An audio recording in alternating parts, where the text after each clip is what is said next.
Hi, I'm Christopher Lloyd, and I'm standing here in the studios of Sirius XM Satellite Radio. It's a weekly morning, approximately 6 a.m., and this is the Opie and Anthony Show. Never before has one radio show been so extreme.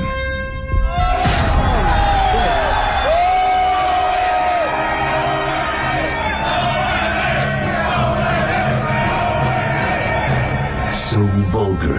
I'll fucking shove my face up a chick's ass in a second. Someone said we curse a lot, do we? I have no idea if we do. So flatulent. Who just farted? I did, but I didn't know it stunk. Like rotten eggs and sewage. Oh, wow, thank you. I can't believe that us sitting around like this is actually a radio show. It's not going to get any better than this. Are we on the air? Oh, we are? Oh, okay. Quite simply, the greatest show in the history of broadcasting. O&A every day, that's what I say. You guys having a good time or what?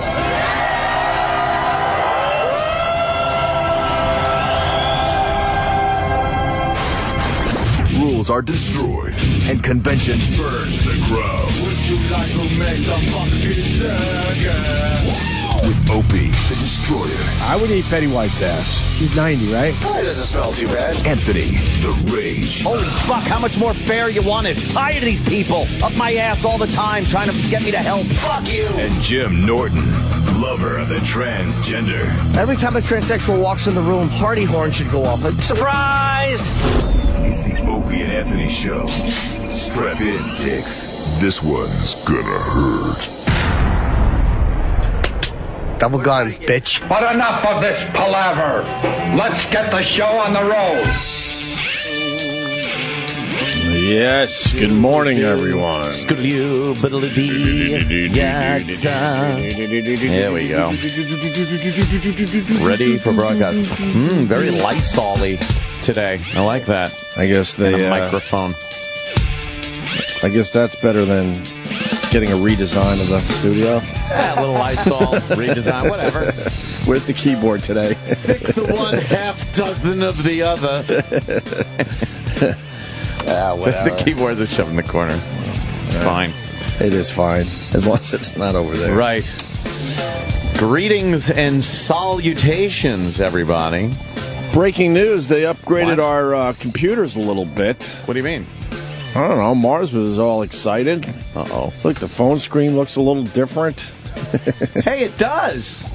Yay! What does that mean? I don't know. I guess they're finally putting some money back into this joint. Will it help with better callers? I sure hope so. I doubt it, but... Screens out callers with an extra chromosome. Means no phones will ring. No calls, yes, of course. They're all retarded. Yes. Well, that's good. Is that a new Iraq monitor? Yeah. It is, huh? It's tilt it this way just a tad, if we could, at some juncture. Because I like seeing Iraq, too. Yeah? It's like a little display. It's very slimming, Iraq. Oh, is it? Yes, the new monitor. It's very slimming. Just a little. Opa obviously has to see it a little. Can you see that? No, I can't see it. I can't see it when it's straight on, actually. There you go. You got to adjust the light. We need to light up Iraq a little bit more in there. Yeah, Iraq. Iraq, you need some lights on you. He lurks in the shadows in that booth. And he knows exactly where the camera is, because so many times when he doesn't want to be picked on, just out of it. Yes. He moves backwards. And then you're not sure if he's in there, so you're like, I'm not gonna take my shot because I'd rather take my shot right in front of his face. Yep. It's not fair to do when he's taking a dump. Then, like out of nowhere, you just see this fucking hand with the little infant indented knuckles, reaching for the board. When he's part of the team, you see all of Iraq. Yeah. Well, when he knows the heat is coming his way, he backs up a little bit. Gets out of camera view. Iraq, is that true? Come on. Iraq, comment. Sure. Wow, he's just like, Jesus Christ. The music just started or stopped from the beginning of the show. And I got to say, Iraq, I think Club Soda Kenny is on your side and sticks up for you because there was a little discussion on the way in this morning. And I asked Kenny a question, and he goes, "Of course you have to. You guys pick on him relentlessly." Yikes. Is Kenny a fan of yours, E-Rock? Kenny is good people. He's good people. He's accusing us of bullying, I think, though. I was very surprised by what Kenny said this morning. Do we bully E-Rock? E-Rock, do you feel bullied? Yes, and be a star. Yeah, I hear you. Well, why did Kenny say that? Well, there might be. Oh, no. There might be another song that God. surfaced overnight. Of course there is. This will keep going until you finally decide to do something else. Read a news story or something. Oh, we'll do that, too. Yeah, Sure. we'll certainly do that, too. Yeah. Is it complimentary? I like a good complimentary song. I think it's very complimentary, that's to be honest nice. with you. What? Yes. No? You don't see it that way? Huh? I mean, I didn't. Wait a minute. If Sam's even questioning it and not doing his bullshit, no, this is great. This is a well done song. You know it's bad. Boy, we can't get anything past you these days. Yeah. He's really caught on, huh? He really has, man. Gonna have to change my tune. I guess I didn't put it in the complimentary No? category myself, but I don't know. Tannerite Mike, I would say on Twitter. Tannerite. Tannerite Mike. Yeah, let's do that. Tanner Wright, R-I-T-E, Mike. Tanner, yeah, whatever. Okay, he came up with this. I'm just trying to give him a little plug on his Twitter. Uh-huh. You help the show, you get a plug on Twitter. That's fair, right? It's nice. Get some of those followers. Right. Sean F. did very well with followers yesterday. We did. and this is another one that makes a horribly insulting song about E-Rock, and then in the description writes, "I love E-Rock. He's so great on the show." Yeah, see? There you go. It's like, hey, I'll It's all tell just that in as well. fun. It's an homage. Eric? Just play it already. You don't think it makes it okay when the people who write the songs make sure that they mention what a big fan of yours they are? No, I don't, Sam. Oh, Wow. It's like at the end of a roast when they go, but I love you. Yeah, that's so true. Yeah. Yeah, that's very confusing to me. Right? What was the roast recently? Franco? James Franco? James Franco, yeah. There's a lot of, but I love you at the end. A lot of, but you know. That's stupid, by the way. Yeah. Why do they do that, Jimmy? It seems a little too forced. I mean, I think when you're watching a roast, you feel like in general that the people roasting you are truly your friends, even though they throw some other people in there just to get some attention. I think that we're not, especially as time goes on and everybody's this phony politeness too. We're taught less and less that you're supposed to be really outwardly mean to people. Like, they would even do that back in the old days, though. Rickles would go, but he knows I love him. I'm kidding. He knows I'm kidding. Right. Because it is really weird to sit there and, normally you make fun of something. You don't just sit there and assault a person next to you in front of everyone. When you fire off a bunch of great lines on someone, I mean, because you're attacking their career. Yes. But you're really getting them good. Everything, yeah. But there's got to be a better way to do the "but I love you" part.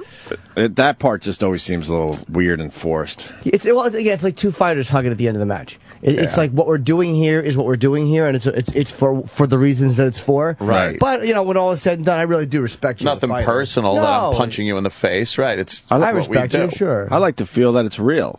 Yeah, that's what makes it a little more fun for me. I do like a boxing match or a UFC match where the guys genuinely don't like each other. Oh yeah, I love those. I get bummed out when they kind of shake hands or give a good fist bump before the fight. I'm like, oh man, they kind of like each other and respect each other. I'd rather just utter hatred. Right. So you're going to get a good fucking fight. How about the utter hatred? And then with Jimmy's point at the end of it, they're like, holy fuck, I got to respect you now. That was a sick fight. That is. I like that, too, sometimes. I saw a fight once. There's two guys and fucking just beating the shit out of each other. And at the end, the guy, was talking to the crowd and totally turned him around. I think it was in Russia. Right. And he was like, if we could get along here, and then maybe everyone. Yeah, it was good. Oh, we are getting along. Look, you just missed it. Obama and Putin. Oh, yeah. Hanging out together now. They're best of pals now. Putin is now officially the world's leader, by the way. Yeah, that's it. Good. I think Obama has been bumped down to number 2. Good, take it. Take the fucking reins to be world police leader now, Putin. Go ahead, have fun. You think Putin's going to blow it, though? No, I think they're just going to let Syria off the hook. He's the man right now. Putin is the man. Yeah. And if he plays it right, the fucking world's going to like Putin. As he fucking sends weapons and missiles to fucking Iran. Of course, I know. It's like... I know. It's ridiculous. We aren't on the same team. Can we just get that fucking straight here? Russia and the U.S. are still not on the same team. And when Romney said that during the election... he was goofed on. Right. He was goofed on relentlessly, like, oh, the 80s called, they want the Cold War back. And it's like, no, they are still not like a Cold War enemy like they were, but no, they're not our friends. Let's get that straight. And they do throw monkey wrenches into our fucking bullshit that we got to do, and that's kind of what they're doing now. But if we had a strong leader, that wouldn't happen, but I don't want to get into it right now. Because we have better things to do, like E-Rock's fucking song. Very rarely after a fight, by the way, do you ever see the guys, like Nick Diaz, he's a shit talker. Right. And even after the end of a fight, they never dicks to each other at the end of the fight. Yeah. It's really weird. Like, two guys punch each other. There's a bond they share that nobody in the audience has, even if they don't like each other. Right. They understand each other better than anyone in that crowd does. The only time I remember shit talking was when Brock Lesnar did it. Oh. And he was shit talking the opponent and the sponsor and then he got a talking to, and that was the end of that. And that he even said was more from his wrestling background as a part of the whole Fuck him anyway. Brought down by a fucking sesame seed in his colon. Be a big tough guy. I'll kick his ass. Yeah, I bet you will. He would be safe in my son's school, though. Oh, right. Seedless and nutless, right? Seedless and nutless. Big fucking bruiser sitting at the seedless, nutless table. Seedless and nutless at the school my kid's going to. I was telling Anthony, I don't know, man. I don't know. It is a weird world. How so? Yeah. Well, one of the things they discussed, I had to go and check out the school and the classroom, meet the teachers, meet the head of the place, and they went over the rules and all that shit.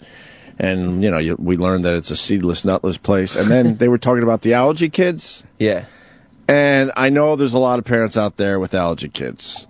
We got one in my family as well, in my extended family. So, but I don't understand. I just don't understand where these kids were when we were growing up. I'm obsessed with this because the ladies and if you have a kid with the EpiPens, you need 2 EpiPens, and we got to sign in the EpiPens, and they got to be behind the EpiPen glass box. I don't know. I think they're putting them in a glass box so they can break the glass and get the EpiPen. Really? And I don't remember growing up a kid getting hit with an EpiPen. I'd never heard of an EpiPen when I was growing up. Yeah. Like, nobody had peanut allergies or EpiPens. Like a little known fact, I'm supposed to have an EpiPen. You are? Yes. Because of the apples? I blew it off, though. Good for you. Yeah, I only had one incident, and I was in the emergency room with a huge fucking swollen, ridiculous face. Is it apples for you? I know I'm very allergic to apples, trees, grass, cats, dogs. Jesus. Fuck. Dust. Trees, grass, and dust. Well, when I went to the allergist, I said, okay, I'm allergic to trees and grass. What kind? Yeah. It's a good thing there's not a lot of those on Earth. Right. But I'm like, what? There are. You're allergic to the planet. Yes. Right. The things that produce oxygen. Yes. Also allergic to people, obviously. Oh. But I go, all right, trees and grass. Okay, what kind of trees and grass? He goes, no, trees and grass. I thought he would give me a couple, specific kinds of... The elm. Right. The elm tree can make you sneeze. I believe the birch tree. The birch. I think that is related to apples or something. I don't know. Oh. But anyway, so I just want to know where the Epi kids were when we were growing up. I don't remember any kid dropping during fucking school. Like we just went. I would have remembered that. And then I asked Dan, did those kids just die? And no, they didn't, because I don't remember any kids dying in Washington Drive School when I was just a little nugget. They drowned in the sump. They got hit by cars. Thin ice was a big one. Thin ice. That was a big one when we were growing up. When we used to have winter. Yeah. That was many years ago. But winter. I never heard a kid eat a peanut and then fucking collapse in the cafeteria. We laughed at peanuts growing up. Need to be stabbed like he's fucking on the beaches in Normandy getting a morphine shot. It just fucking nothing. What? I don't know what has changed. I don't know. Because I just don't remember it. I don't remember a kid being sequestered. Yeah. To eat his little sad lunch because he's allergic to everything. They put him in a whole separate table. It seems like it's a real thing, though. Like, I know it's a real thing. Literally closed, right? Yeah. I know it's a real thing, but what I'm saying is we obviously have a couple generations represented here. Yeah. Our generation, we just didn't have this growing up. There's got to be some kind of hormones that are going into pregnant ladies or something. Do you think there was some twist in the last couple decades? Or did we have it that we mistook it for something else? I think we might have missed. Yeah, what did we think it was growing up? Yeah, it had to be there. I told Ann, I think what it might have been was asthma. When we were growing up, there were a lot of asthma. It's true. Nobody really has asthma anymore. When we were growing up, there were a lot of kids that had asthma.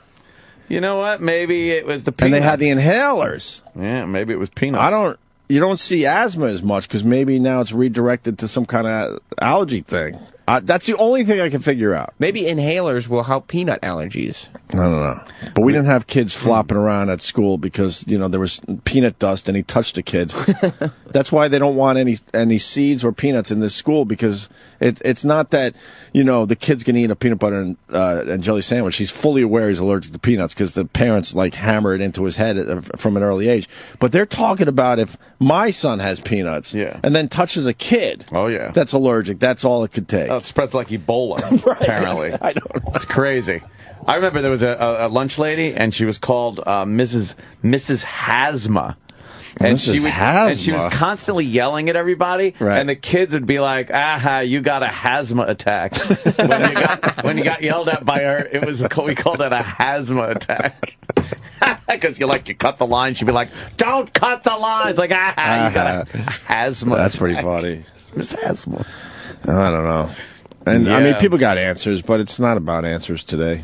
No, it's all we about. Don't care about answers, really. It's all about being confused. I just I don't know where they went. Because even if it was something else, but it was called something else. Yeah, I don't remember peanuts ever being lethal. They are. I want to make perfectly clear here that we know they're lethal. All I'm saying is I don't know where this was when we were growing up. It's chemical warfare at this point. It's like a poison dart. Yeah. Peanut dust is like fucking crazy, like sarin gas. Yeah, you spread it over schools. Can you imagine the children? Oh, man. Peanut dust. That's all you need, really. Yeah, and then really fast, the first political correctness thing happened yesterday at the school. Uh-oh. It's your first day. Yeah. What happened? You have... Oh, Louis C.K. Happy birthday to Louis C.K. 46 years old today. Is that a short clip? It's only a minute 46 on nut allergies. All right, let's go with this. Oh, yeah. Really fast, then we'll move on. Have your bad thoughts. Hopefully you do good things. Everybody has a competition in their brain of good thoughts and bad thoughts. Hopefully the good thoughts win. For me, I always have both. I have the thing I believe, the good thing. That's the thing I believe. And then there's this thing. And I don't believe it, but it is there. It's always this thing and then this thing. It's become a category in my brain that I call, of course, but maybe. I'll give you an example. Okay, of course, children who have nut allergies need to be protected. Of course.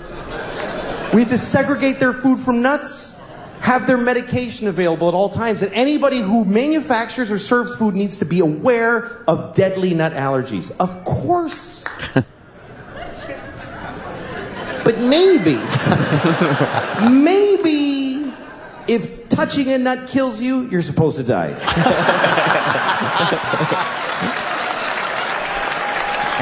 Jesus. Of course not. Of course not. Of course not. Of course. Jesus. I have a nephew who has that. I'd be devastated if something happened to him. But maybe, if we all just do this for 1 year, we're done with nut allergies forever.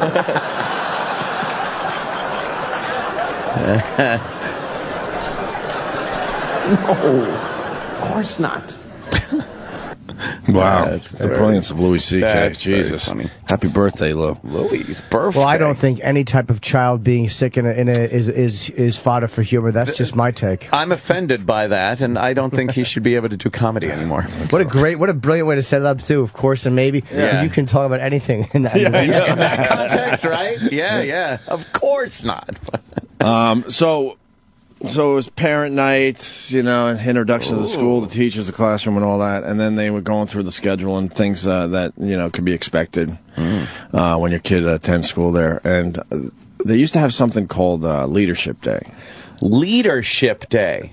It's already begun. So they used to have something called Leadership Day. And basically, it's your kid's turn to kind of be a leader for the day. And it's just dumb stuff. Like if there's an announcement in the class, your kid gets to do it. Or if they're going to the gym and they have to line up, he leads the line. Just dumb shit, right? Good way to make a nice little Hitler.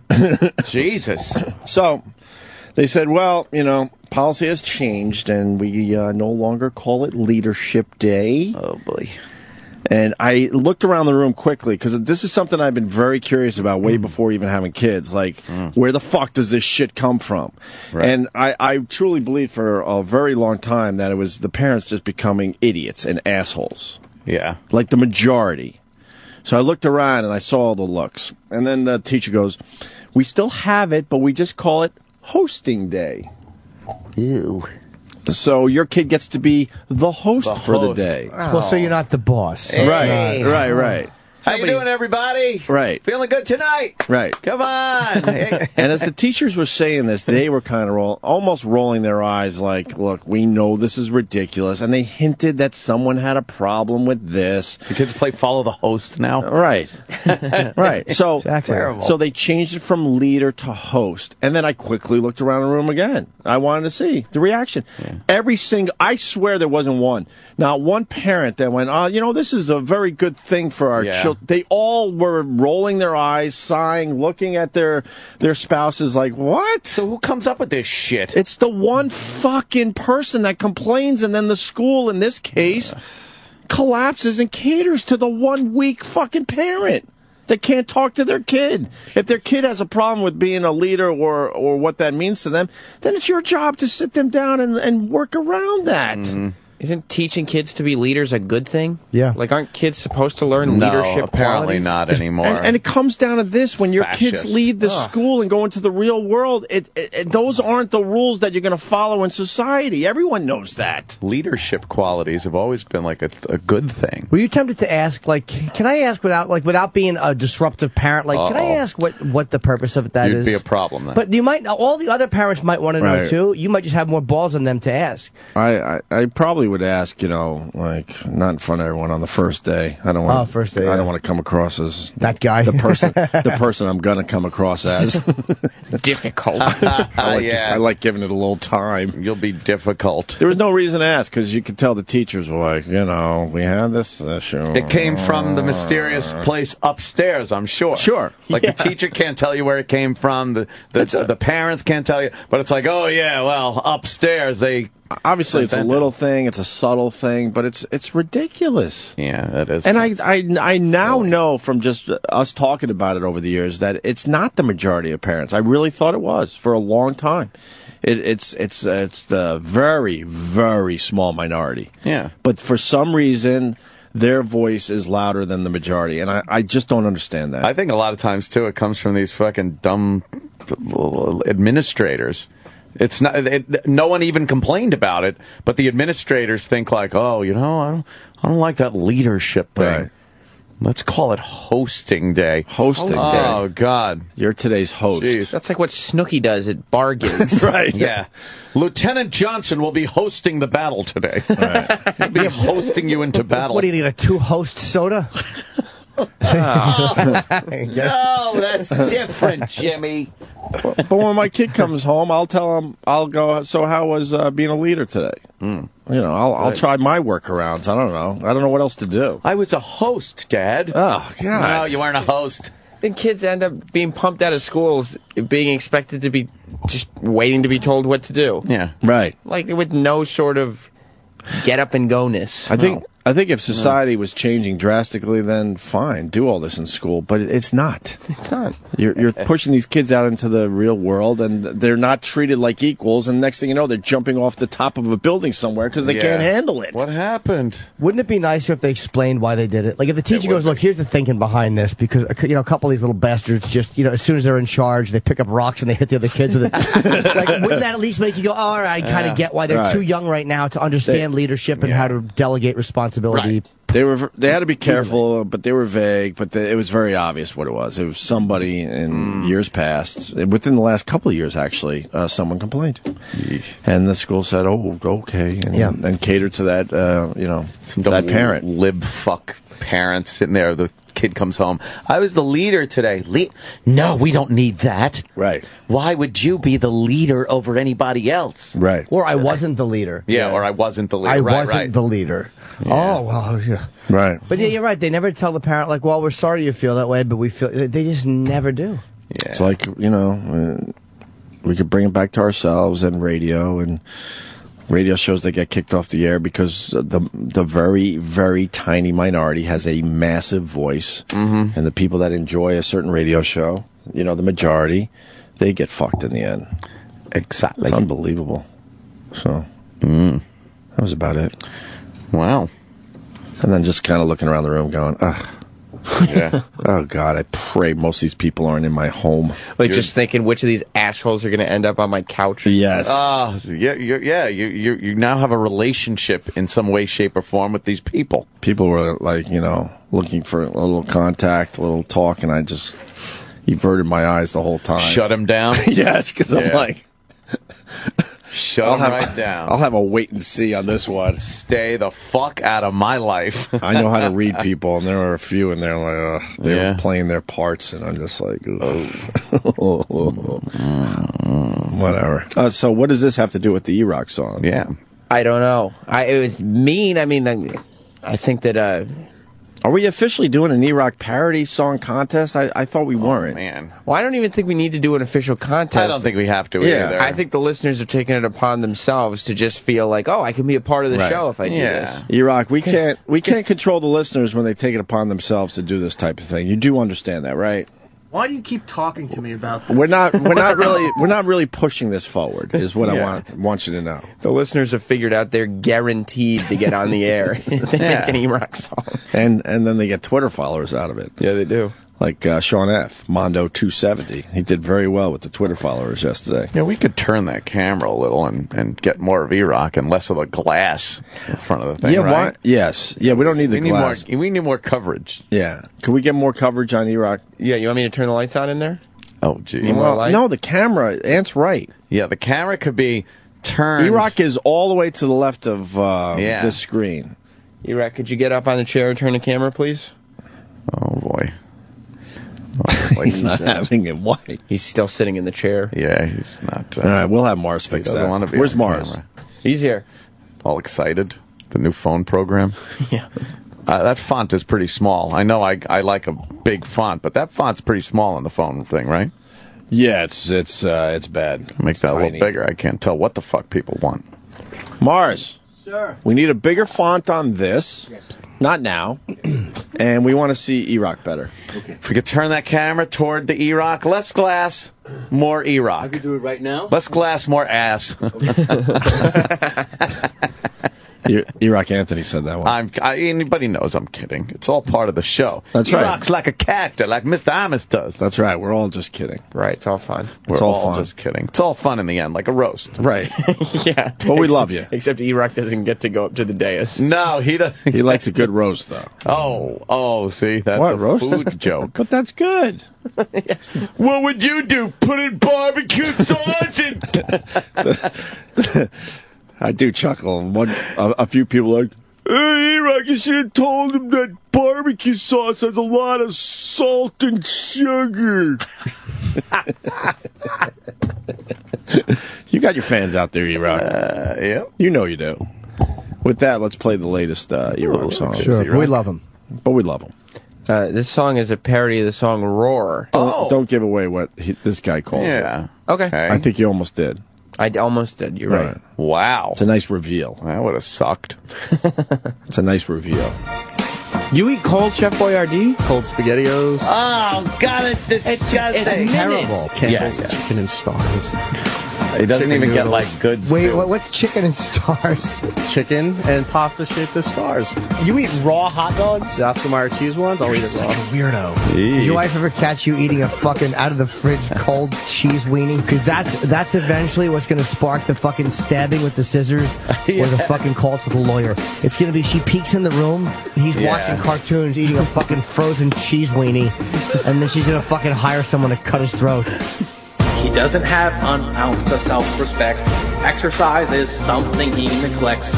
So he sits quietly, eating Chef Boyardee. He never pays attention to the show. Stuffs his face with tubs of cookie dough. Oinks like a piggy. Big fish titties. Request a song, he'll play one. But oh no, it's a live version. Where's E-Rock? We need him now. He's working on the phones with Sal, a full-grown man that plays with dolls. Sex Bagel loves chicken and stars, cholesterol, butterball. He's got a gut like a tire, but wider. Inhales appetizers, his ass fills a canyon. And E-Rock is as fat as a boar. Rounder than a bison, children get frightened, 'cause E-Rock is as fat as a boar.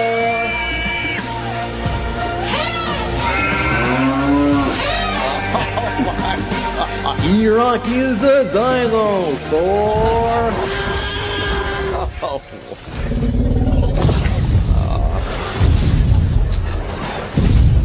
That's not very nice. Were those his footsteps at the end? I think so. Yeah. It was from Jurassic Park. That is. It wasn't nice. No. He leaned out of the camera again. Oh. Can you take a look, Sam?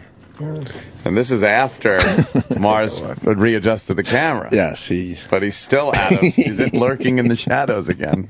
Yeah, he looks very unhappy. He's almost holding his hands like Brando in The Godfather. He's got his fingertips all kind of pushed more like together. Apocalypse Now. Yeah. Oh, jeez.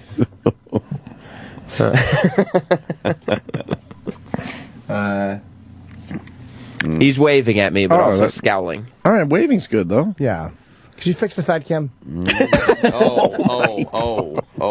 See. See what he looks like after that one. Okay, now he's not looking at me. Looking at the floor. Looks like he's contemplating what his next move is. Ask him if he liked it. Okay. Hey, buddy. Okay, he's flipping me off right now. Oh. Did you hear the song? Thumbs up. Did you like the song? Okay, flipping me off again. Oh, that's not good. Yeah, that's the universal symbol for fuck you, is what that is. It's Mars doing. There you go. That's it. Now that's a good fucking view right there. That's a terrific view. What about when Norton called it the Fat Cam? Little nickname. Okay, that's 2 fingers. Oh wow, 2 fingers. Not good. 2 fingers. What song is that? That's the Katy Perry song. Yeah. Roar. Huge hit. Roar. Except the girls like that one. And the boys. Yeah. I mean, the mashup, I'm assuming, is what you're talking about. Yeah, the gals. Yeah. They're playing that song a couple times an hour. The ladies down the hall. 3/4 men on that show, I thought. What? They throw the ball around a little bit, and then they play the Katy Perry song. That's their show. And they kind of just go, hey, girls, what do you think of the song? Yeah, the gals. I'm fascinated now with E-Rock Cam. I can't stop looking at it. Why? I don't know. He's like he's running his hand over his face. He's just and I can't not watch this. It's the best show on television. Fuck Cam girls. Yeah. You do an E-Rock Cam. E-Rock Cam. That's right. When we're playing these songs, I'm telling you, it would do very well. How great would it be if the show had a visual element, but Sirius just put the E-Rock Cam on the website? That would be great. And it was a hit. Yes. I would love it. I would. E-Rock, you would love that.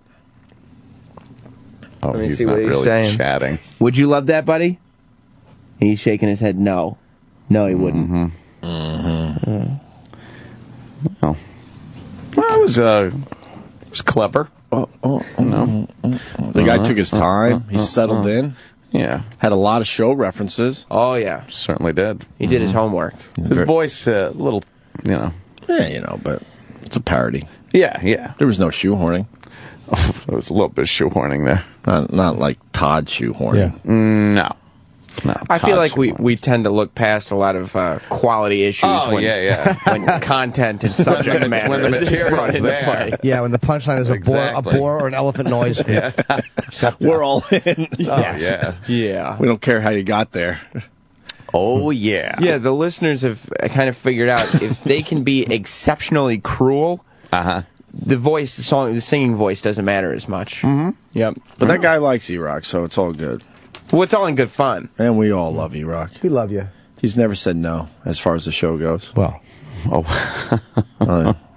There are more jokes ready to go, but of course. They're just mean statements. Of course they are. Yeah. Terrible. See, he says, I love E-Rock. He makes the show what it is. He's easily the most talented member of the production staff. There you go. So how can you not like that Who's guy? on the production staff? Him and Sal? It's him and Sal. Yeah. Mm-hmm.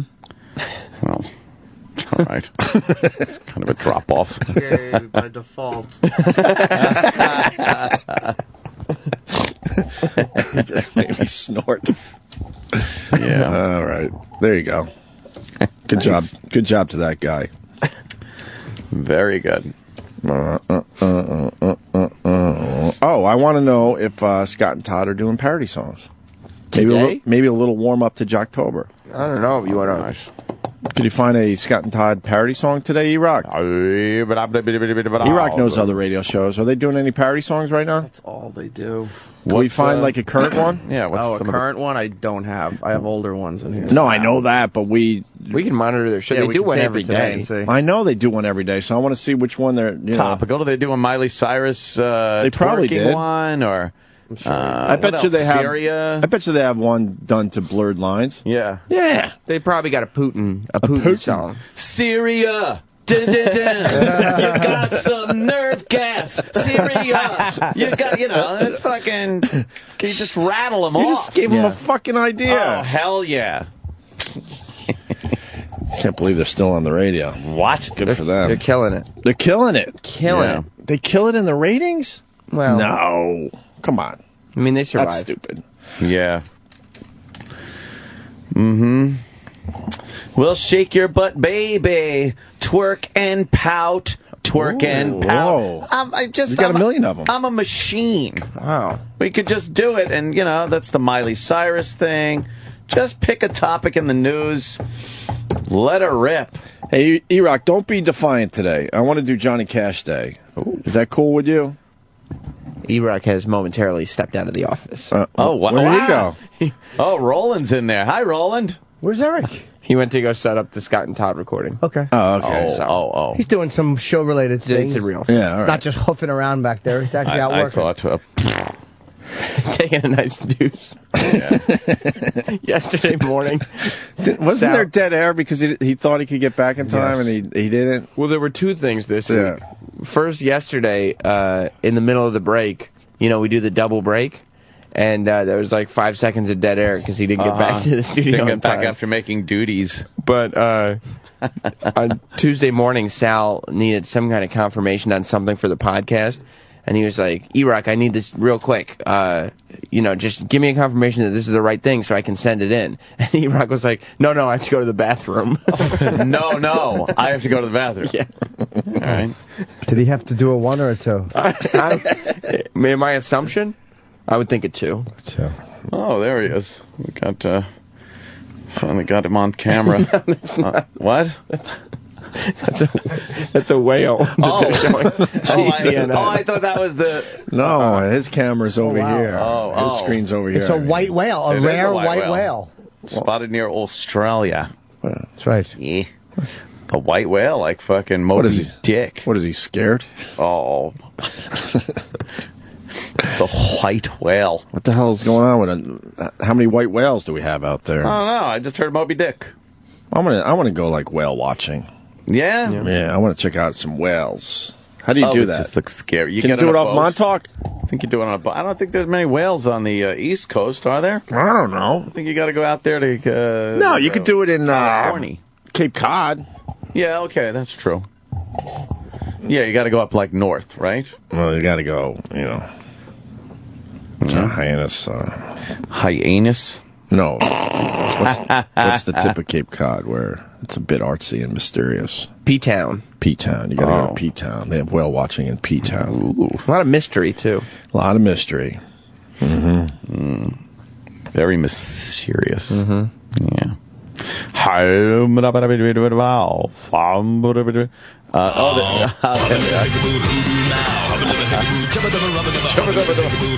Is this supposed to be like funny? Like when people hear that, they just fucking start cracking up. Oh yeah. Hey, last in the morning. I can't wait for October. I just love how the listeners get involved with all the Facebook pages and just start posting horrid things. And should the listeners start, I don't know, tweeting you or whatever? Yeah. Tweet me at Not Sam Jocktober suggestions.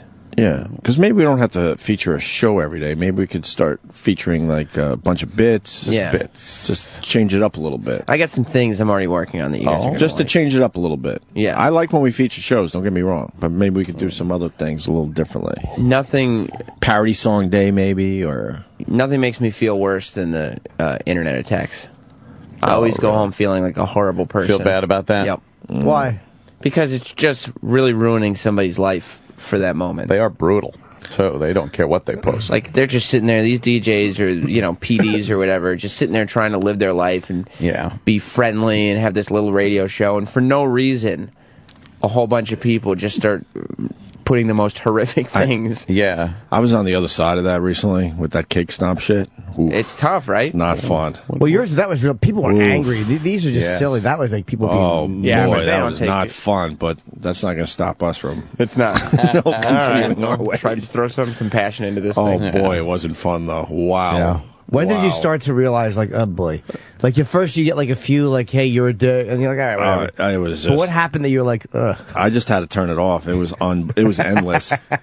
It was hundreds of thousands of hate tweets. It was unbelievable how bad it was. I just had to shut down everything. People with a complete lack of understanding. Yeah, what are you going to do? And then they move on to the next stupid thing. Oh, yeah. What happened to Coney? They get him? Joseph Coney? Oh, yeah. What happened to him? No? I don't know. No one cares? Remember when that was the big fucking thing? That guy had that meltdown, and that just seemed to fuck everything Started up. jacking off on the sidewalk. Yeah, it's like it's hard to have a cause after you jerk off on the corner. No.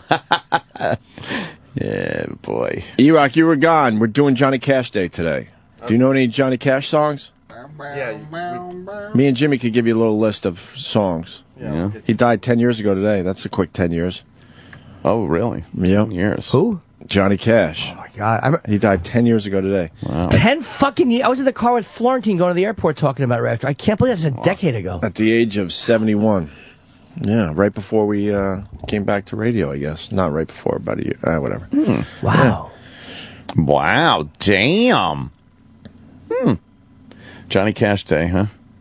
Oh, that's right. You don't like Johnny Cash. Well, it's not like when it's played, I get that mad, like, oh, God, I hate that. It's not that. It's just... I'm surprised you wouldn't like Johnny Cash. There are a couple of songs I like. Because you kind of go into country a little bit. Couple of songs I like, but it's just too much of the same thing. Really? How about Ain't No Grave? You ever hear that? That's much later after he had his stroke, I think. Yeah. I don't know. Ain't No Grave. Ain't No Grave, E-Rock? No. E-Rock knows Ain't No Gravy. Can we play that? Ain't No Gravy. We've never played that, have we? I think so. Oh, okay. Fuck it. Let's play this into break. Johnny Cash Day. There ain't no grave can hold my body down. There ain't no grave can hold my body down. When I hear that trumpet sound, I'm gonna rise right out of the ground. Ain't no grave can hold my body down. Well, look way down the river, and what do you think I see? I see a band of angels, and they're coming after me. Ain't no grave can hold my body down. There ain't no grave can hold my body down. Well, look down yonder, Gabriel. Put your feet on the land and see. But Gabriel, don't you blow your trumpet till you hear from me. There ain't no grave can hold my body down. Ain't no grave can hold my body down.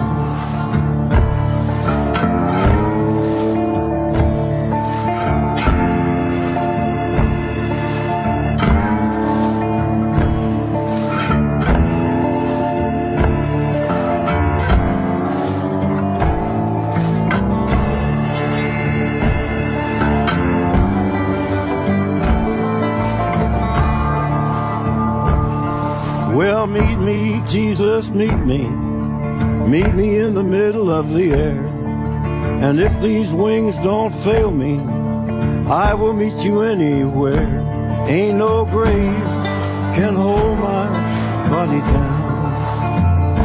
There ain't no grave can hold my body down. Well, meet me, mother and father. Meet me down the river road. And mama, you know that I'll be there when I check in my load. Ain't no grave can hold my body down. There ain't no grave can hold my body down.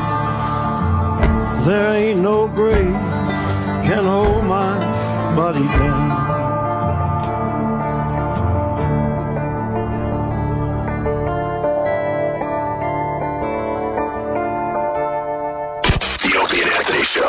Opie and Anthony on Sirius XM. The Opie and Anthony Show. Opie and Anthony. Opie and Anthony Show continues.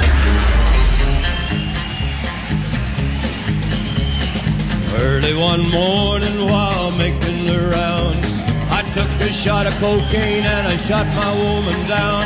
I went right home and I went to bed. I stuck at 11:44 beneath my head. Got up next morning and I grabbed that gun. Took a shot of cocaine and away I run. What? Made a good run, but I run too slow. They overtook me down in Juarez, Mexico. Laid in the hot joints, taking the pill. Is this from the prison concert? No. From Jericho Hill. He said, it is. Willie Lee, your name is not Jack Brown. I find that kind of hilarious. I think we talked about it last time. So many people didn't have the opportunity to see Johnny Cash. They just couldn't get tickets or what have you. And then, you know, you had to murder someone to go to have the opportunity to see Johnny Cash. You could see him. How do you feel about artists going to prison and entertaining those guys? I don't think they do it anymore, do they? I think that's kind of a thing of the past, right? Thing to do. They realize, wow, you know that. Yeah, why am I entertaining these fucking that creates a monsters? lot of uproar. Yeah. Do you like this one? Because he had that rolling guitar in that. Yeah. I remember you saying that. I don't know. I don't know what to make of Johnny Cash.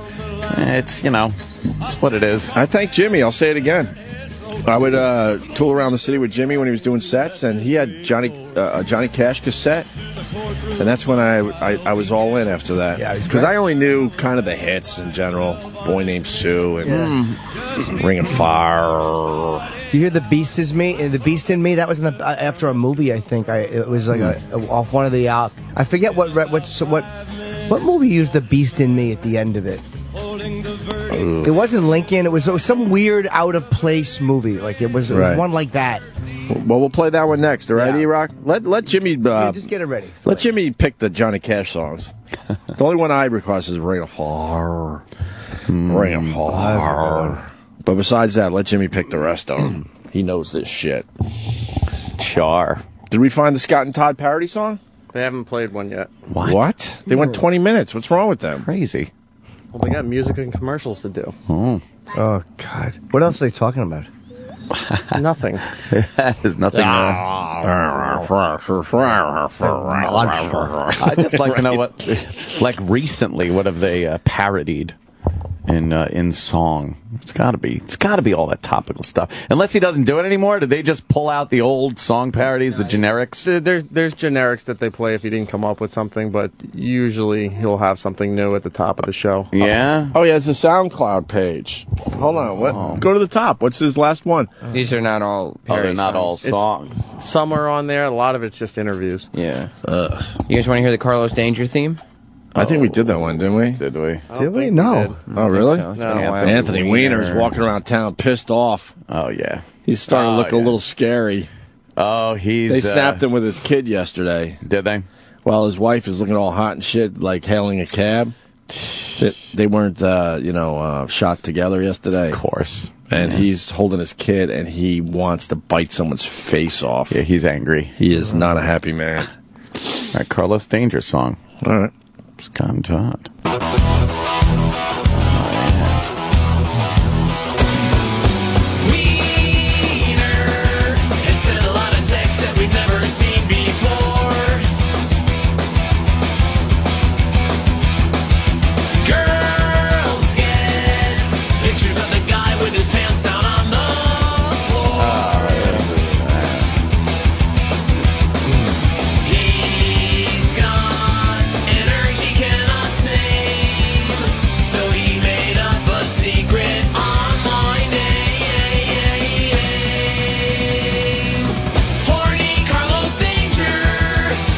What's with the Weird Al sound? Very Weird Al sound. Yeah, he's like doing a Weird Al impression. Horny Carlos Danger loves to show his one-eyed monster. All right, this is terrible. Danger and Monster don't rhyme. No. I swear to you, our listeners do a much better job. Hell yeah. Do you even know what he's parodying in that song? Yeah. What is it? I can't think of it. Power Ranger or something? Yes, the Power Ranger. Right. Very good. That's relevant and not 1990. Holy shit. Really? Yeah. Should have said Pekka. He should have said Pekka. Why? That would have... He's taking out his fucking Pekka. that would have been really good. Add in some electric guitar. Yeah, that's a good one. Yeah, why wear a white shirt? Jesus Christ. Do you know how happy that's making me? Oh, no. Right now, Opie is wiping fucking hot sauce off the front of the white shirt. I couldn't be happier. What happened? Watching someone spill something on a white shirt and ruin it. Ridiculous. Why ever wear white? You gotta, be careful the entire day. True, yeah. Fuck. I'm so trying to eat way better. I usually eat all right, and after that whole school thing, they had sandwiches. So I kind of and they had cookies. I was able to say no to all the crap. Had a little healthy wrap. Yeah. Then I get home and I'm like, all you have to do, man, is go to bed. And you had a good day of eating. Couldn't do it, huh? That's all you have to do. And it was bedtime too. Uh-huh. It was 9:30. That's when I start thinking about it. What bit of deliciousness was taunting you? Huge bowl of Lucky Charms. Right before. All I had to do was go to bed. Lucky Charms. And I was fighting it.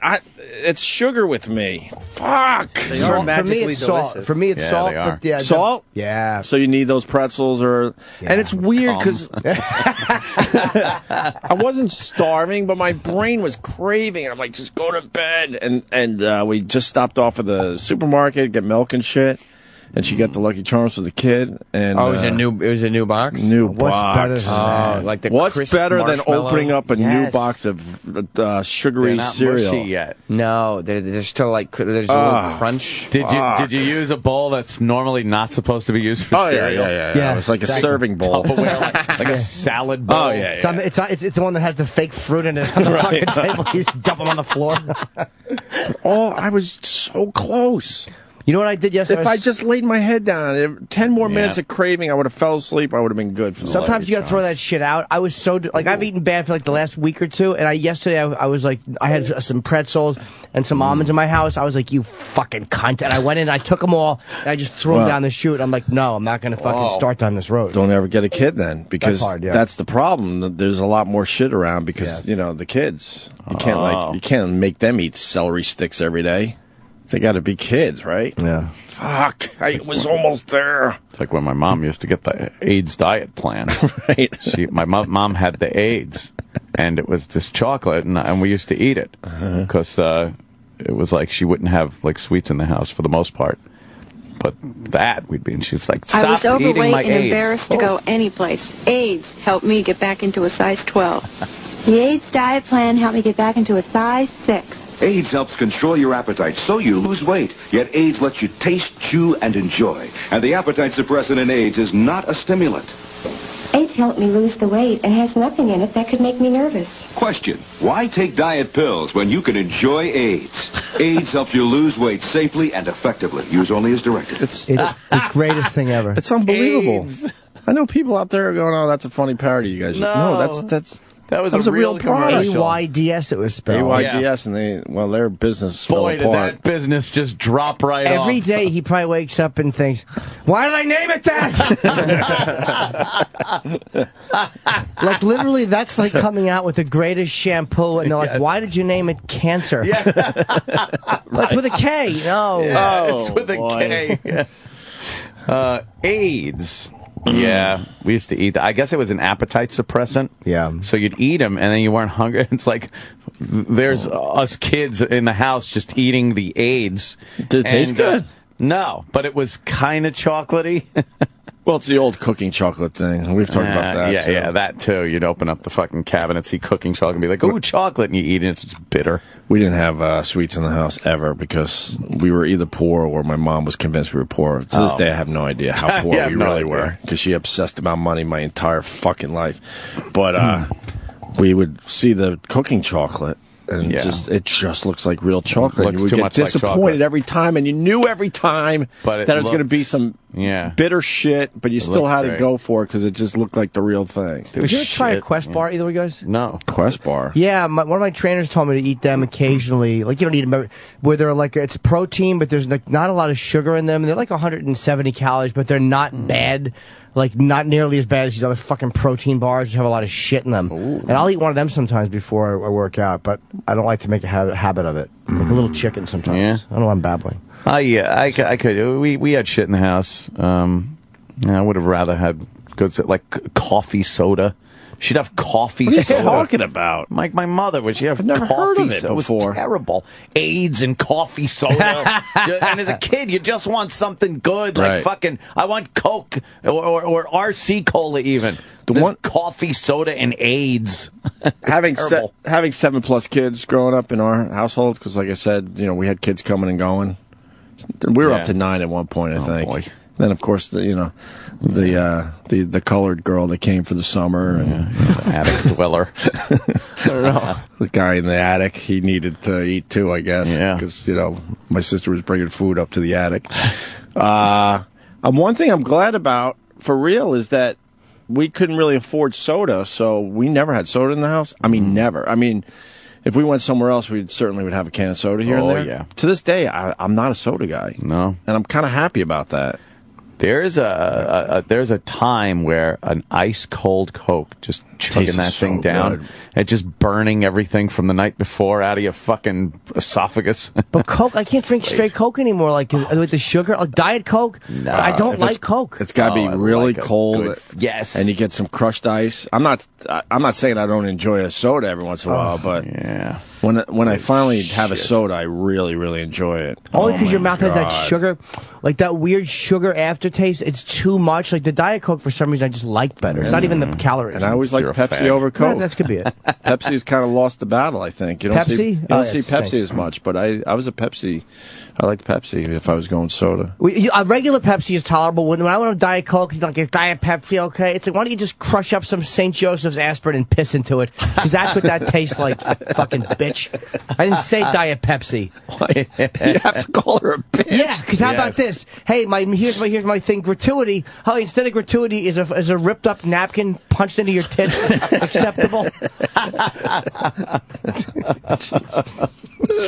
So mad about your soft drink. Exactly, I certainly am. Justifiably so. I think it leads to the next little bit. Oh, what is that? Got another bit from Twitter. I appreciate it. People send in their shit overnight. It's nice. Damn. get a little, you kind of read the Twitter a little bit, and then, you get a couple bits for the show every once in a while. I was having a little problem with Twitter last night. Couldn't see any pictures. I'd click on a link for a picture, and it would look like it was loading. Right. And the screen would just be like a blank screen. Do you need to update your app? Perhaps. That's happened to me where I couldn't do it. But it's not. There's no prompt for an update or anything. So who the fuck knows? A lot of people are having the same problem though. Yeah, it was probably a little bug. Maybe Could be bug. Maybe it was the Syrian. What are they called? The bug. Oh, the Syrian fucking those guys, the internet fucking hacker guys from Syria. Yeah. On Twitter, it's Opie Radio. It's Anthony Cumia. Ooh. And it's Jim Norton. Or Edgar Mellencamp. Right. We all want more followers. Of course we do. But somebody sent in the customer service meltdown. I haven't heard this one yet. We play these from time to time. Yeah. And this guy just loses. You liked it, right, Sam? Yeah. I listened to the first, 3 or 4 minutes of it. It's a little long, but this guy speaks for all of us. Yeah. I just will not deal with customer service people anymore because they read from, well, God, we've done this. The flow chart. The flow chart. They're not listening to your individual problem. They follow a system every single fucking time, and you beg them to get out of that flow chart shit and get right to the problem, and they just can't do it. That's not their job to get out of that flow chart. Well, I think customer service is a complete waste of time in this day and age. I really do. Just buy a new one. I hear about the customer service issues with our company even. Oh, boy, yeah, I see the tweets. Yeah, people don't like them. But I don't know what to tell those people because that's customer service, not just for our company, everywhere. I don't tell them anything.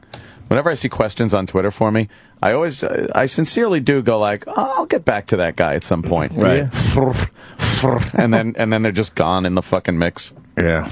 Yeah. I rarely answer people for serious questions. Where have I had good customer service recently?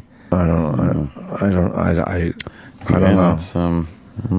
I mean, the Apple people are great. Yeah. You know, when you have an issue. I do like a good Apple. And they've changed how businesses, handle customers. Yeah. I think Apple has. You notice that more and more places are a little more friendly, and I think that is because of the whole Apple culture. I really do.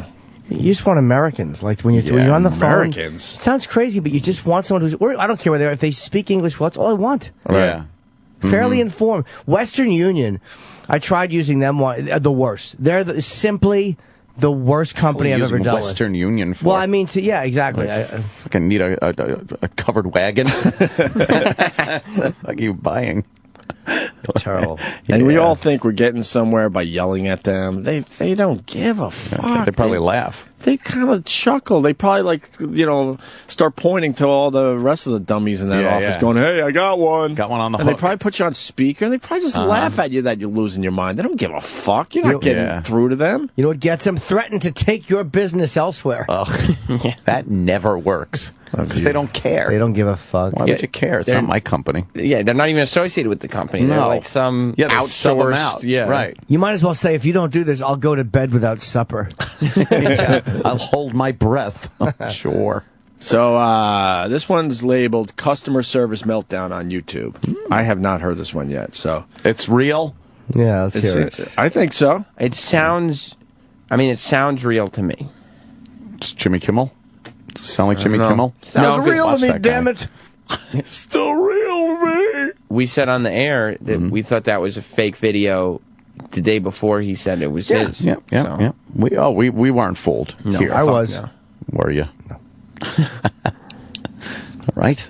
There's beeps in it. I don't know where it's coming from. I don't know why it's beeped, but just bear with the beeps. Was that where the curses were? Why is it beeped? Don't know.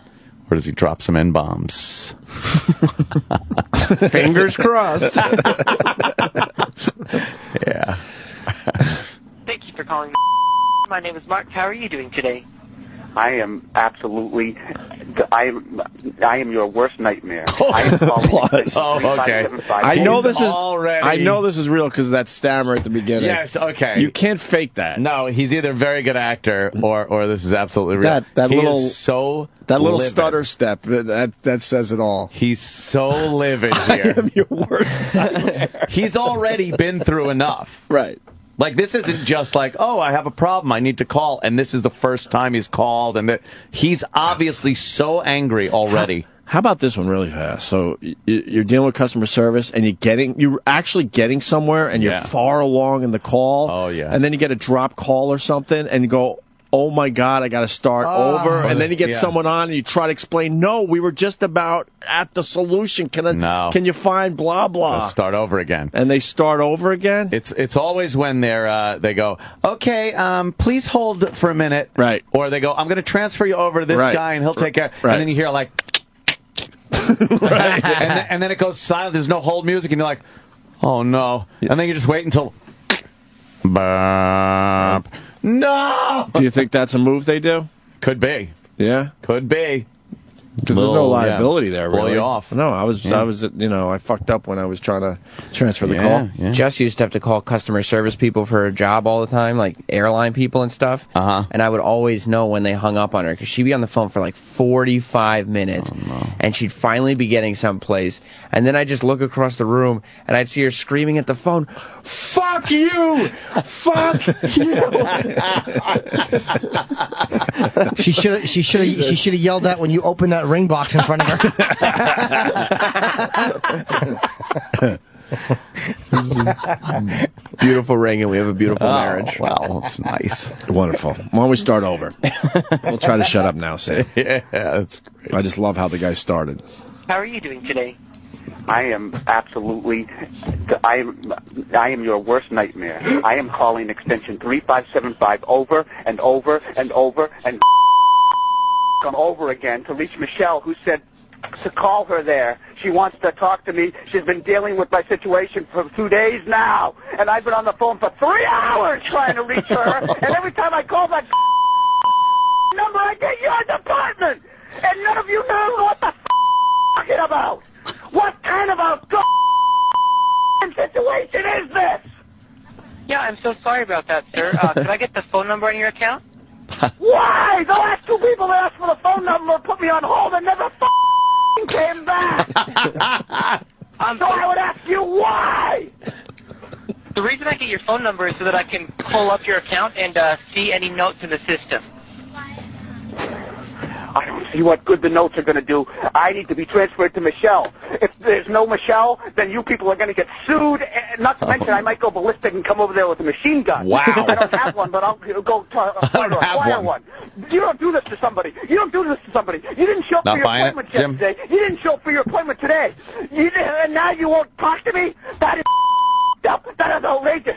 You're contracted to help me. You have to. You have to. What the is going on? Who is this Michelle, and why is she telling me to call her knowing that I can't reach her? And why does nobody there know who she is? This is all up. Yeah, I'm so sorry about that, sir. Yeah, what I'd like to do is get your phone number so I could pull up your account. This which is not supposed to be the number anymore. I don't buy it. No? Nope. No? Jimmy's tapping out. Don't buy it. Tap it out. I'll tell you what's bothering me is the voice of the customer service rep almost sounds like the guy. It sounds like somebody putting on a voice. Ooh. What is your number, sir? And no one tolerates that kind of screaming, fuck you. That's true. They all would go, sir, That's I understand you're upset, but... Yeah, he's not even acknowledging how upset he's being cursed at immediately. Maybe honest something, because just before you stopped, I was noticing something about the voice too. Maybe that's you think it's the same dude. I was the same guy, but it sounds like it doesn't sound like a real person. Right. Listen again. The voice just doesn't sound right. All right, let's keep listening. All right. I don't think I'm buying it either, though. There was something else that just was and said the that beeps got in a me. row sound like the fucking the beeps in a row sound like a radio bit. Oh boy. Oh boy. Oh boy. Anyone claiming responsibility? Too many beeps in a row. Beep beep beep beep beep beep. Turd. And you know what? Customer service turd. This would be the time a radio station would do something like this. This was uploaded yesterday. Yeah. Which is when we all found out that Jimmy Kimmel had just done the fake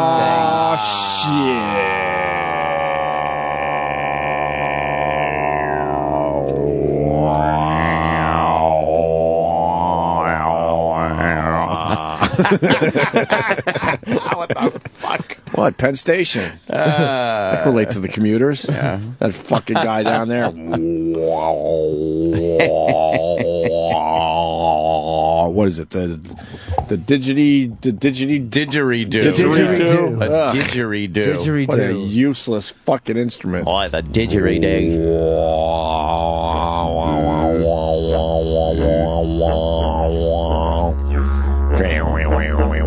Dumb instrument. I don't know, but it does have the. If there's something over it, it sounds okay. Like this alone sounds terrible. Come down to the Outback and get a blooming onion. A sirloin steak. Horrible. This is a good sound if you're painting insanity. Yeah. It sounds like crazy. But how do you know if this is a good... Exactly. A good song? Yeah, this guy's rocking the didgeridoo. How do you know? Yeah. Well, you can tell, right? Yeah. This guy's Anyone else see the reading of the names yesterday? I watched for about an hour. I saw a little here.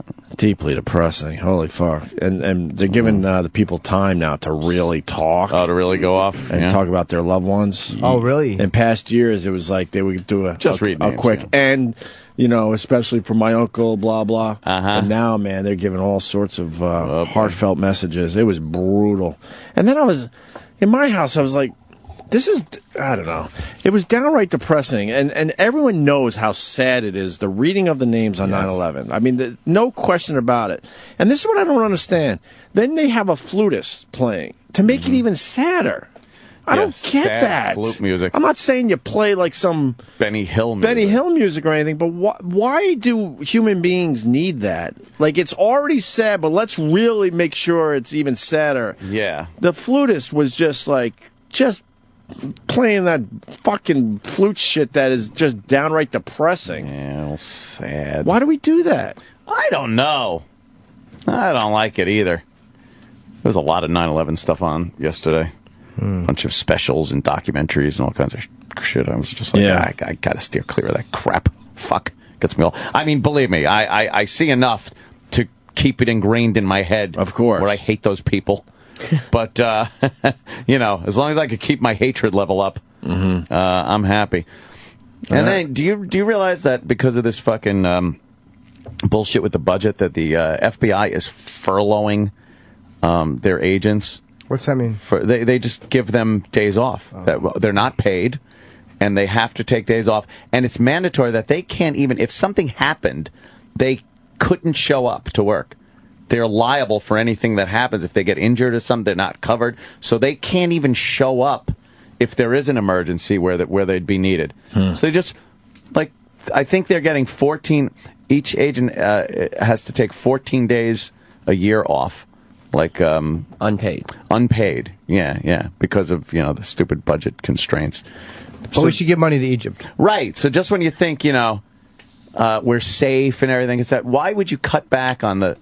But you got to assume we have to give money to Egypt, because it's unbelievable that, you know, we would give them money all willy-nilly when we got these issues in America. I know. So why do we have to give money to Egypt? I don't know. It's some deal that's been fucking made. What are we worried about if we don't give them the money? That they're going to fucking start shit again with fucking Israel, I guess. Right. I don't know. So we have to. I think it's blackmail money. It is. It's all crazy. We should just go around like the fucking... like the world's fucking mafia. And just strong-arm little countries. Fuck you. Give it. And not under the guise that we're helping anybody. Just let's start rousting countries for their goods. Well, let's go back to the customer service meltdown that Jimmy, we all think is real. Saying it's fake. I am on the fence here. I'll listen a little more. The machine gun thing for me. I'm like, that was a little... Exactly. And then carefully say, but I don't have one. Yeah, that was a little weird. Yeah. That was the line that got me. Probably should. Yeah, that I was like, it doesn't seem real. I listened to 30 seconds of it, and it sounded real for the 30 seconds I listened to. So that was 7. Okay, let me just pull that up, sir.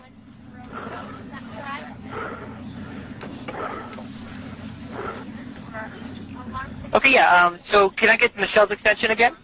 3575, and if you're going to transfer me there and have it put me back into the main system or the tech department, that is up. Okay, yeah, what I'd just like to do is transfer you to that extension. Would that be okay? No, that would not be okay. You don't think I'm capable of dialing that extension over and over again? What the is going on? So you can either tell me a little bit about what's going on and I can try to help you, or I can transfer you to that phone number. Which would you prefer? Do you can't tell that you can't help me, and you can't tell that transferring me there doesn't do any good? If you don't put me on the phone with somebody who can help me, no! No! No! Yeah, what I'd like to do is just get you to talk to a supervisor, and maybe they can maybe deal with that problem a little bit better, sir. God, would that be okay? No, I've been through that loop 3 times already, goddammit.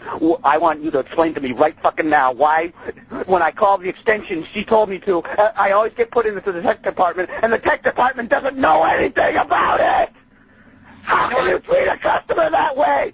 How many supervisors do you want me to speak to that can't help me? Yeah, I'm so sorry, sir. How many hours do you want me to stay on the phone? I've been on the phone since 6 o'clock my time. That's 3.5 hours. He's doing a good job, though. The problem is, now that I've heard more of this, it's too vague. It's very vague, right? He's not talking about... He's never even mentioned what his problem is. I have no idea what company... Exactly. What he needs help with. Right. He hasn't even, in passing, mentioned, right. Why he's calling customer service. Yeah, this is, shit. This is shit. He's full of shite. Fake, fake, fake. Yeah? Yes, fake. Definitely. I'm saying fake. I say fake. Then the votes are in. Yeah. I bet it's a radio station. It's probably a radio It's trying to do the Jimmy Kimmel thing. Is there? Do the comments say fake, fake, totally fake, fake? Most of them don't. There's a couple that do. That say, this is too good to be real. I really think people are stupid. I think the majority of people are dummies. Because when you read the comments, a lot of times people really think, or they send the link to you, you gotta hear this. And you click on it and go, are you retarded? Yeah. It's fake, you fucking dummy. Yeah. I think people like thinking, they want it to be real, so they... Right. It's like those urban legends when people used to tell those. No, I swear, it was this guy, that guy's cousin, I knew the guy. It's like, no, you didn't. My friends went on vacation years ago, and their room got broken into. Ooh. And everything got taken except the toothbrush and the camera. Jesus. Really? That's right. I just found he also posted an interesting story like that too. But before that, I heard another story where a guy, they threw the toothbrush away, but the guy laid on the cabinet and just painted his dick like a toothbrush, and the guy was just brushing his teeth with the guy's dick. Yeah, it's great. Absolutely. And then he had to squeeze the oniony bag of toothpaste. This guy has another well, it's the same way. He posted an unedited version. Oh, unedited. Why are we listening to this one? Well, I just found the unedited version, obviously. So go where we were. And take up from where we left off. Yeah, piece of garbage. Let's see if we hear him cursing. The weirdness is that I'm put it about to where we were, but he apparently edited things for quote unquote redundancy. So the unedited version is 2 full minutes longer. Interesting. Oh, Christ. We can't. It's weirdness. Let's hear a little of it. I want to hear without the beeps. See if there's any more clues. On the phone. Put that little slink on the phone. He supposedly know who she is. Yeah, what I'd like to do is get your phone number so I could pull up your account. Which is not supposed to be the goddamn fucking number anymore. So that was... Oh, the number. Okay, let me just pull that up, sir. And unless it was you, why would you edit out the fucking number? Who cares? And can I get the verbal password on the account, sir? No, you may not. I will pick that up with Michelle. Okay, yeah, so can I get Michelle's extension again? 3575, and if you're going to transfer me there and have it put me back into the main system or the tech department, that is fucked up.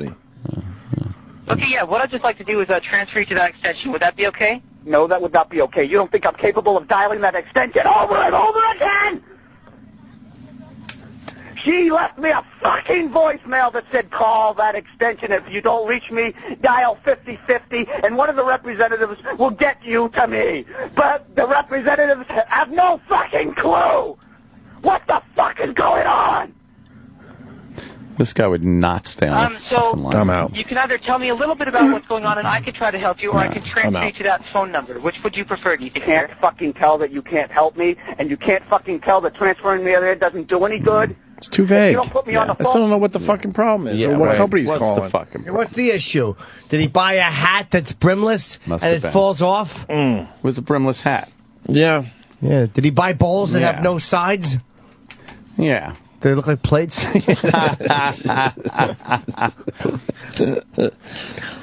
All right. E-Rock, fake or real? You know a bit about radio. Sounds fake. Sounds fake.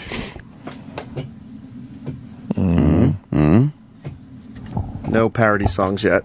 Oh, really? Yeah. They just did a phone scam, but no parodies yet. Phone scam? I bet it was real, right? What kind I believe so. What kind of phone scam? I don't know. It's saving down right now. I'll find out when we go to break. So fake. And poorly edited. You want to take our chances with another suggestion? I do. Okay. Yes, phone scam. No, I mean, Matt in New York. He wants us to listen to something else. Matt. Great. Hey, so what's check out the Angry Manager Elevator on YouTube. Angry Manager in elevator. Right? Elevator. Yeah, elevator. Okay. The guy, he's got a busted elevator, and he's a little sore about it. All right. Thank you. His name is Dave Morgan. He's from Utica, New York. We don't want his name, dude. He says it in this. Oh, okay. Okay. Now, are you saying this is real? Oh, yeah, sure, I know him. He's actually doing a stint right now for insurance fraud. I know him. Oh, boy. All right. Here we go. Allegedly. What do you think? Allegedly, yeah, I don't know That's who what this you're guy is. saying. Yeah, we have no idea. Thank you, Matt. We're going to listen. You want to take a listen? How long is this one? This is only 2:59. I think I might have heard this before. This is an old one. Okay. Thanks for holding. This is Mike with the Scrub Elevator. Mike, listen, just get me the fucking elevator fixed. That slut that was on the phone earlier, 16 Harbor Lock Road, Utica, New York, now. Okay, I'm sorry. What I'm was so the address? fucking sick of this piece of shit I have to deal with you people. It's the worst elevator in the world. I'm going to throw it out and come and ram it up your fucking noses. Get him here now. What's the address?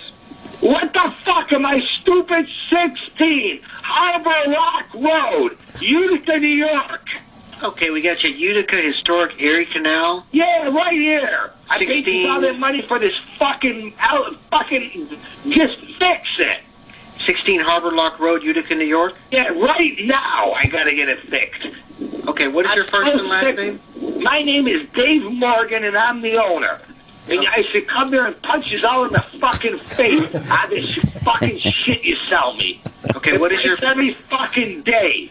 What is your phone number with area code first? Or 266 area code. Where the fuck are you? We're in Dallas. Dallas, go stick it up your ass, you fucking assholes. 315-2... I don't know, just in case. You're the worst company in the world. If the motherfuckers aren't here in 5 fucking minutes, I'm going to punch the guy in the face when he comes here. Okay, so that's 315-266... Oh, shit. Only one? What? Which elevator? The only fucking one in the building, you dumb fuck. Okay, it's not working. Is there anybody inside it? Yeah. Okay, there's somebody stuck inside it? In the elevator. There's a passenger inside of there? Yeah, no, there's a fucking Martian in there. You fuck. Is the passenger okay? This is New York City. This is New York. You know, you motherfuckers think I'm a dum-dum. That cocksucker better be here now. Now. Is there somebody stuck in your elevator? I'm so fucking mad. It's the worst piece of equipment. You ought to take a gun and you ought to blow your brains out for manufacturing this piece of shit that you manufacture. Is there somebody stuck in the elevator? What am I, stupid? Did you not hear me, you imbecile? Get the fucking guy here now. So there is somebody in the elevator? Do you understand? Yes or no? Is there somebody in the elevator? There's a Martian in the elevator. He climbed through the roof. What floor is the passenger stuck on? There's 2 floors. Are you people that ignorant? Do you not know what fucking elevators are in what building? So what floor is that? I don't know what floor, sir. There's only 2 fucking floors. There's a 50-50 fucking chance. You take a guess. Okay, I think advise your officers to call 911 and we'll pay somebody out there. Okay, I think he's doing a Jerky Boys thing here.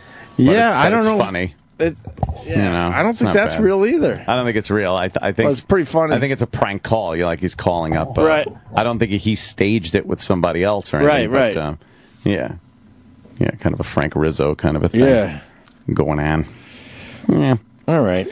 How you better? You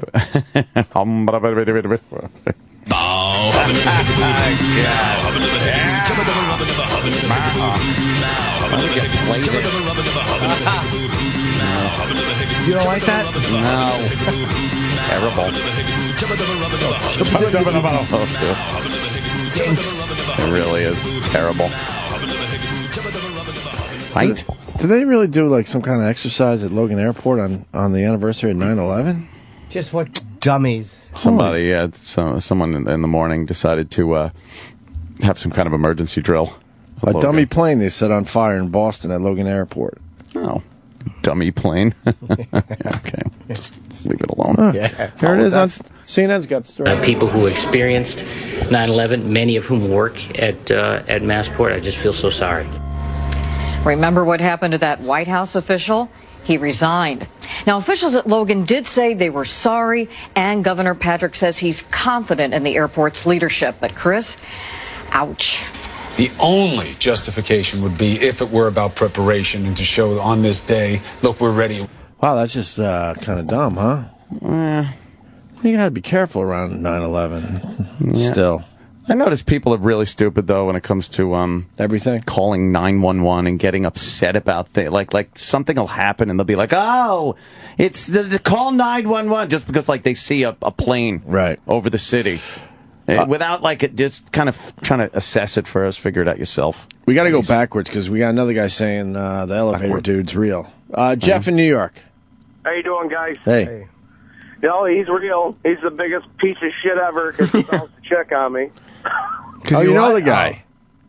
Yeah, I know the guy. Yep, that place closed, and now he's involved with Hotel Utica. He got big trouble for insurance fraud. How do you know that? So you just know that guy and you know that call's real? That call is 100% real. It's now it's Aquavino's now in Utica, and my wife and I got married there. All right, there you go. All right. Thank you, sir. See ya. All right. I still don't believe him. No? Oh, you're such a doubting Thomas. That's me, all right. You're such a doubting Thomas. Doubting Thomas. All right, we're going to go to break. It's Johnny Cash Day. Oh. 10 years ago today, he died at the age of 71. You're kidding. We got Jim Jefferies calling in today in about a half hour. Oh. And Kevin Pollock stopping in today. Nice. Oh, he's got a movie he's making. Yes. And where are the stars? Oh, well, we might have a little role in the Kevin something Pollock going on. project. We got to do a little something later on today. Where are the stars? We also have 4 pairs of Metallica tickets that we got to give away by tomorrow. So maybe we should give some away today. How are we going to do it? I don't know. We could just take a caller. Oh, God. Let's come up with something good. All right, we'll come up with something good. We absolutely will come up with something good. And our podcast number 18. The Opie and Anthony podcast. Go get it, please. There's a link on our Facebook page, Opie and Anthony. It's on iTunes. It's all over the fucking place. And all the usual places you find podcasts, right? Yeah. And it's the racist Happy Days thing from last week. Oh, yeah. And the Nugget. And the Nugget. Hi, I'm going to have it.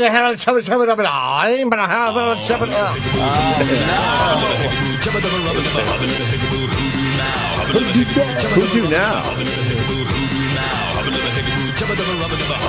Is that a Scott Shannon original?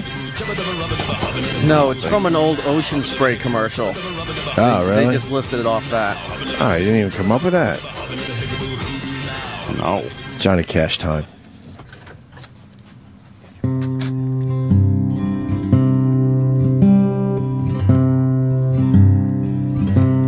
The beast in me is caged by frail and fragile bars. restless by day and by night, rants and rages at the stars. God help the beast in me.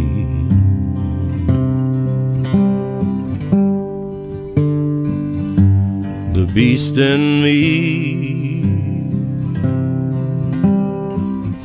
has had to learn to live with pain,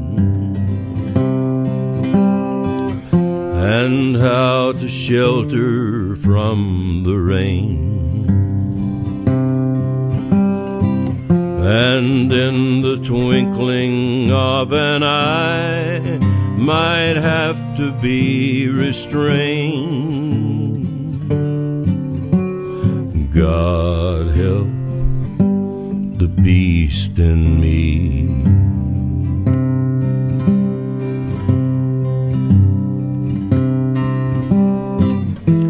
Sometimes it tries to kid me that it's just a teddy bear, and even somehow manage to vanish in the air, and that is when I must beware of the beast in me that everybody knows. Terrible song. They've seen him out. He plucks one string and moans and groans. How is this a good song? I'm enjoying this a lot. No! It sucks! Although I do enjoy when Anthony hates anything, it makes me happy. But I must disagree. No. Travis agrees with me. Do you think people want to listen to this? Yeah. No, they don't. You like this? Yeah, The Beast in Me? I'm a huge Johnny Phenomenal. Cash fan. Oh, God, bunch of fucking idiots. Well, that's true. You like the Three Stooges movie? It wasn't bad, really. No one wants to hear this. Yes, they do. It's great. Hugely popular. That's right. There's a beast in him. You might want to think of that. You might want to address the same issues. So it was written by Mrs. Nagel. This is the Opie and Anthony Show. Opie and Anthony, Sirius XM. The Opie and Anthony Show. Opie and Anthony. Opie and Anthony Show continues.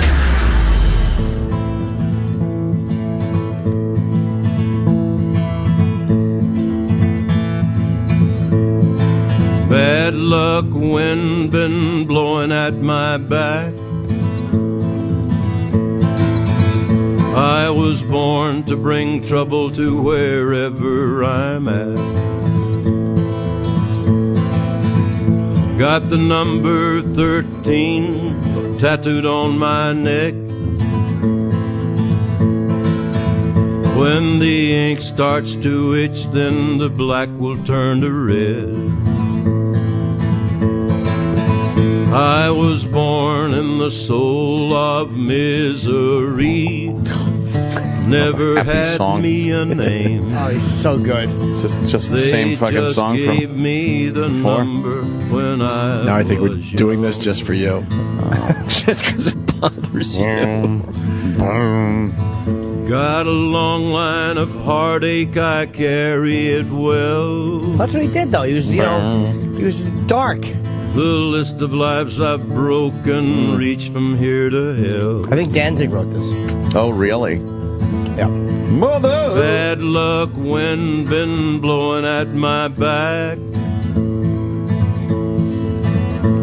I pray you don't look at me, I pray I don't look back. What? Right. I was born in the soul of misery. You're waiting for you to explode. Never had me a name. Oh. Stupid Johnny Wow. Cash. They just No, this is gave a real me the number when It's not I prank. was young. It's a real customer service call. Oh. Yeah. What happened? I found a really good one. Oh, okay. It's not a prank call. He mislabeled it. It's actually a really good.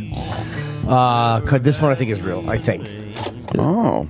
Finally, because Yes. I was telling Anthony, nothing worse than going with a bit and then realizing as you're doing it that It's just nothing. it's nothing or it's fake or Yeah, it's just yeah. like fuck. I hear you. But this one's real? Yeah, allegedly.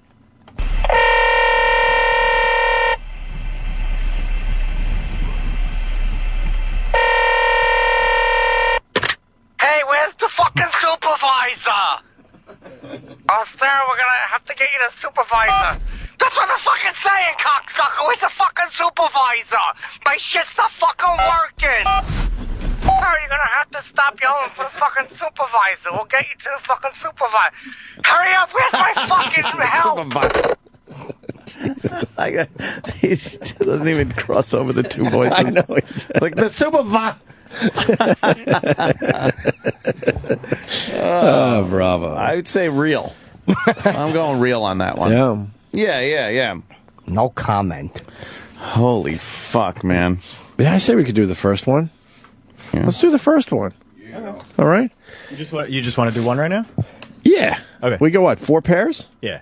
Does E-Rock know which one so he could then, to bring it all together? No, he doesn't. Okay, but he will. All right. Here's the deal, gang. You want to do the first one on the list? I think so. Okay, that's fine. We'll start there. We have Metallica tickets. Yeah, live at the Apollo Theater. That's right. When is it? 21st. September 21st. Yeah, so you got to, be around here, right? Yeah. We're not going to fly you in, you fuckwads. I got to read the mandatory copy in red. Oh. Open only to active SiriusXM subscribers that have been self-paid or introductory trial subscribers since before August 1st, 2013. Oh, active? Oh, boy. What does that mean? Keeps our audience out. Active subscribers. It just means you have to have been subscribing since before that date. But it's not like a free subscription? Right, like if it's one of these celebrities, if Ron Livingston from Office Space calls in, and he's like, I'm a subscriber, we're like, we gave you a free subscription, dude, you can't go see Metallica. Yeah. Why do we have to read that? Why can't we just give away Metallica tickets? No, we have to make sure it's on the up and up. Why? Protect ourselves from... How do they prove Open only to active SiriusXM subscribers that have been self-paid. What does that mean?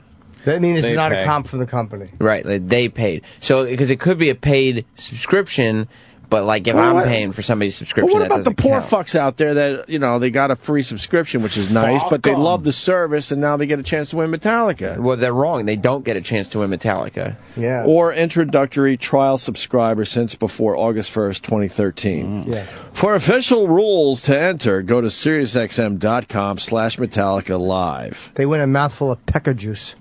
By September 16th at 9 a.m. No purchase necessary. Yeah, you have to buy anything. Yeah, I mean, you have to be a subscriber, but... Is it void where prohibited by law? Yeah. Like Saudi Arabia? This is not good. Metallica ticket, you have to punt a clit off a woman for no reason. I got the question, though. We give the Metallica tickets, but they have to get there themselves? Yeah. Of course. Yeah.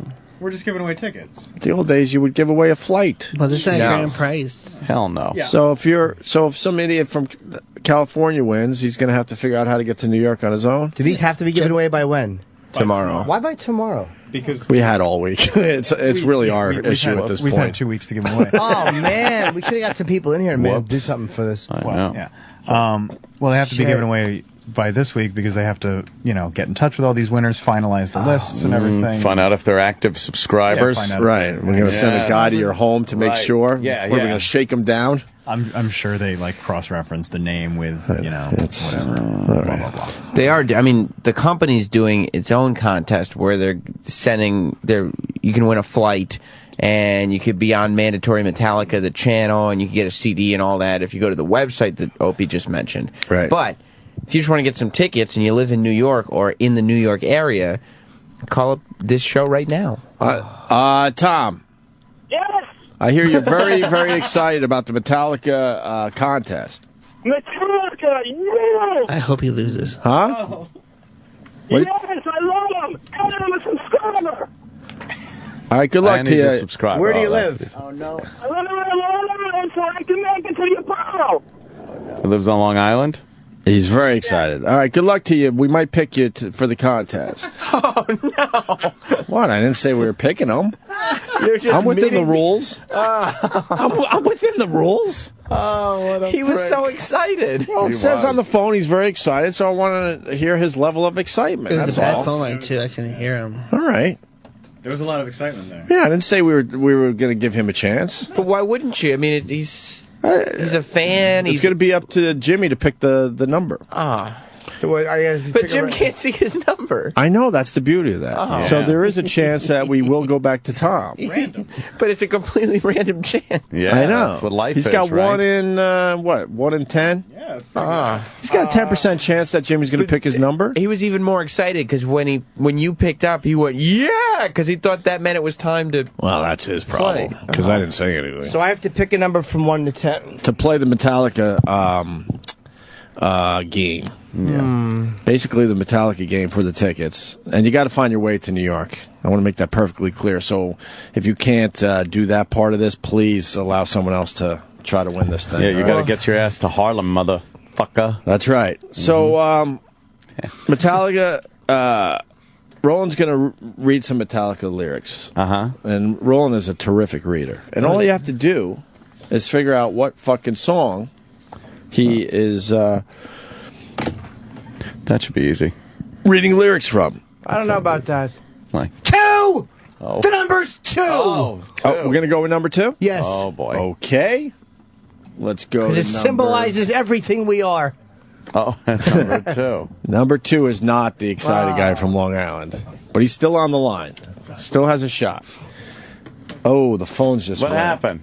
You saw that, right? Yeah. Uh-oh. No! All the phones just... Uh-oh. No. Did he really go out? I'm not sure, so I don't want to touch anything. Where's Mars? Hold on, we're not even fucking around. The screen just went I'm blank. assuming I could just re-click that, but... Yeah, It says Should here I- you still have the phone line on. Okay, well, stay where you there are. it Don't is. hang up on him. What the hell is that? Oh, I guess if you scroll the mouse down, it'll get to the other All right, we're good, Mars. desktop. All right. Fred. Yes. Is this the Fred from Brooklyn? I can't believe I got It's Fred from Everyone's Brooklyn. going to think it's a setup. Oh, no. Jimmy picked number 2. There is no setup, I swear. Fred from Brooklyn, we all know very, very well. I dialed and I got through. Holy shit. Wow. Maybe no one's listening except our friend. All right. Fred from Brooklyn. All you have to do is figure out what song Roland is reading the lyrics from. Okay. Love it or leave it. She with a deadly bite. Quick is the blue tongue. Forked as the lightning strike. Shining with brightness. Always on surveillance. The eyes, they never close. Emblem of vigilance. Ah. What? Oh, boy. Yeah, I told you this would work. One more time. Love it or leave it. She with the deadly bite. Quick is the blue tongue. Forked as the lightning strike. Shining with the brightness. Always on surveillance. The eyes, they never close. Emblem of vigilance. Ah. It sounds like a Hitler speech. You got 15 seconds from right now. What do you got, Fred? I'm just going to... creeping death. Wow. No. Fred gets through. He gets through on the phone and... Holy prick! You cost me tickets, you fuck! Thank you, Fred from Brooklyn. Oh, there goes Fred. E-Rock, you got the song? Or yeah, because other people will be able to look up lyrics. Yeah, we'll do another one. All right, E-Rock, you got the song? I have this one, yes. Right here. Ah, yes. Oh, it's Enter the Sandman? No. Don't tread on me! Don't tread on me!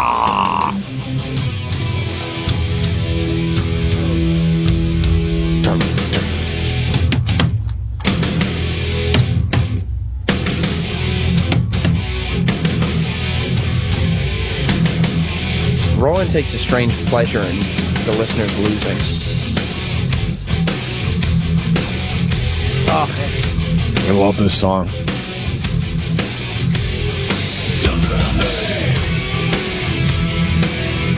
I want to hear Roland's part. That's my fault. I didn't tell her. It's okay. Liberty or doubt, walking so proudly here. Once you provoke her, rattling over the tail. Never begins it, never once engaged, never surrenders, showing the pain of rage. Slip up from me. So be it. Fret no more. Just the killer pieces. Are you going to see this show? Fuck yeah. It's going to be great. Let's play good in Harlem. A lot of the regular crowd, I'm sure, will be in there at the Apollo Theater for this one. All right, we can fade out. What the fuck is this shit? Now we're just listening to Metallica. That's a great song, though. We didn't get to the rolling part, but that's okay. What was that? Good news. Not for Fred. Fred lost. Fred will not see that song live. That means Excited Tom from Long Island is still in the running somewhere out there. Yeah. Now I gotta hear Fred fucking Friday. I think he's playing poker tomorrow at my house. Oh, really? He's gonna be all pissed off. He's gonna be mad. All right, it's between 1 and 9. 6! All right, it's between 1 and 9. You picked 6. You know who 6 is? Well, we're going to find out. Lucky number 6 has a chance at Metallica tickets, and that would be Brian in New York. What's up, fellas? No. Good luck, Brian. Thank you, sir.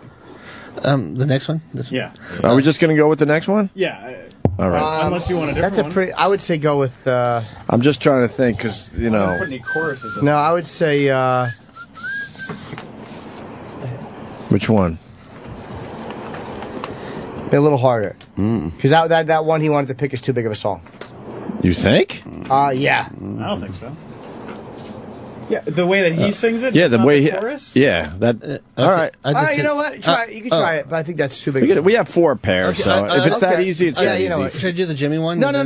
Try the second one. Wait, which one is he doing? Now I don't know which one he's doing. The one you wanted. I didn't realize we had 4 pairs. Write down the next one. Okay. Yeah. Okay. All right. Yeah. They think our heads are in their hands, but violent uses brains violent plans. You keep them tied and makes them well. He's getting better, can't you tell? 15 seconds? 15 seconds, Brian. What song is Roland reciting lyrics from? Was that Fuel? Nope. No, it was not Fuel. Oh, Brian. I'm sorry, Brian. You saw your band at the best place ever, stupid. Roland. You lost. What is wrong with him? Google the sellers and you could cry. Roland. All right, sorry, Brian. I was wrong. That was not that easy. My fault. No. That was Welcome Home. Yeah, I love it. Sanitarium. All right, we don't have to play that song. I want to play a little bit of it. All right. The next one. Nice. Fuck. Metallica rules. I bet they play this. Huh? I bet they'll play this. But Brian won't hear it. Yeah, Brian's not gonna hear it. Oh, Roland. Enjoy this, Brian. This is the closer you're going to get, buddy. Let's get hit this. Oh. Yeah.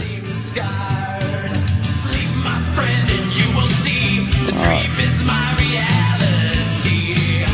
They keep me locked up in this cage. Can't they see it's why my brain says rage?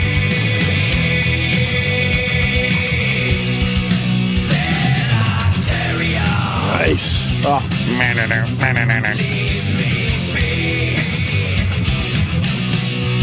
Sanitarium. Just leave me alone. All right.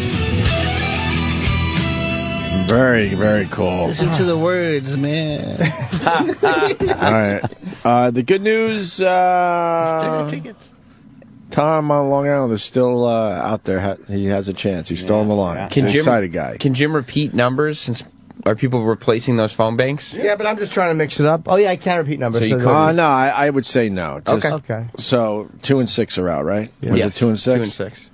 But they should stay on the line because we might give away another pair and then, we'll start over. Right. Okay. All right, so it's between 1 and 9. You can't say. 1! Wow. All right, 1. And yeah, that's not excited, Tom.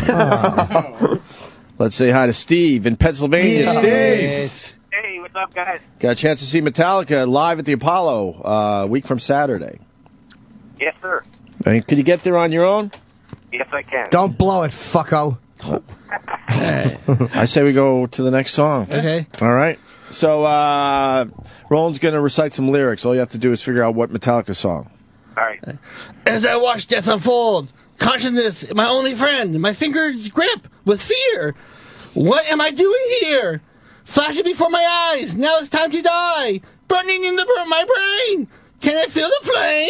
Ah! You got 15 seconds. Like almost sound like you were doing sanitarium there again, but you just did that. So Yeah, you got like 5 seconds. We need a guess. happy birthday, Jim Norton. That's it. Come on. Wow. This is a good amazing. Wow, you're It's missing a amazing. great concert. Oh, boy. He takes such pleasure. Google sell this again. Play it, Rock. That was Ride the Lightning.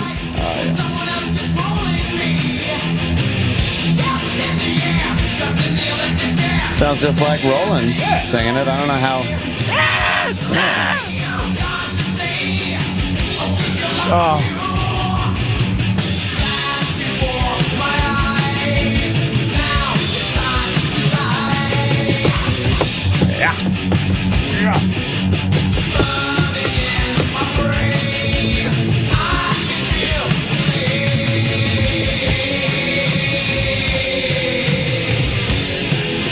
Wow, it sounded different when they sang it. It's a little different than how Roland did it. I like Roland's interpretation of Metallica songs. Good. It's good stuff. All right, so now we go back to the phones. Songs. Huh? I'm going to need to get more songs. Yeah. Right? Tom on Long Island, the very excited guy, is still out there. He has a chance still. Jimmy, pick a number between 1 and 9. You can't say 1, 2, or 6. Oh, can I say something higher than 6? What do you mean? I can say a number higher than 6, though, right? Just not 1, 2, or 6. 9. Okay. 5! 5! Look who it is. Let's see who it is. Number 5. Hi, number 5. Who's this?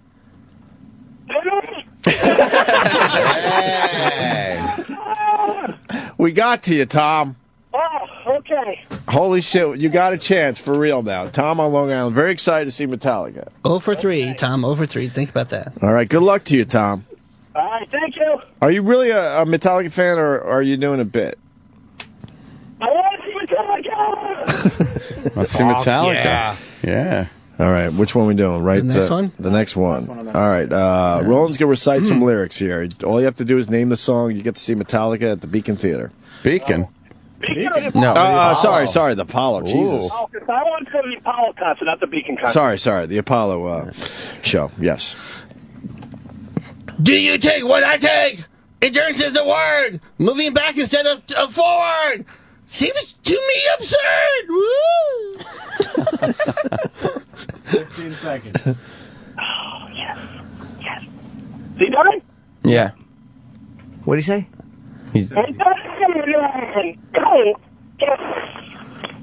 What? What? And to the Sandman. No. Big fan, my ass. Enjoy staying home on the 21st. Eye of the Beholder. I cannot believe not one person Yeah, it's a good idea, has man. run These are this hard. yet.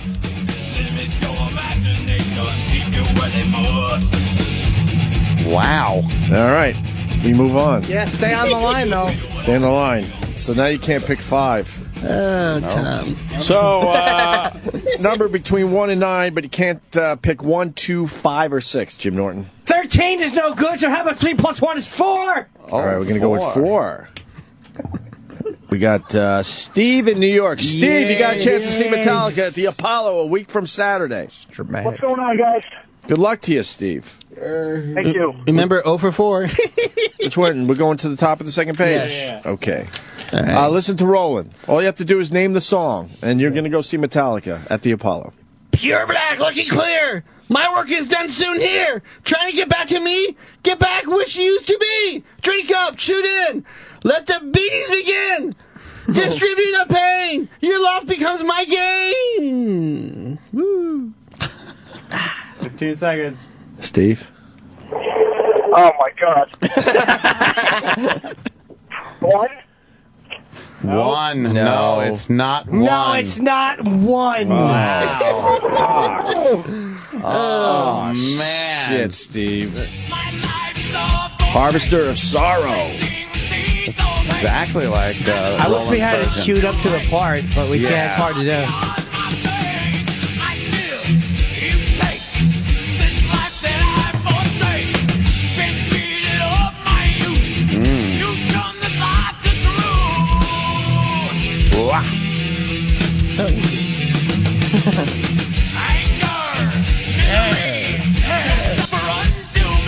You like Metallica, Sam? I do. I don't see any fucking James Hetfield tats on you. Yeah. I don't love Metallica. I like Metallica. Oh, that's different. All right, let's move on. Jack White. With all my heart. See fag. At this point, you can pick either 3, 7, 8, or 9. Jim. 9! Please. Let's say hi to Dale in New Jersey. Dale, good luck. You got a chance to see Metallica Hey, a week what's up? from Saturday at the Apollo Theater. My old partner. Oh, Dale. I get it. Find your peace. Find your say. Find the smooth road in your way. Trust you gave a child to save. Let you cold and him engrave. Ah! He's getting a lot of the words wrong, which makes it hard, too. Jesus. Yeah. All right, Dale, good luck to you. Did Ride the Lightning?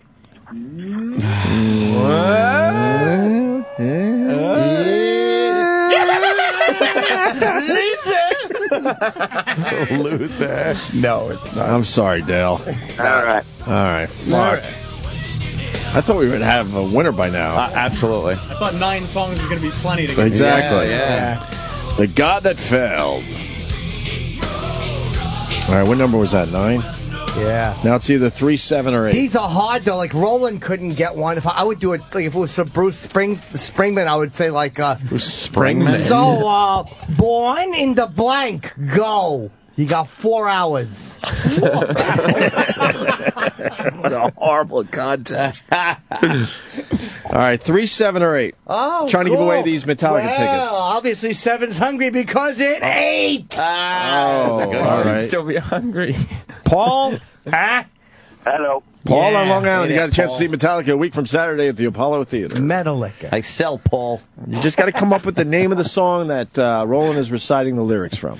Oh, boy. All right, here we go. Roland, to you. Left home at an early age. Of what I heard was wrong. I never asked for forgiveness. But what you said is done. Ah! Oh, my God. This is the worst contest. I'm Travis actually has to go find more songs. Yep. just going to say sad but true.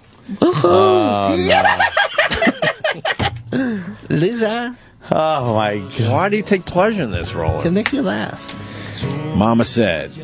Roland, you're the worst. Well, you're not going to go see Sorry, Paul. Metallica. What an asshole. He really is rubbing it in. Well, you like that Roland's rubbing it in, Paul? All right, Paul's gone. He's not happy. I don't know who to bring with me to this. Oh. You got excited, Tom. Do I bring a good buddy? Or do I bring something with a cunt? 3 or 7, 3. Jim Norton? 3. We know that both will get a chance, though.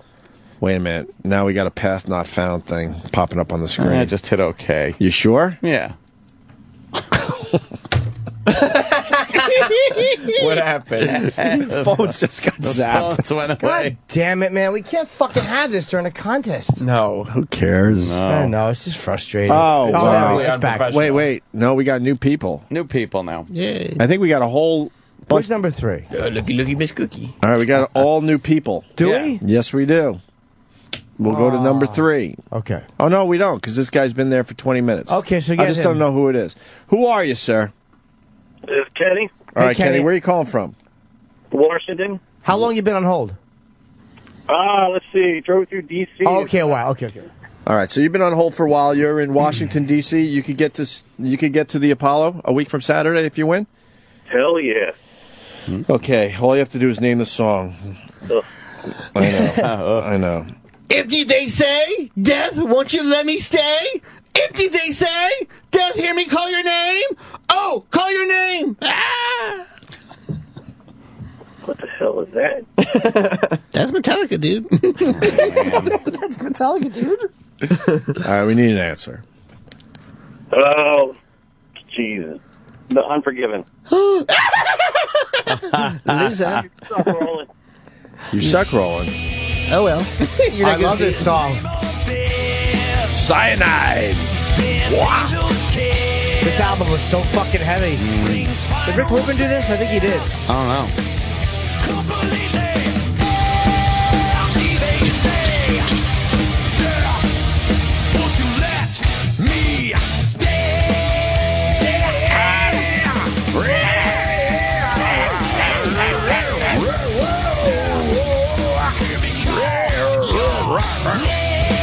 Oh, this is the rolling part. Sounded just like him. Oh, he did a little different. Okay. Yeah, we're down to the last caller that's been on hold, at least, and then we might have to just start over. We will, but we'll do it a different way. Line 7. Who is this? This is Kevin from Philly. Good morning, boys. Hi. Good morning, hi there. Kevin. How you doing, man? Good luck to you. You got a chance to see Metallica, Apollo Theater, week from Saturday. All you have to do is figure out what song Roland is reciting lyrics from. This is the face that stones you cold. This is the moment that needs to breathe. These are the claws that scratch the wounds. This is the pain that never leaves. This is the tongue that wipes you down. Ah! The thing that should not be? No. He just goes, no. God. You're crushing people's dreams out there today, Roland. Really are, Roland. Can we hear Sick Fucking Puppies remix of that? Fuck yeah. Fuck. Sick fucking puppies. That was some kind of monster. Son of a bitch. Yeah. Iraq, some kind of monster. I don't have that one queued up. I didn't tell him I was out getting on. I did. We have the live version. No, I don't have the vocals queued up. We have the live version.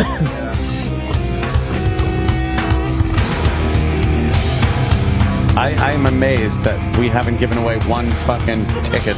Good idea. No. I thought this would be 4 and Amazing. done. This is amazing. That's what I thought. Now, here's how I want to do the next one. Yeah. You want to change up the contest? I want to pick randomly out of the thing because I've already gone to these numbers, so I don't want to know who's. I want it to be that was random because I didn't. But now I've listened to all these guys once, and I want it to be totally fair. It's all new people, isn't it? No, it's the same people. We kept on hold. No, well now, like the people that replaced the ones that Oh, lost. I thought they stayed on. Oh no, they're gone. Yeah, it's new people on the same It's phone now. lines. Oh, you got I'm sorry. 9 brand new Okay. people now officially. Oh, I didn't realize. So now you can go back to picking between 1 and 9. We start all over. All new people. Yeah, all those people had a chance. They're gone. Yep.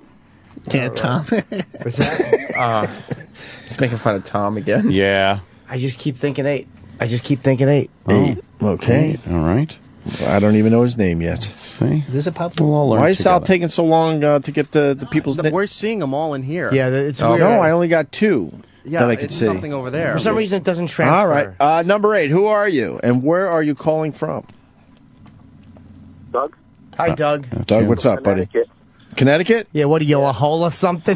Kidding you, Dougie. All right, Doug from Connecticut. I'm doing with this contest. Let's give it a shot anyway. All right, Roland, to you.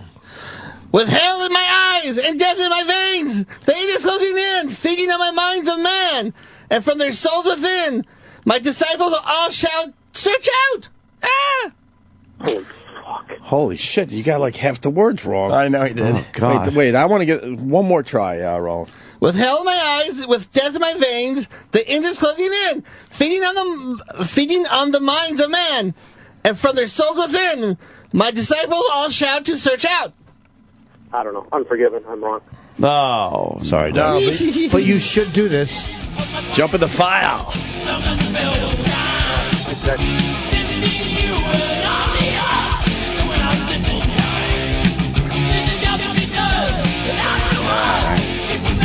Didn't get it. All right, let's move on here. We just want to give we have 4 pairs. I We know. thought we'd give away Jesus. at least 2 by now. Right? Jimmy, what number? Can't pick 8. I know, I can't pick 8, so I can pick probably a 2. 2? All right. Who is this, and where are you calling from? Hello. Hey, you. Everyone say hi. No. Hello? That's it. Goodbye. 2 is not going to work out. All right, 2's gone. Turd. All right. 2 gone. Which one do we do, 8 and 2? Or let's just fucking split the difference and go with 5? Oh, 5. Let's go to 5. Dude, no. Hi, who's this? Edgar. Hello? Hello? Yeah. That's you. Yeah. What's your name, brother? Hey, Rob. Where are you calling from, Rob? Are you stealing? New Jersey. All right, Rob in New Jersey. Good luck to you, buddy. Thanks, man. Okay, Roland. Crystallized as I lay here and rest. Eyes of glass stare directly at death. From deep sleep I broken away. No one knows. No one hears what I say. Ah! Rob. It's always the exasperation. After Yes. But you know you're going to get a real Metallica fan to figure this shit out. Oh, yeah. Man.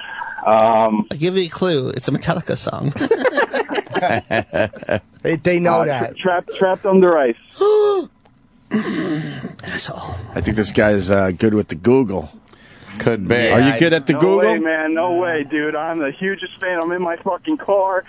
So fired up. Please tell me. Didn't sound like you. You're not in a car, though. Beep your horn.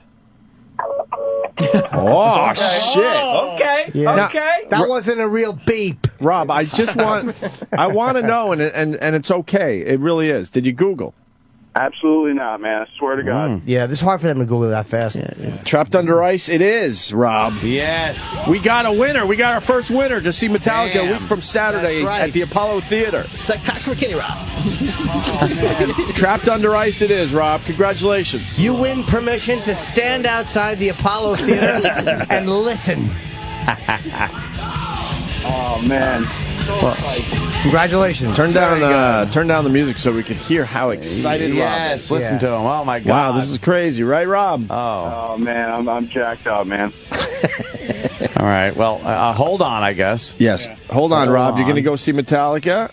I'm going to put you on hold. I got to do this very carefully. And you're going to talk to a real stupid person who'll take your info. That's right. Rob, on line 5, won the Metallica Sal? tickets. Yeah, Sal. Oh. Right. All right. Dummy. Sal has picked them up already. That's the guy you were talking about? Yeah, Sal. We have 4 more songs. You want to just get through them? We do have 4 more? God. Yeah, I have 3 more in my hand. How long is this going to take, though? Yeah, let's try to get one more winner. Yeah. So what numbers did we do so far? 8, 2, and 5. I'll tell you what we didn't do. Okay. 9. 9. Trying to give away another pair here before we go to break. Who's this? Hello. Hi, 9. Hi, 9. That's you. Who are you? Sir? John from Orange County. John from Orange County. Are you ready to try to decipher what Roland is saying to win Metallica Will you be able to get to the show? I'll try. He sounds like he's got something in his mouth. No, but if you win the tickets, will you be able to go to the show? Absolutely. What's that background noise? Where are you calling from? Work. What do you do for work? I sell auto parts.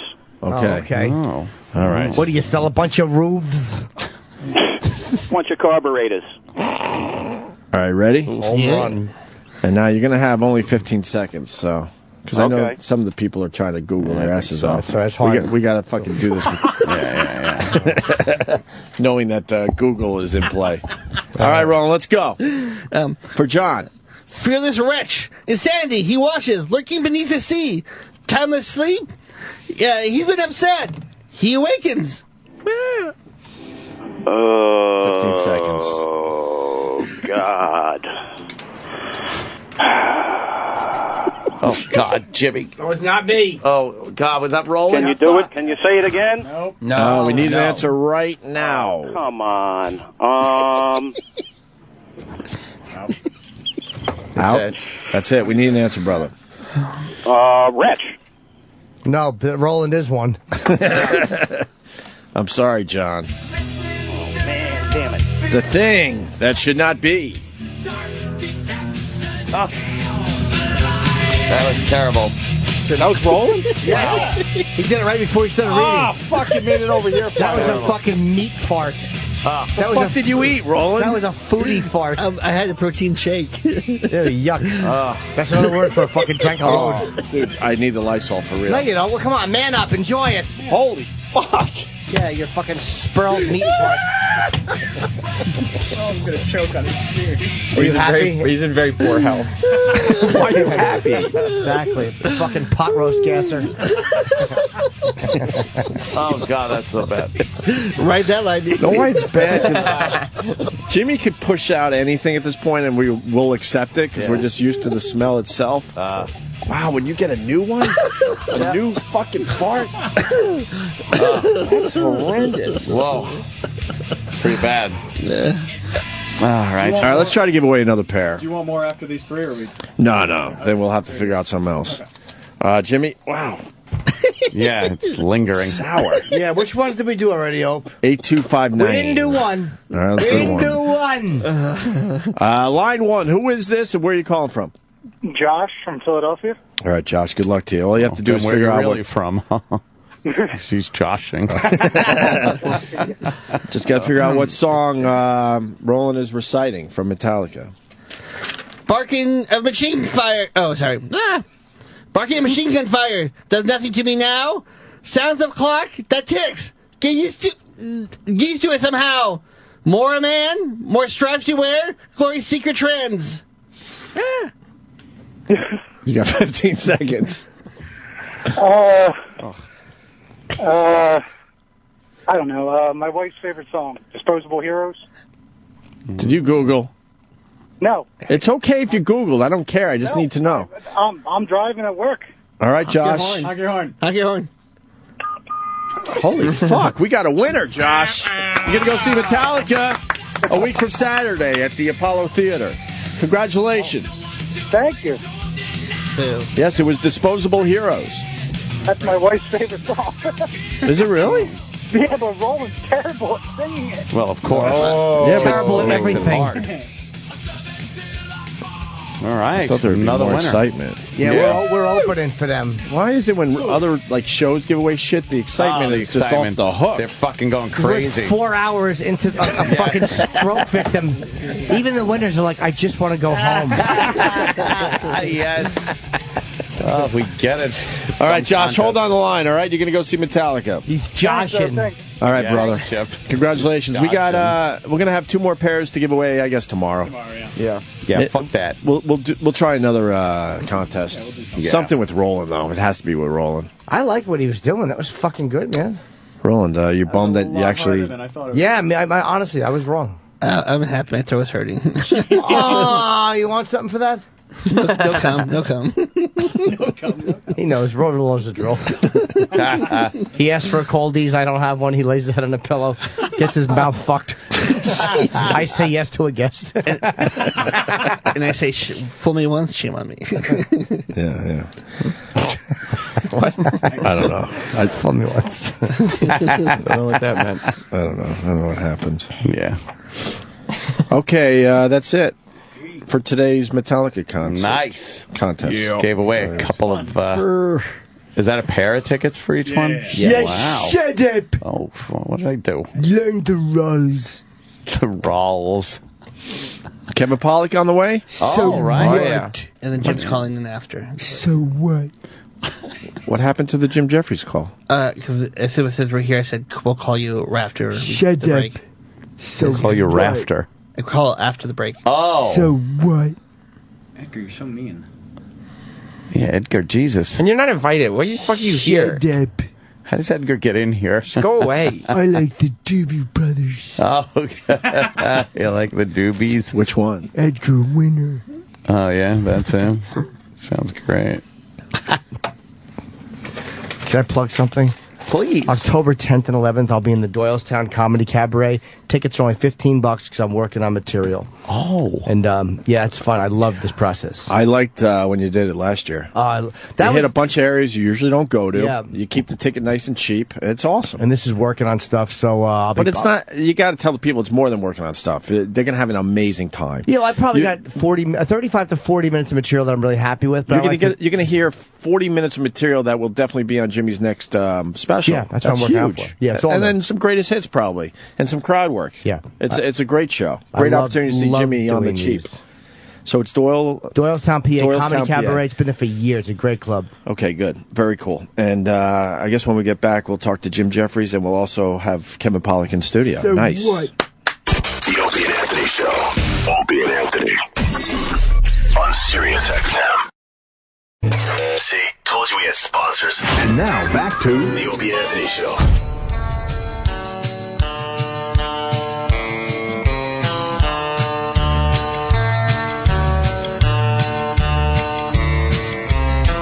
A child arrived just the other day. He came to the world in the usual way, but there were planes to catch and bills to pay. He learned to walk while I was away, and he was talking before I knew it. And as he grew, he'd say, I'm gonna be like you, Dad. You know I'm gonna be like you. And the cat's in the cradle and the silver spoon, little boy blue and the man in the moon. When you're coming home, Dad, I don't know when, but we'll get together then. You know we'll have a good time then. My son turned 10 just the other day. He said, thanks for the ball, Dad, come on, let's play. Can you teach me to throw? I said, not. No, you like the Harry Chapin cover? I don't mind when Harry Chapin's doing it, but, you know. But his smile never did it. Said, I'm gonna He did a great job with this song. He should have done a Metallica song. Oh. He would have. I know he would have. And the cat's in the cradle. And my head's in the road. Little boy blue and the man in the moon. When you're coming home, Dad, I don't know when. We'll get together then. You know we'll have a good time then. You think Johnny Cash Day's a hit, Ant? No. It's not a hit. The other day, man, I just had to say, son, I'm proud of you. Can you sit for a while? wow. I didn't mind the Johnny Cash episode of Columbo, but that's about all I can do for Johnny Cash, really. See you later. Can I Yeah. have them, please? have them, please. Our pal Jim Jefferies is on the phone. Ah. Good morning, Mr. Jefferies. Good morning, guys. How are you? All right, I gotta Very good. apologize for that text over the weekend. My That's all right. my buddies were down there in Philly. We're going to see Dave Chappelle. And I guess Jim Jefferies is doing some of the dates. Ooh. So I finally called in a favor. I wrote Jim because my guys were sitting on the lawn. I write Jim. I'm like, hey man, you know, my guys are seeing you tonight. Can you maybe, you know, help me out with getting them better seats? Uh-oh. And he just writes back, what show are we talking about, mate? He wasn't with Chappelle in Philly. So then I felt like a complete asshole. Well, you should. But I guess you're doing some Chappelle dates on the West Coast? I'm starting Sunday, and then I'm doing. I'm doing Arizona, Irvine, Vegas, and San Francisco. But they put me on the poster for all the dates. Yeah. There's like 15 shows, so I get abused every fucking day because someone's like, yeah, dude, the only reason I came to see the show in Austin is because I'm like, wow. sorry. It's not your fault. Yeah, that's not cool. You didn't make up the posters. Yeah, because now you look like an asshole, like you're canceling shows or whatever. Yeah, I look like I'm just not showing up, but I am. I'm showing up to the ones I'm meant to be doing. But I'm a little bit nervous about them. They're like 30,000 seat gigs. I can't see it going well. Yeah, and there's been a little controversy with Chappelle. He's back on track. Yeah, he is. He had a little controversy. You just had a bad gig. I do that like weekly. Like I'm in a club where I go, well, you can all fuck off then, and I storm off. You know? It sounded like the people were fucking being assholes, though. No, blurting out shit from the old show. Jim, I want to talk. With 30,000 people, it's not like you can go, oh, that bloke that's heckling over there, get him out of here. Right. True. I want to talk to you about a tweet yesterday. Yeah, what's that? Well, you were talking about babysitting your kids, and I got told that's your idea, but worse than that. Oh no! I'm not going there at all. Of course not. I'm not. That's not why I'm bringing it up. I'm bringing it up because I have talked about it on the show, and I could completely relate. And it drives people nuts when you say it. And from time to time, I go, I had to babysit my kids last night, and they're like, if they're your kids, you're not babysitting. But the reality is, there are times where you're absolutely just babysitting. You're just fucking making sure they're not killing themselves, and then there's a lot of times where you're doing fatherly things with them. Yeah, it's just suicide watch for the most part. Like, I don't know if there's any parenting involved. My kid's first word yesterday, no. No? Yeah, so you think most people say dad or mum or something. Right. His first word, no. So pedophiles beware. That's you know. Isn't that like kind of a telling thing if your kid says no first? I think he probably assumes that's my name because he hears his mother say it to me so much. I don't know. How's it going? You're almost a year in, I think. I'm 10 months in. Yeah, it's all right. Yeah, it's good. Yeah. He's a good little fella. He did a modelling job for baby born carriers. Really? The other day. Yeah. Oh, man. Oh, Look no, at that. you're Getting one of them right in the business. You're getting them right in. Yep. Well, so now he's officially earned more money than his mother this year. So that's Around 10 months, my daughter's going to be a year very soon. I mean, it's starting to finally become cool. Before that, it's just like... They're just fucking organisms. They're just kind of blobs. Yeah. You know, I mean, that's... Yeah, he's all right. He does the thing where he walks around holding the coffee table and stuff. But he gets so excited by that just shit that only people with kids can understand. He just ate a grape.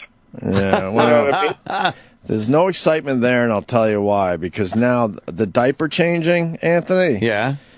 When you start introducing foods into their little bodies there. Yeah, now you get the big shits. The diaper thing was easy, but now because we introduced the food about a month ago, and they're a complete nightmare. It's brutal. Well, I could. I inspect this shit like a German. You know, I'm in there going, we can't give him seeds anymore. They go straight through him. The other day we gave him pumpkin seeds, and I think his asshole's the diameter of a nickel. You know what I mean? Right. I'm like, he can't have a fucking pumpkin seed. That's got to really tear through his colon. Oh shit! Wow, that doesn't sound very good for a small child. No, and then the shit goes all the way up their back, halfway, almost up to their belly button in the front. Like what the? They got to figure out that diaper thing a little better. I think. I don't know. Parents don't seem to care that their kids are fucking packed with shit and wiping it off and not gagging. And I'm cleaning out vaginas now. Oh, man, That is the weirdest thing ever. ever. So you got that, you have to wipe away from the cunt, don't you? You gotta spread a little bit, and then you gotta get in there. It's Jesus like, it's the weirdest thing ever. This is the weird thing, right? Because you gotta wipe, because it turns out that women of all ages hate having shit in their cunt. But man, I don't, like my kid can have shit all over his balls, not a problem. Happy as Larry. Right. Yeah. Yeah. Even to this day, if you fuck a girl in the ass and you got shit on your dick, you'll call your friend up and tell him. She'll go, I had shit all over my dick the other night, and then he'll tell you a story about when he had shit on his dick, and you'll both laugh. But in the history of women, there's never been like someone go, Karen, you'll never guess what happened to me. All right. I had shit in my cunt. That's great. You really got to, open it up and fuck it. You got to get in there, man. This seems weird. The mom should do that. Well, it is There should be some type of, I don't know, if you have to open up, some type of stick with a hook on the end to scoop it out. That's something you could take on Shark's Tank. Right. Yeah, go to Shark Tank. I don't mind the diapers. It's not. No. I mean, when your kid starts taking man shits, though, that's a little fucked up. That's when I'm like, okay, we're done here. It's time to get on the fucking man toilet. Shit because it's solid and it's one sort of just. It's amazing. You're like, that came out of this little thing. It's amazing sometimes, but whatever. Jim, what are we promoting today, buddy? We're promoting Carnegie Hall November 9th. How cool is that? Our pal Jim Jefferies is playing fucking Carnegie Hall. Are you serious? Yeah. So, but we got to move some tickets. It's only on sale for about a week or so. But I'm doing Carnegie Hall to close out the New York Comedy Festival. So, it's one of those weird things that you hear about that the whole. I rang my dad up and said, actually, I was in Sydney when I found out, when they booked me. And I said, Dad, I'd like to fly you out. I'm going to be performing in Carnegie Hall. And my dad went, I saw your show last night. And I went, well, yeah, but this is going to be Carnegie Hall. And he went, is it going to be the same jokes? No. Not quite getting the gist of the whole Carnegie Hall thing. Huh? Parents have a way of... No, from Australia, he didn't quite get it. Parents have a way of just bringing you right back down to earth, man. And used to tell a story with his mom and how she would talk about our radio show. We would be just fucking kicking ass. And how would she... It just seemed like it was a hobby, and when am I going to get back to work? Right, and she go, you're talking with your friends again today. Your friends on your how is your little show? Right, the little show. Right. Holy shit! I'm not going back to construction. Right. She just thought it was like a little side job. Yeah. You get Before it out you of my got back system. to work, right. Get that out of my system so I can get back to construction work. Like real work. And and really, have a career. That's why Jesus is a carpenter for so long. So he had something to fall back onto, right? Right. Yes. It's always, oh, God, they were always with the fall back thing. No, we don't want to get in the way of your dreams. We know you want to do this and stuff, but you really need a trade to fall back on. Oh, that's good. Yeah, the fucking safety net of shit. Some would argue that you really should have no safety net, and that's when you become successful. That's when you have to make it work. Who talked about recently having your back against the cliff? Like, literally, you can't fall back on anything because you're going to fucking, you're going to die. You're going to fall. Yeah, you can't have a safety. Some would say you can't have a safety if you really want to make it. I don't know. Fucking Carnegie Hall, man. That's crazy. Yeah, I didn't know you played an instrument there, Jim Jefferies. You look on the web page, and it's like the only two acts that are doing it are me and Kathy Griffin. So I'm shameless. I go on the web page and I go, I wonder how many tickets she sold. Let's check out all the empty seats she's got and so forth. And then I'm on the web page and I go, I wonder how much this cello cunt has sold. Right? Cello cunt. Cello cunt. And he's like on weeks after me, and I go, the cello cunt sold out. He must be really funny. If it's billed that way, man, I would go see it. Yes. Cello cunt. I will absolutely go to the Carnegie Hall show to see Jim Jefferies. I think that's a good one, man. An amazing accomplishment. Saturday, November 9th, right? Yeah, on the Saturday, yeah. Tickets on sale now for Carnegie Hall. And I think we might even be filming a little tiny bit of it for legit, but because we're going to be right bang smack in the middle of filming the season 2 when that happens. So cool. Yeah, second season. Congratulations on that. Yeah, we start that next week. We're filming in a water park, but the problem is we're still trying to cast my dad, and it's gotten a bit tricky to find an elderly Australian man who's funny. But we'll see how it goes. We want Paul Hogan. And we've been trying, and we still haven't gotten an answer back yet. I don't know if I'm meant to say anything, but fuck it. What difference is going to make? He's going to say no. But what the fuck is Paul Hogan doing? Well, this is what I think.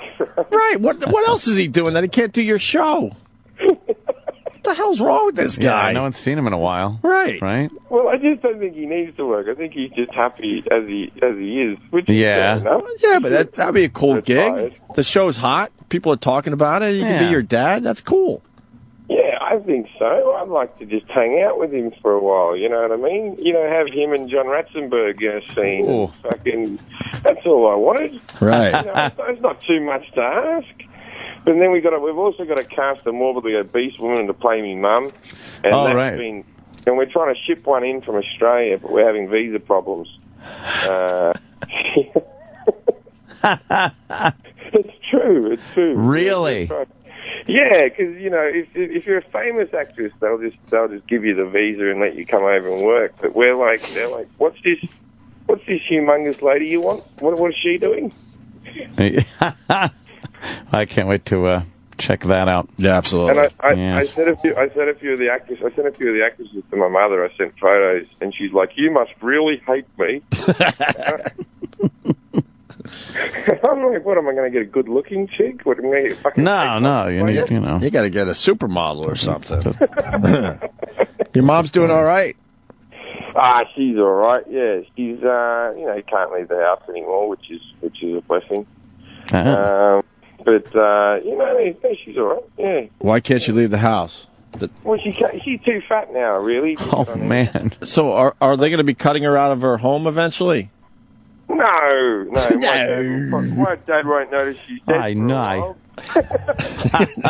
Jesus. She'll probably disintegrate the same way that Dad let the rat in the wall die. Yeah. That's nice. All right. Well, Jim, congratulations on Carnegie Hall. Yes. That's fucking great. And go see Jim Jefferies. Yeah, please go get tickets now. Yes. That's going to be an amazing show as part of the comedy festival, for Very sure. Cool. We have Kevin Pollock here. He's right outside the studio. Yeah. He's going to be coming in a minute or two, I gather. We're doing something with him, aren't we? Yeah, we're filming a little something. Filming a little something. Should be cool. Mr. Jefferies, thank you so much. Thanks for having us, guys. I appreciate it. And we'll talk to you soon, man. Yeah, absolutely. When are you going to be in New York? But Probably November 9th. That'll be the next time. I might get in on the Friday or something and come and see you guys. You should come in early and do the show, man. Yeah. All right, Jim. All right. Cool. Talk to you soon. Jim Jefferies, everyone. Carnegie Hall, November 9th. Yeah. That's pretty cool for a comic. Kevin man. is here. Yes. Nice. Pollock. We're doing something 5:30ish or something. Yes. Yeah, we're filming a little something. Is he talking about? I guess it made the trades that he's filming a movie, right? Oh, yeah. Yeah. It's all over. Kind of a documentary? I think so. Yeah. On what? Comedians? Yeah, and comedy's attachment to misery or whatever. It's The dark side of comics? Yes. Yeah. All right, where's Kevin? Yeah. Yeah, get him in here. He should have filmed our part Come while on we're on the in. radio. Oh, yeah? Yeah. You can always get B-roll. Oh, I kind of like Kevin, you should have How you doing, filmed man? us here. Why is that? Because this is our safety blanket. I tried. mean, yeah. I tried, actually. You tried. What was the holdup? I don't know. I kind of like the Somewhere idea else? of sitting there. Actually, when Off you mic. see where I'm forcing you to go, Really? yeah, it's going to elicit really the creature out of its habitat. It's Oh, gonna- really? Yeah. Oh. Well, I'm a filmmaker now, fellas. Yes. Well, So- you're growing the filmmaker beard, I see. I just want to look 14 years older. Right. So I thought I would grow. Yeah, a little older. How far into it are you? Just we started this week here. So right before we came here, we shot Freddie Prinze Jr. talking about his dad for the first time on camera, which was fucking amazing. Wow. Yeah, I bet. What did he have to say? Great stories, just Yeah? amazing. Yeah, he was just not even 1 year old when his dad took himself out. And so I said, how old were you before the first person put their fat finger in your face and said, "Do you know who your father was?" Oh, God. Yeah, growing up with that. So, he's hilarious, and he was hilarious talking about his dad, and finally got to the point where he could, tell these great stories that had been told to him. Mm-hmm. Like when, okay, so first of all, I don't know if you know, but because it's hard to remember this shit, but his dad was guest hosted The Tonight Show at 19. Jesus. Oh, my God. Having only appeared once. Holy shit. One time, and Carson said, "Now you need to guest host. You're that good." And 19 years old. Wow. Ridiculous, right? So at 20, he's starring in the TV show. It's just 3 years of white hot crazy. He was No 23 shit. when he shot himself, or 22? 22. Wow. He was only 22 when he shot himself? 22. And why did he do it? Drugs. It was drugs? Oh, yeah. What was he Well, on? The cocaine? They found there's all kinds of cocaine and quaaludes and, Yeah, so here's the thing. So he and Pryor are best friends when Freddie Sr. is 21 years old. And he knows Pryor's got a serious hard-on for Pam Grier. So Freddie finds Pam Grier and a very young, as the story goes, Joanna Kearns, who ended up being the mother on fucking that show. The with, Seavers. The Seavers, yeah. Growing Pains. Growing Pains. God damn it. I was pushed into a corner. Sorry. You think she was hot back then? She was 19 or 20, so probably. must have been pretty hot. Yeah, sure. She was all right. So Freddie rolls up with those two, and Pryor's got such a hard-on for Pam Grier that he's losing his shit, right?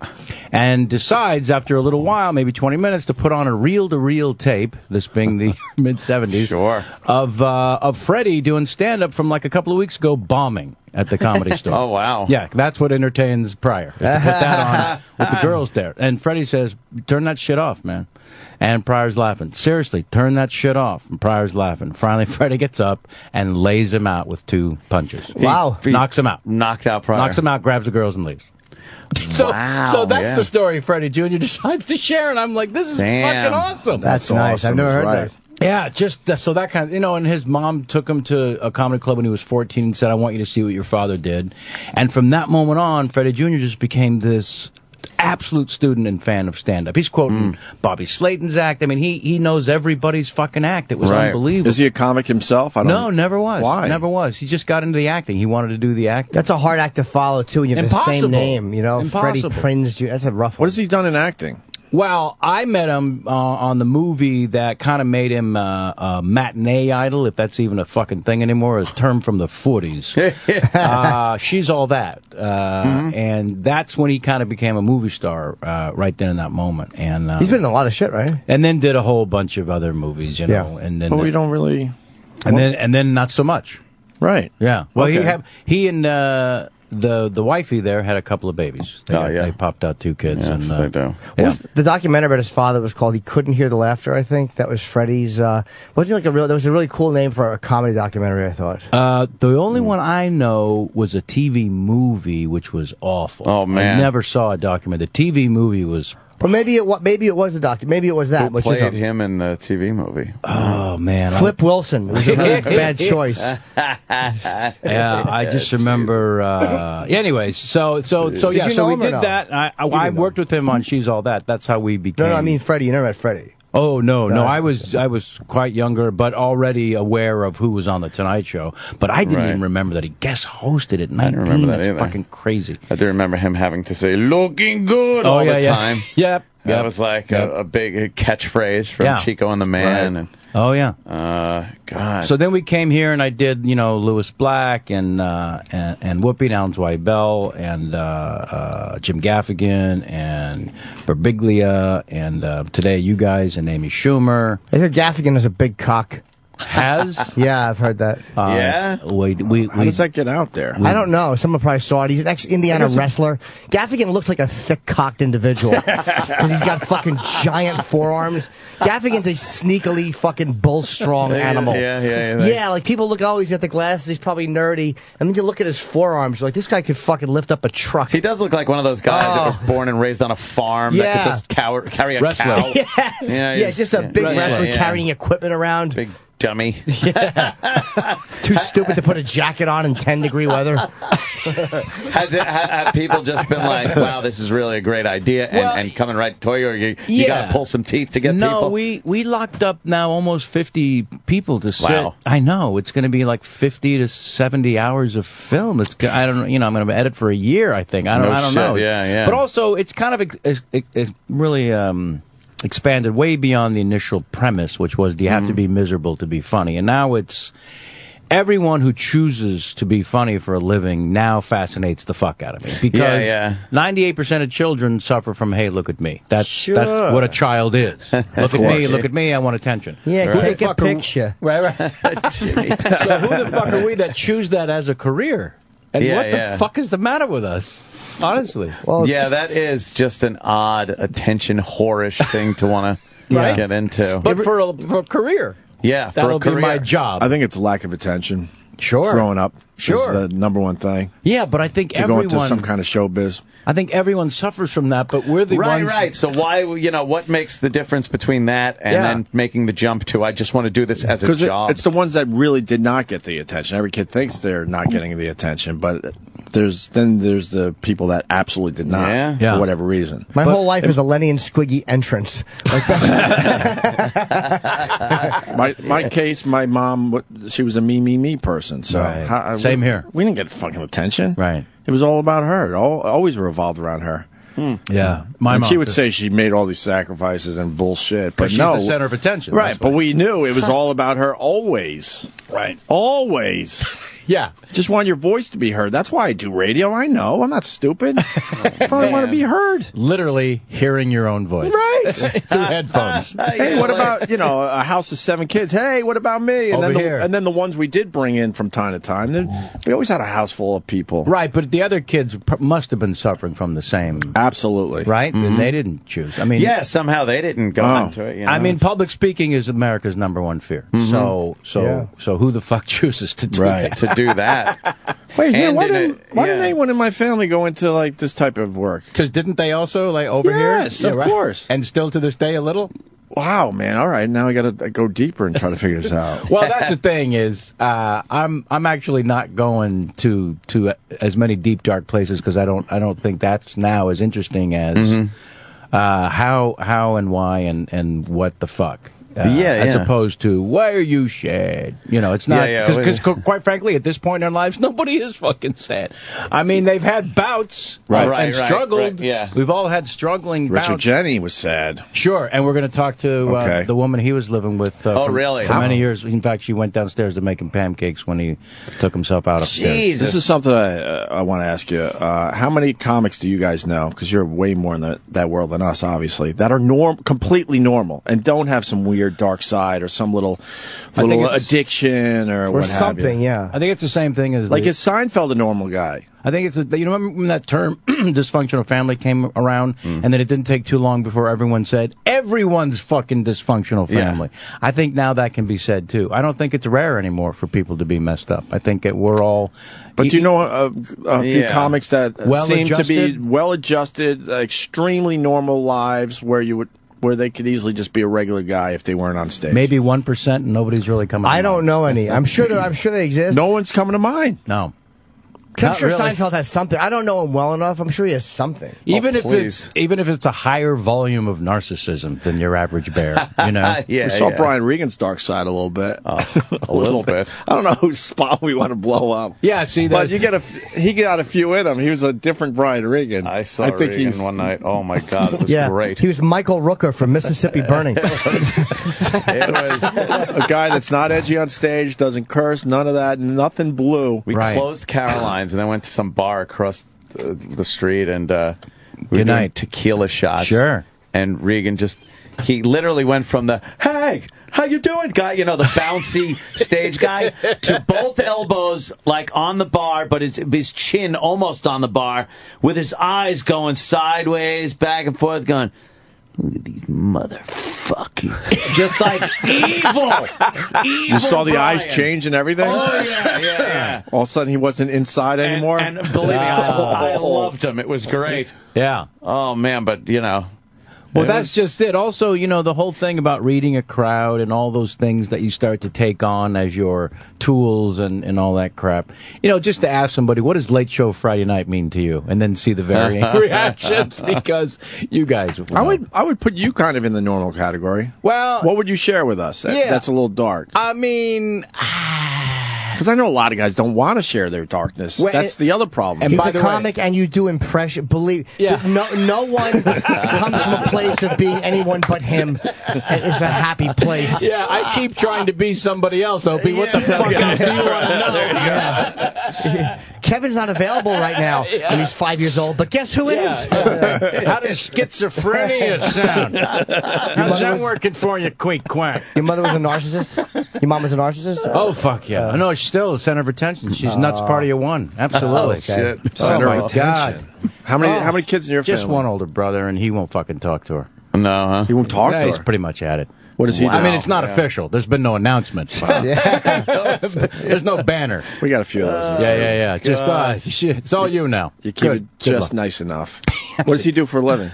He runs a flooring company that's owned by a big mothership like DuPont, one of those places. And when like the new ballpark opens up, they do the flooring. Whoa. Like we're from San Francisco, so the Pac Bell, the AT&T Giants thing, he did the whole flooring for that whole stadium. That's a lot of the floor. foreman. That's a shit ton of floor. Yeah, it really is. Wow. Yeah. That's pretty cool. Imagine if it was one giant piece you had to lay down. Roll it, fella. You got to cut it right the first time. Yeah, you fuck it up. 400 tons of flooring. Yeah, but there again, he clearly needed to be in charge of something. I mean, that's his job is being in charge. Right. Yeah. He sought it out. Huh. Yeah. He's not laying any fucking floor. I can promise you that. What was your mom's thing? I don't fucking know. Just dancing and singing when no one gave a shit. You know what I mean? Oh, great. She's like the snake pit. Yeah. Sweet Georgia Brown. You ever see that lady with the fucking maniac is dancing? Was she ever diagnosed? No. Now, it leads me never got clinical. But, she went through phases of, I'm okay, you're okay, that bullshit in the 70s, 80s. Right. Self-help crap. Yeah. I'm actually going somewhere with this. It leads me to something else here, that we're all huge fans of Johnny Carson. Yeah. And you saw the documentary, right? Loved it.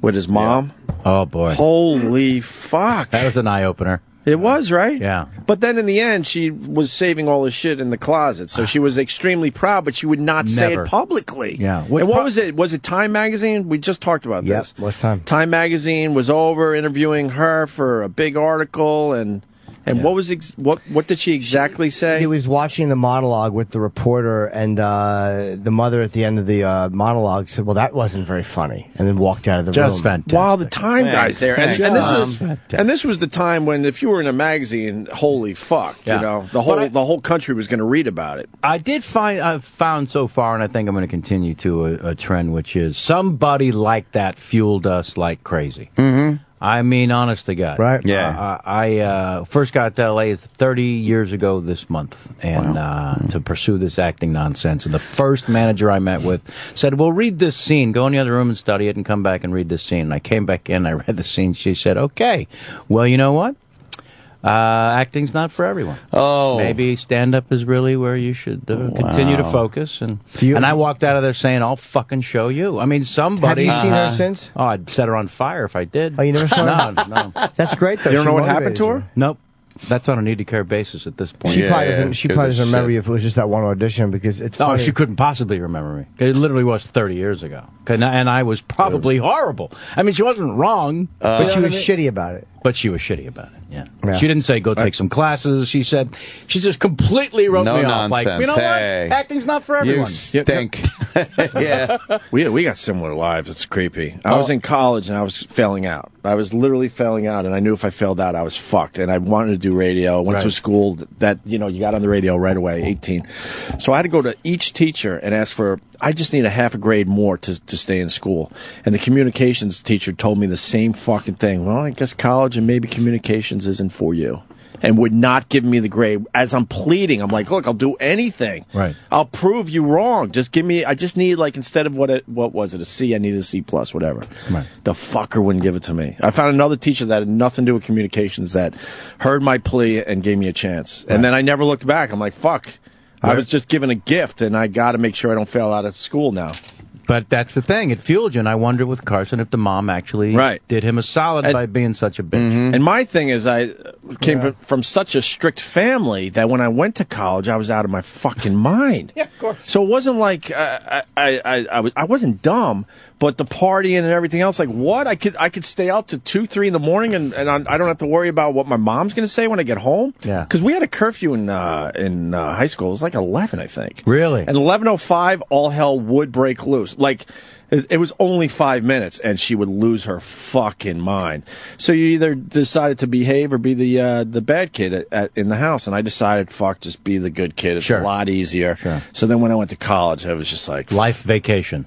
I couldn't handle it because I was like, holy shit, this is a whole new world. It's kind of like what Ann says about The Wizard of Oz going from black and white to color. Yeah. That was me going to college. Like, what the fuck? I lived in a black and white world. Yeah, Look at all this color shit. You had so much fun, you eventually saw flying monkeys. Yes. But then I almost fucked up my whole world by failing out of college. And the one teacher that I thought would see it my way, because that was my major, said nope.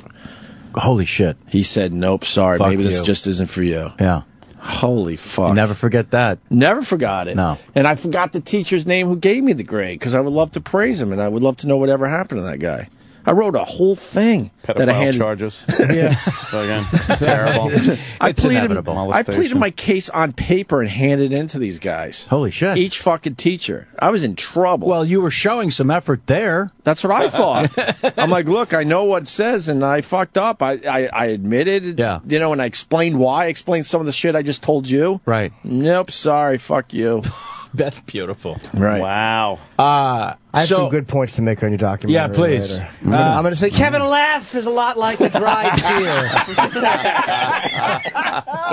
Hey, is there any way to get Denny Falcone in on this thing? Denny Falcone. You're a fan, right? We listen all the time. Oh, is yeah, he my better just- half here is the one to turn me on to the fucking show. Hey, And, nice, thanks. Yeah, no, she, it's going to be pop culture with you till the end of time. Oh, with this man. one over here.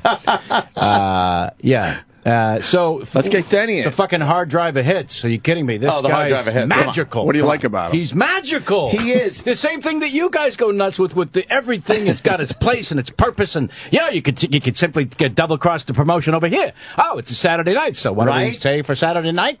Isn't it Elton great? John's latest hit coming up. I can't wait till he comes in and you realize what a judgment error you made.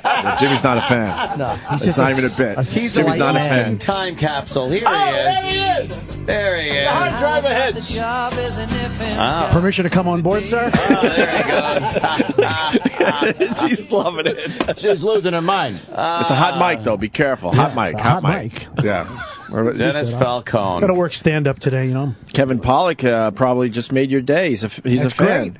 A fan from this show. He actually, of course. He actually wrote me and said that he was a fan. Yeah, so this isn't even for the radio. That's great. Yeah. Could I ask Sal if I could get a picture with him? All right, you got to ask Sal because Sal gets very upset when Dennis decides to take pictures with the celebrities Go through the that proper come in. channels here. Yes, go through the proper channels. Well, I think Mr. Falcone is all about proper channels. If Of I've course. learned anything by listening to you on this show, it's that there's a proper channel and a rule for everything. You have to have rules, yeah. And How would you cross-promote the word rules right now and on the other music channels available on Sirius? Well, we do have many rules on many of the channels, exactly what we play. Like we have the Metal Channel, which is promoting the Metallica show, the concert. Right. That you could only win by going to SiriusXM.com.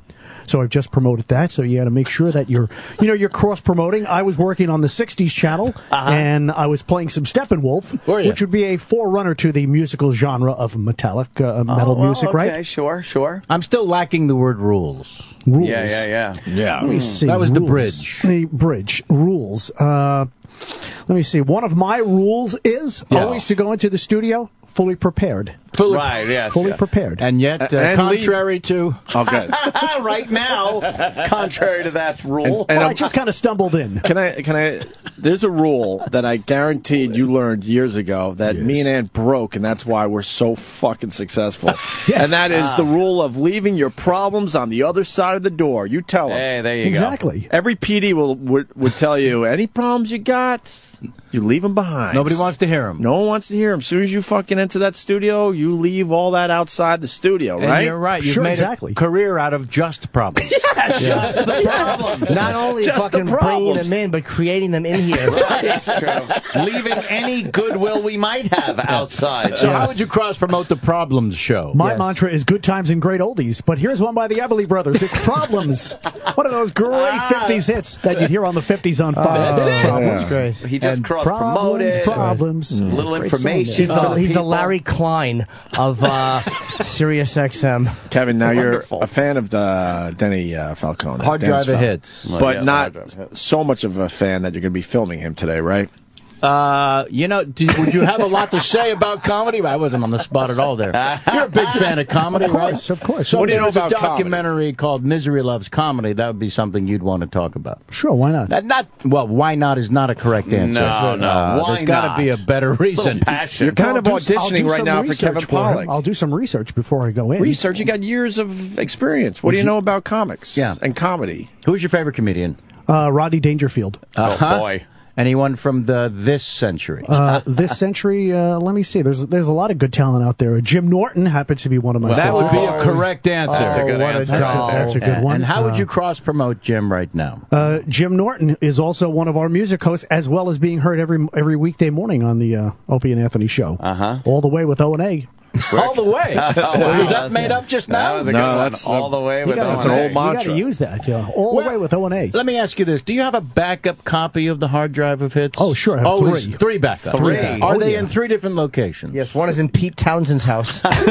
Gary Glitters. I always when I go out to perform, I always carry them with me. Three fucking celebrity pedophiles yanked out of thin air, all attached to music. We did learn yesterday that he's a pedophile. No, I'm not a pedophile. Well, according to Sal. Sorry, I should have added that part. You just can't throw that word around. No, you really can't. You're right. But Well, you Sal can. thinks you are. Yeah, well, you can, You but- can, technically, until lawsuits arrive.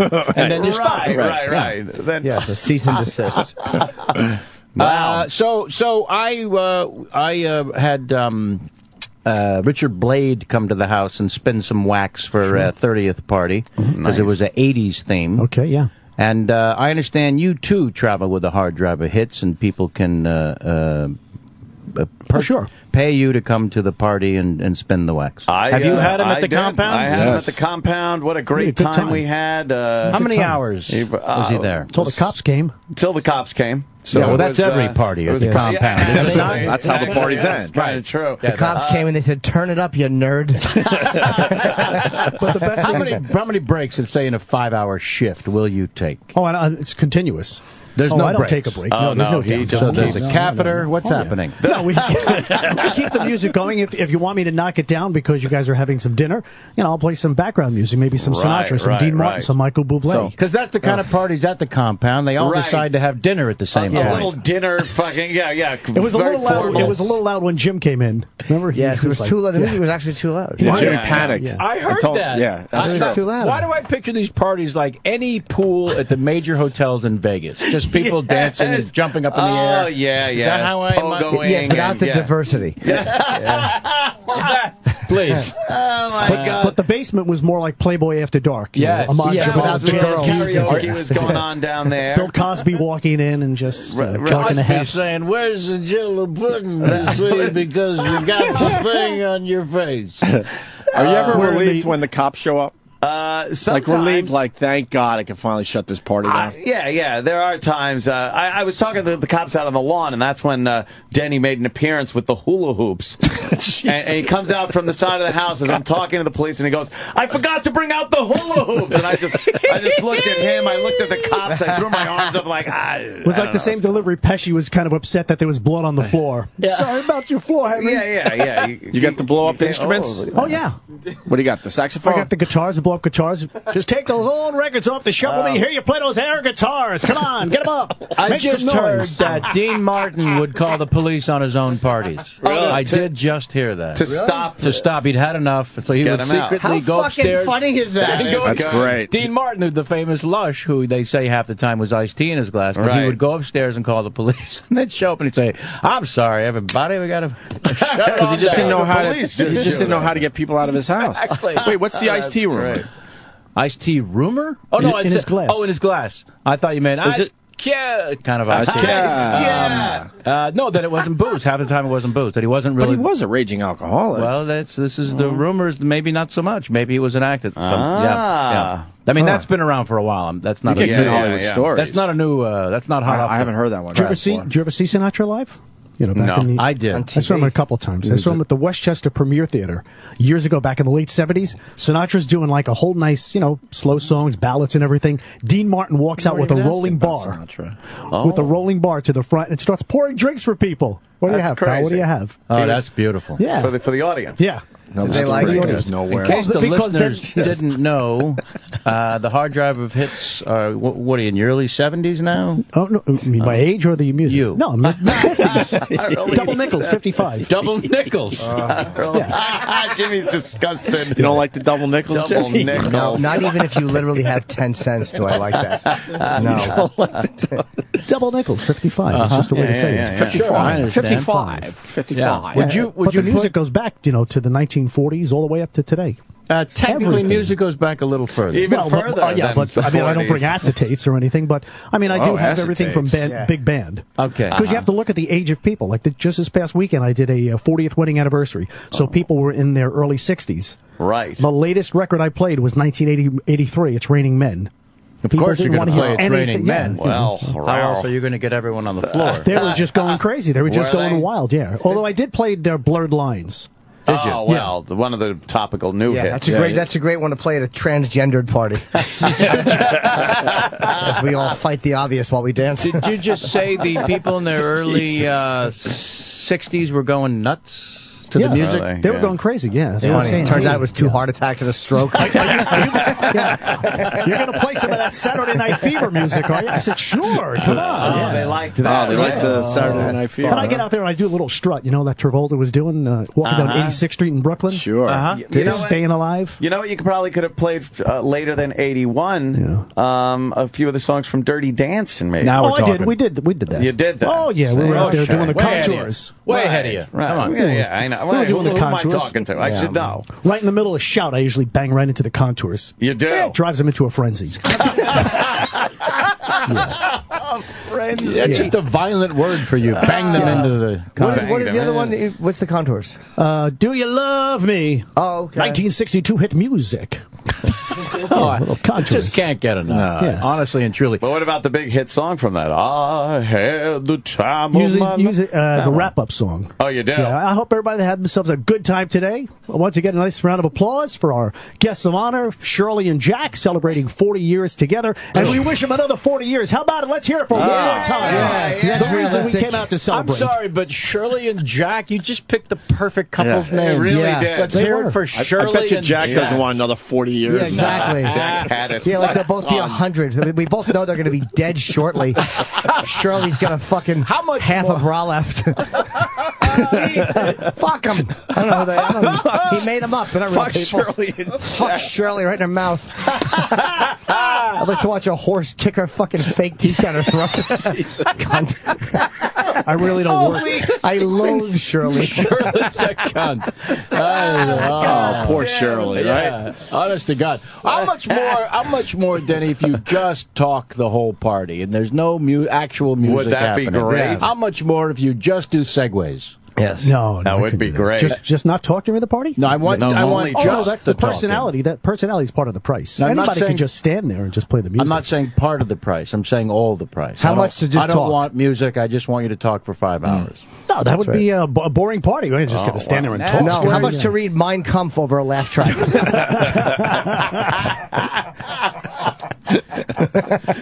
That's a legitimate question, Denny. Yeah. It really is. Once somebody hired me, they just wanted me to play big band music for 4 hours. That's it, huh? And that was Shirley tough. and Jack. Yeah, that was tough. Shirley because and Shirley and Jack. Those two. How'd you pull that one off? And this was back in the days of vinyl too, so I needed a lot of records. You needed before some CDs. 78s. Yes, well, I had them on 33s, but it was tough. Did you pull it off? Oh yeah, sure, you had to. You have to give the customer what they want. Well, of course. I don't think I've ever heard them referred to as 33s. We know they're 33s, but it's always either LPs or albums.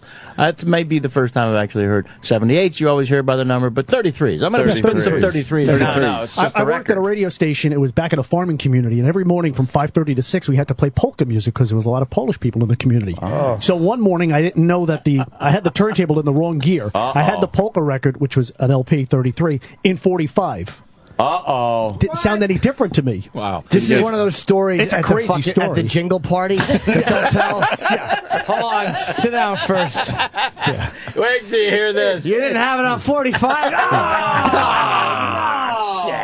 Yeah, if you were to write the sitcom version starring the hard drive of hits, that'd be the opening scene. Right. So you ready for this? Right? Polka music at 45 RPM. Yeah. That's Say it crazy. isn't so. Absolutely. And then Dolph Sweet grabs his chest and falls down the steps. The only Polish sounding addict. Love a good It's like that Dolph Sweet. EDM music today. It was so high energy. It was just frenetic. I remember as a kid, it was always funny to put the 33 and a third on 45, and you listen to the Beatles. Yeah. No, I didn't take my records to people's parties because I would want to be the person to put the record on the Victrola. On the close and play? Yeah, because people would scratch it. I would hate when people would have those record cases. Remember the plastic one with the spindle? Oh, yeah. And they would take the sleeves off and just put the records on top of each other. Oh, my God. That's not good. That's not good. That just scratches them. But how are I you didn't realize the added bonus of having Denny here was the abject frustration of Jim. Jimmy's not a this fan. was the best part of the. I didn't. Jimmy's not a He's fan. disgusted. How was I never catching on to that? At home. Jimmy hates what we It's call not that Denny. I don't like Denny. I do like Denny. Yeah. That's why you went right to Words with Friends. Yeah, well, I have a fucking Q, 2 eyes. It's not good. Ouch. Ping pong. An H, an I, and a V. Denny, what was the first record you bought? First record I bought? We were just talking about this the other day. Might have been the Chipmunks Christmas What's that? album. Of course it Of was. course It had to be a novelty song. Yeah. You're a fan of the novelty song? Oh, I love the novelty No, the songs. first Dickie record you Goodman. bought, though.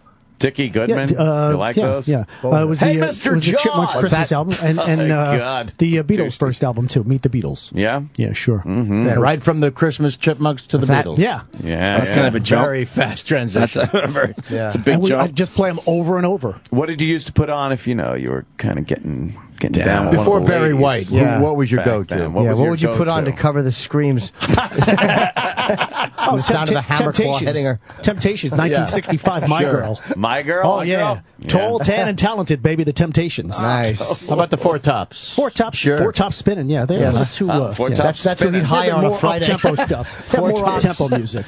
Did I tell you guys when I Dominant gay men. No, the Four Tops are Sloppy spinning. bottom. Did I ever tell you guys that story when I did Casino in Rickles? I was stuck there for 20 weeks shooting that fucking movie, even though I'm only in it 9 minutes. The way the Scorsese shoots is that you're just stuck there because he might change his mind any given day, so they make you stay. So I said to my stand-up agent, book me on the fucking strip opening up for somebody. You know, I'm stuck here, so get me a gig. So he gets me a gig opening up for the Four Tops. And I come into work on the movie, and Rickles says, oh, I see you in the marquee there. You're opening up for the Four Tops. That's great. I'm with Frank all summer. Let me know if you want tickets. I'm just trying to make a buck while I'm stuck there. Oh, and he fucking hammered me right in the face. I'm with Frank all summer. Let me know if you want tickets. I was just watching that the other day, and that fucking look you give when you're signing those papers, and you got to look up like, oh, I'm fucked. Yeah. It's such a great look. I can't not watch. You know, it's a great moment in that movie when Pesci murders the woman who's suing. Puts her head down gently. That was obvious. Was that a Pesci thing, or maybe you don't know? Oh, no, that was a Pesci thing. That was just something he just decided to that lovingly was lower really her. sick. That was such an odd assassination shot. It was great. Yeah. Because there's really no reason. You can just walk out. No. You could pop her and walk. Fuck Pesci. Not taking a picture after an all-night flight. Fuck Pesci. Oh, right. Right. And I could have taken video of him snoring with his mouth wide open. I didn't do it. Right. End up on TMZ. Fuck. Hey, what's Joe Pesci do? Yeah, the guy hanging over the back. I bet he's tired. As they're drinking their fucking lattes, their sugary coffee drink. I smack myself every time I click on one of those TMZ links on Twitter. Yeah. Like, what am I doing? Why am I even doing it? And it's like, and then the dumb voiceover. Hey, did somebody say? Oh, fuck yourself. Yeah, exactly. Go fuck yourself. Oh, I just can't stand it. I can't stand him. I can't stand that Harvey Levin piece of shit. Harvey Levin. The one that doesn't commit to anything? Just that's beautiful. Just he's from People's Court. And then he makes a fortune on the dregs of other people. Just a vulture. Yeah, absolute. Fucking worst ambulance chaser ever. Even the paparazzi used to be like somebody. Like, they had to have the equipment and everything. Now it's just some fucking skell with a cell phone asking embarrassing questions of people. You get off any flight at JFK or LA, the cross-country flights, there's somebody, these knuckleheads at every fucking baggage claim. Yeah. What'd you think of Kim Kardashian's lady? I don't know what the fuck you're talking about. Yeah, what are you talking about? Yeah. Abdul-Jabbar was on my flight coming from L.A. And Kareem? Yes. No, Mike Abdul-Jabbar. Kareem, I probably should have specified that. Mike Abdul-Jabbar is a guy that works for Allstate, and he hooks me up on my insurance rates. Okay. Yeah. And he was on your flight. It was so bizarre. Yeah, he walked in, he winked at me because we know the insurance rate he's been getting. It was a really cool story. Does he have trouble like sitting and yeah, it was really weird. I thought it was him, and then I see him getting on he didn't even recognize me because I said, hey, good to see you again, Kareem, and he really didn't look up. He's like, oh, hey, man, and he just sat down, and his publicist was with him, and I looked at one point. It was very funny because he had dozed off, where he was sitting there with it's so hard for him to get comfortable. No shit. Like, he has to just sit up and lean against the window, and he had his fucking blanket over his head. He looked like E.T. Like he's just towering above everybody. And I watched him walk to the bathroom. Oh, that bathroom's gotta be I'm like, something. how he must have to sit when he pisses. There's no way. I don't know how he would could pull that stand up off. in that fucking bathroom and comfortably piss. I've had some great flights where you just kind of dunk your head against the little slanty wall by the bathroom and you're just pissing, bouncing around a little. Yeah. So I bet you he sits to piss. He must have to. He's just too big a dude. Yeah. That's how I picture him. Yeah, or kneeling and pissing. Just sitting and pissing in a plane. When I think about it. Every time I think about it. Oh, is he a big man? What's the matter, Sam? Nothing. Well, why are you saying that? Because he's wearing salmon pants standing against a trash can? like impending doom. Yeah. He's probably wondering why he's not in his chair. Are we done with Danny? Danny, Gentlemen, thank you so much. Thank you, Danny. It's an honor. Gonna need to take a photo. We'll ask Sal. Without a doubt. Yeah. Well, wait, we got the girl here needs fall. a photo. We're about to move into fall. What should we be doing as a radio show? What should we be doing? What into is fall? that? Well, of course, you've got the change fall of festivals, season. the fall festivals. You got the weekend. You've got not But really do a you lot start of fall some songs. Not really a lot no of fall themes? songs. No fall Autumn themes? leaves. Autumn leaves a little too well. Roger Williams at the keyboard. Very nice instrumental, though.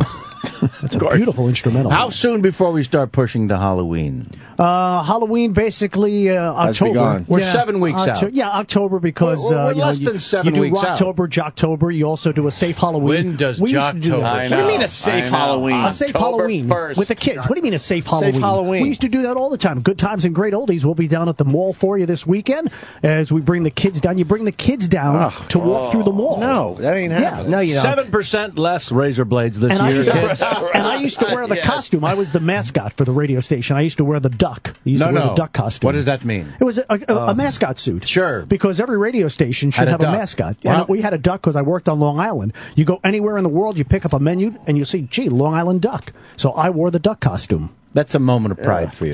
Yeah. And I would walk around the mall taking pictures with kids. Were you allowed kids to love speak? that stuff. No speaking. Not inside that costume. No speaking. No So it was speaking. perfect. Danny, do the live read because we're wrapping up for today. My advice show, by the way, is today at 10. I didn't do it yesterday because I had an appointment, so today I'm Nice. doing it. People look forward to the. I love that show. I have to go to John Sahag and get my hair did. for the big movie shoot today. Oh, well, yeah. I hope they fuck it up and it afros and it's red. That's what I'm going for. We have a wonderful makeup artist. Oh, good. So she'll powder you up and lose all the pasty from the three of you. Nice. Yeah, great. Give you a little tan if you Yeah, want. she's a member of a Mexican cartel. She's like, oh, just put your head back. Shave your fucking larynx. Keep saying that word wrong. Kevin, always a pleasure. What else are we Yes. promoting, buddy? For me? Nothing? Oh, no. Just a movie thing? We're working on the movie. Cool. I'm in a couple movies that are coming out before year's end, but fuck that and fuck them. So. Nice. That's a guy with a real career, a guy who throws away a couple of movies he's in. movies. I did a table read last night for a friend, and it's all I wanted to talk about for 4 hours. And I didn't fuck up! You want to promote your table read. I really do. Oh, my God, that's great. fantastic. I got to get out of here. Yeah. I got a cab. Yeah. Danny. Jim Norton is a moderately successful comedian, an average author, and a terrible actor. And your chance to speak directly with him has arrived. Call 866-969-1969. The phone lines are open.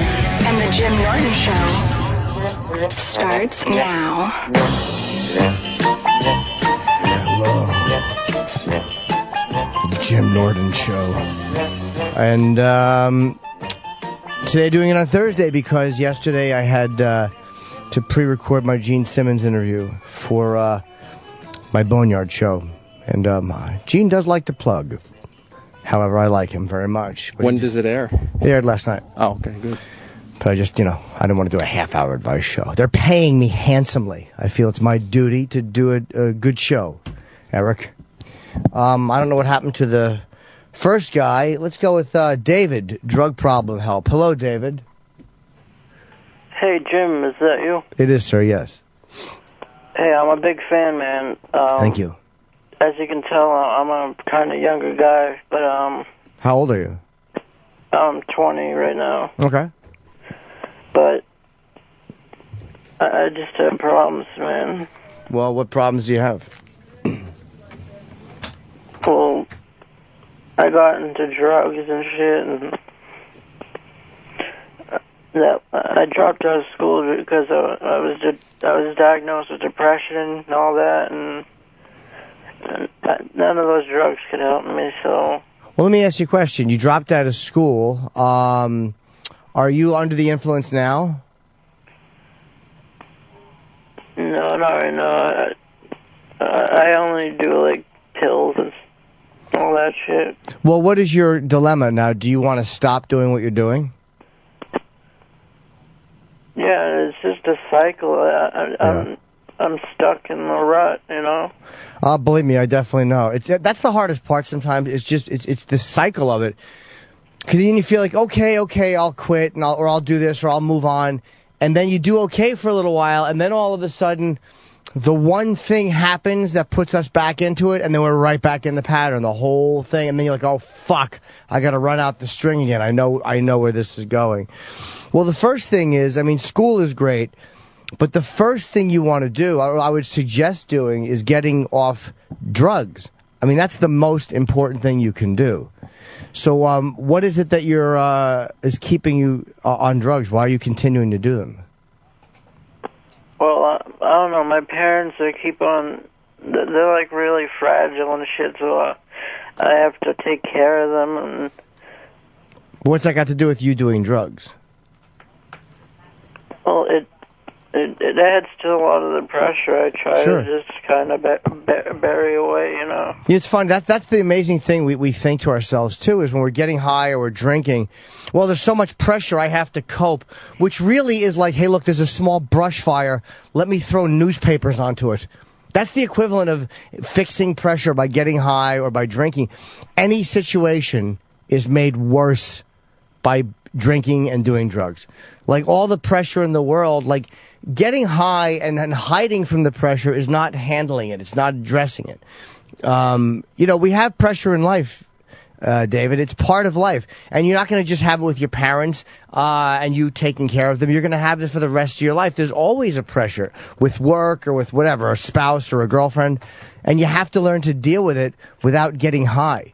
I mean, it's ridiculous that you're going to put yourself in this place where it's all you have to do as far as, you know, dealing with pressure.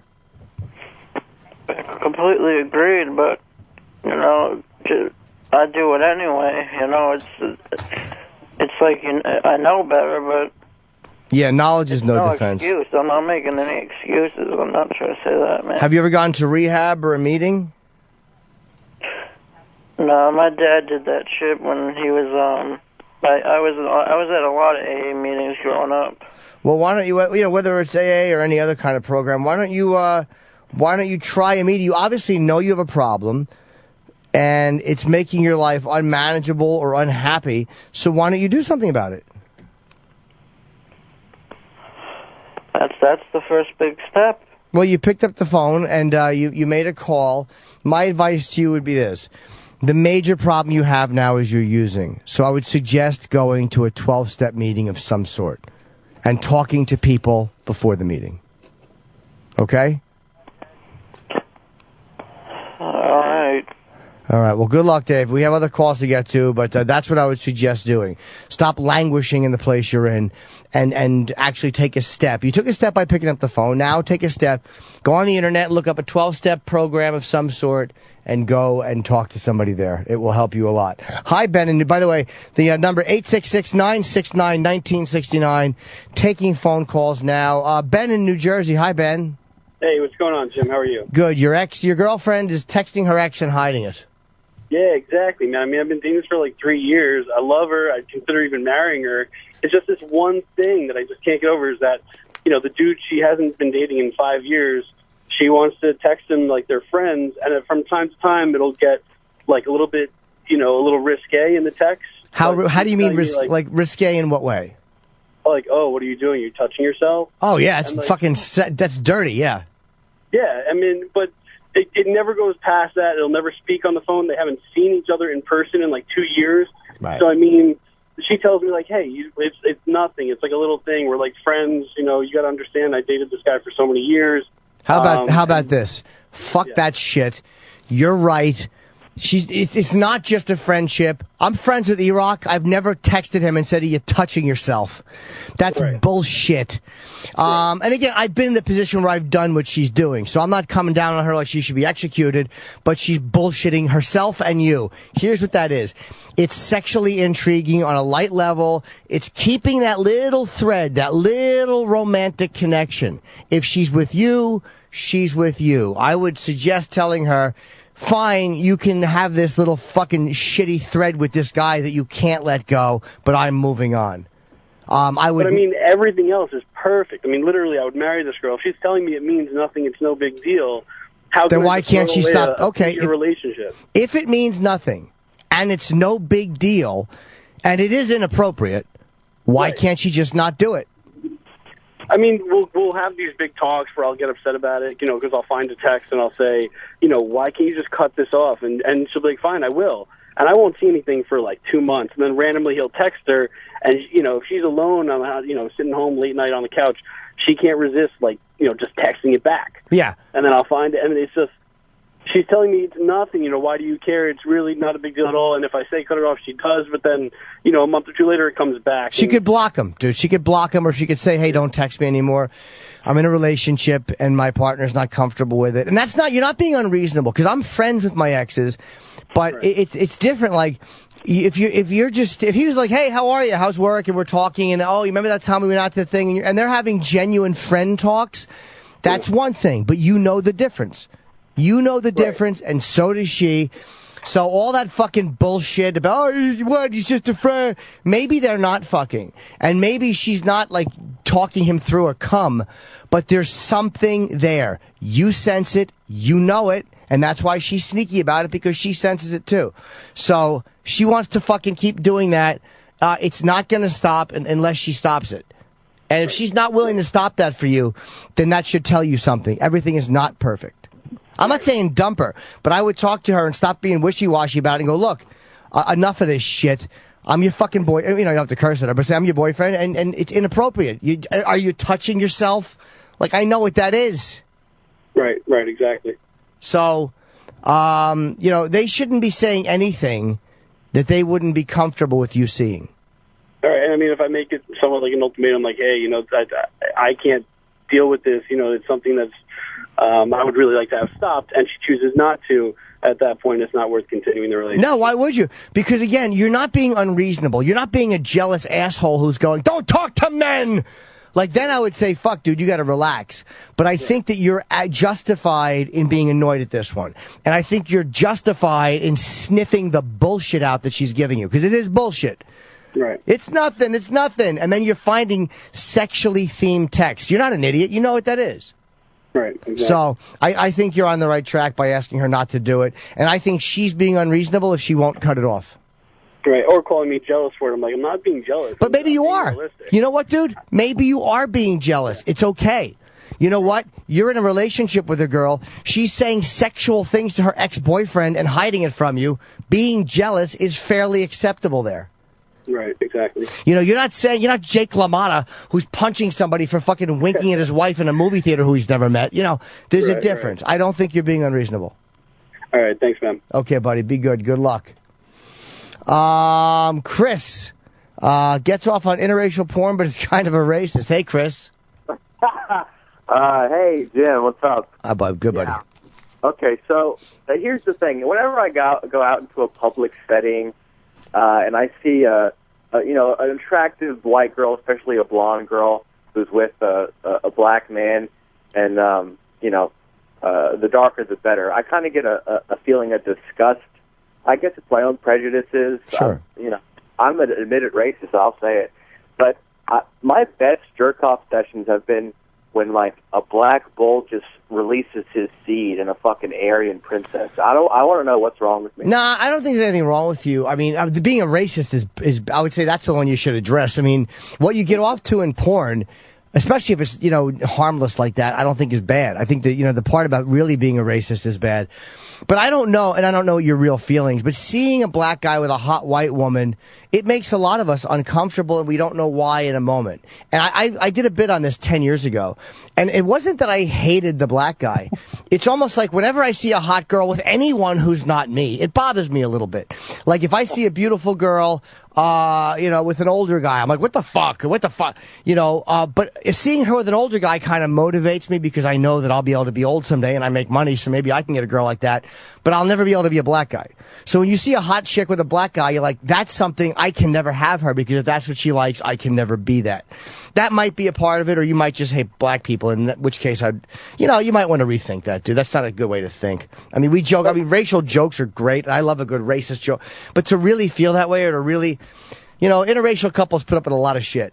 Like, they put up with a lot of, and it's not just from white people, it's from black people. Believe me, both of people in an interracial relationship are dealing with a lot of crap from people in their own group and the other group, so. You don't want to push that. But the porn, I don't think, is abnormal.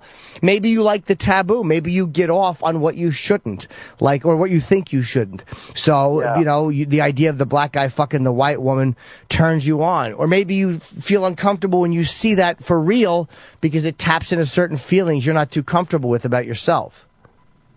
No, I totally agree. And, it makes me question whether or not I really am a racist, because if I was a, dyed-in-the-wool racist, I wouldn't even be watching that to begin with, like Anthony. Probably not, yeah. But, I mean, being a real racist, dude, you might just be thinking you're a racist because you have certain prejudices or certain feelings that you might want to, tweak a little bit.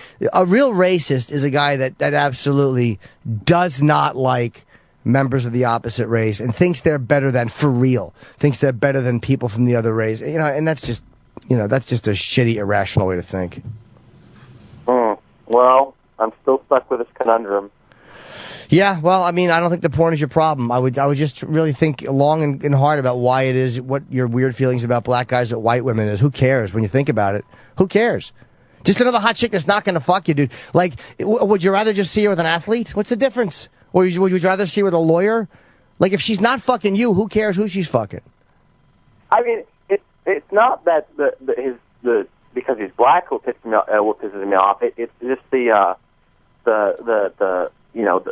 negative culture of crime. And oh, stop! Who cares about that? That doesn't mean anything when you see a chick with a guy. Like, I don't think about what culture. If I see a girl with an Iranian, what do you think? I care about Iranian politics? She's not fucking me. That's what annoys me.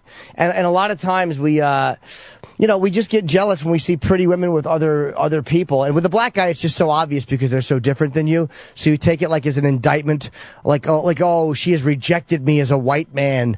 Instead of realizing, like, if she's with a really good-looking black guy who's got washboard abs, why shouldn't she fuck him? Like, what have I done to earn that piece of ass when I'm mushy and I just finally don't have tits anymore? This guy's gonna fucking wash. Who am I gonna fuck? Am I gonna fuck a really hot black chick or a 230-pound white girl? I'm gonna fuck the hot black girl. Put yourself in her shoes, dude. Put yourself in her shoes. Or heels, as it were. All right? Oh, wow. Okay. Oh, thank you so much, Jeff. All right, good luck, brother. And, what we get off on is, it is what it is. I mean, Adam and Eve wants to know if you're getting enough in the bedroom. I mean, obviously the white girl is. If she's fucking a black guy, she's probably getting more than enough. But even if you think you're getting enough, well, Adam and Eve think you'd like more. Adam and Eve is going to give you more with 10 free gifts. That's right, 10 gifts. First, you're going to get a sexy surprise for her. Second, a specially selected toy for him. So, like, maybe the guy who just called, we get you a big black dildo, and maybe you can fuck a girl with it, and you kind of get your little interracial porn thing. I don't know if that would be enough for you. And the third is a little something that you're both going to enjoy. Plus, you get 6 free full-length adult DVD movies. That's porn. 6 free full-length porns. That ought to keep you busy for a while. Number 10 is the best gift of all. It's free shipping on your entire order. To get your 10 free gifts, just go to adamandeve.com and select any one item. It could be an adventurous new toy, a sexy piece of lingerie, slippery new lube. There's nothing worse than trying to fuck in the ass without lube. You got to get lube, or anything else that your little heart desires. Then just enter the offer code JIM, J-I-M, at checkout, and you're going to get all free 10 gifts, including the 3 specially selected items, the 6 steaming hot adult movies, and free shipping on your entire order. Just enter the offer code JIM so they know where you heard it, so they continue to advertise on my show. And check out at adamandeve.com. That's JIM at adamandeve.com. They really are a great site. And they have, there's a lot of porn out there, but Adam and Eve kind of has all of your adult needs, and they are genuinely a great site for people like us. And I say us. If you're listening to this show, chances are you're garbage, and I appreciate that. All right, let's see. Matt, sisters in an abusive relationship. Hello, Matt. How are you? Pretty good. So your sister's in a physically abusive relationship? Yeah. She's married to the guy? No. It's the guy she's been with for a couple of years. She's left him quite a few times, had him arrested a few times. No one in the family or any of our friends likes the guy. Right. Are you scared of him? Physically, no. I'm scared of trying to do anything because I don't, want to have a fallout between me and my sister as well. Well, does your sister want to get out of the relationship? Yeah, she's tried over and over. It lasts a couple days, and he just finds his way back to her place and acts like he's getting his thing, sits down, never leaves. Why is she drawn to this guy? I have no idea. She has 2 kids with him. One's they just turned a year, and the other one's about a month and a half old. Well, has she, I mean, why does she keep getting back with him? I have no idea. I don't know if it's a mental thing or what. Well, you should ask her that, because a part of her, I mean, for someone to leave an abusive relationship, they have to want to leave the abusive relationship. And I know that as family members, we can talk to them and we can tell them what we want to tell them. But as an adult, it's kind of hard to make somebody want to leave a situation that they should want to leave. Like, again, and I'm careful to give advice about this when it comes to stalkerish spouses or boyfriends, because a lot of times men do not react violently, but there are times when they do, and there are ways to leave those relationships. And I don't know if I'm qualified, because I don't know their situation, to say what the best thing for her to do is. For you, I would suggest talking to her and being supportive and telling her, look, if you need anything, or maybe would you let her come and stay with you? Do you live near her?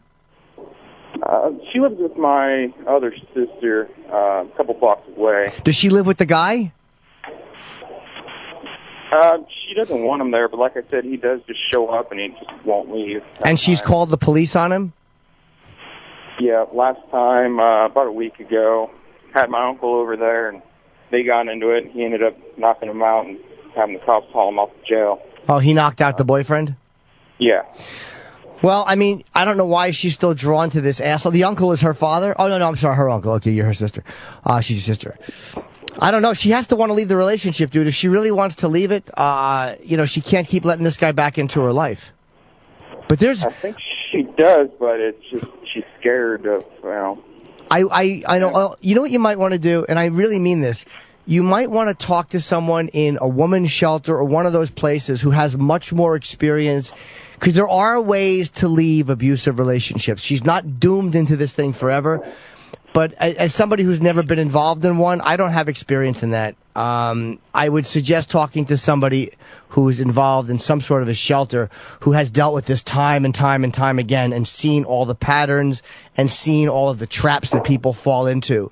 Because there are ways to get out. But when you have kids, there's some kind of like, should she get the restraining order, and should she enforce it?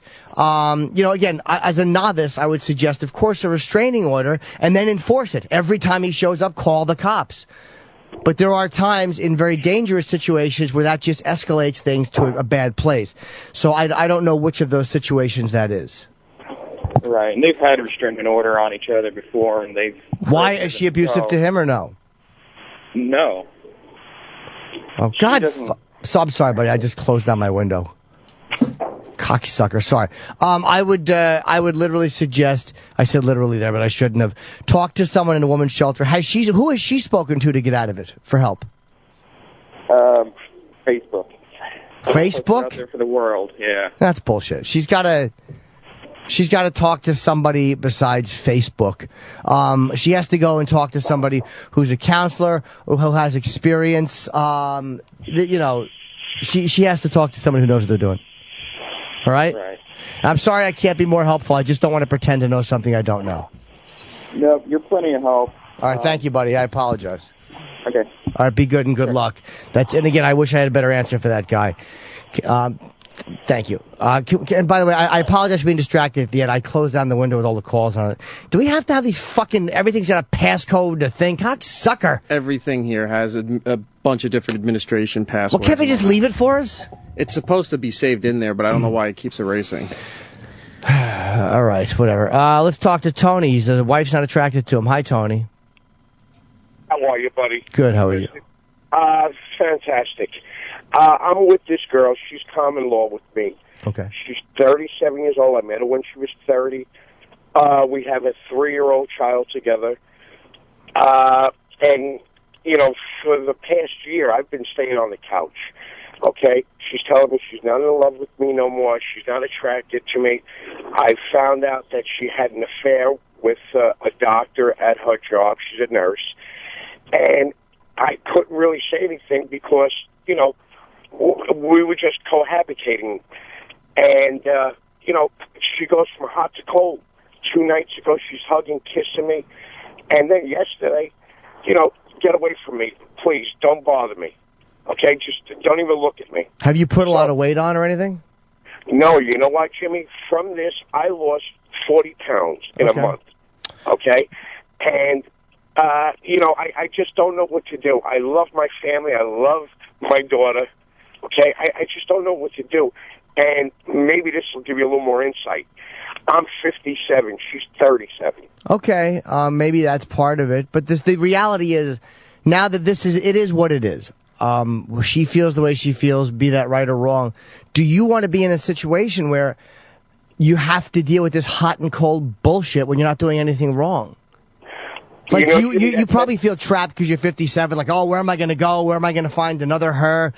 But, like, what do you really want to... There's a million websites and Match.com and all that stuff. Do you want to be trapped with this person who's giving you this fucking bullshit at this point in your life? Jimmy, you're 100% correct, and no, I don't. And I'll be honest with you, I don't know if it's love or lust that keeps the attraction there. Okay, I just don't understand it. I really don't, and I'm really, really going insane here trying to figure this out. Well, why figure it out? It doesn't matter. The reality is, like, it's probably more lust, or probably you're hurt, and it's hard to walk away. I'm not saying it's easy, but she's not treating you right. She had an affair with a doctor. She's hot and cold. Makes you sleep on the couch in your own house? What do you... Yes, for a year I've been on the couch. Why would you tolerate that? You see, that's what I don't know, and I think it's the unknown and the insecurity I have because of my age. Okay? And then she keeps texting me, Tony, we're almost there. We just need a little more time. I need some space. I need a little more time. Well, maybe that does happen. Maybe people do need space. Have you tried couple counseling? No, she refuses that. Fuck her. You know what, dude? I fucking hate her. She won't go to counseling. If she said, hey, let's go to counseling and talk this through, that's a willingness. She just wants you on the fucking couch until she makes a decision.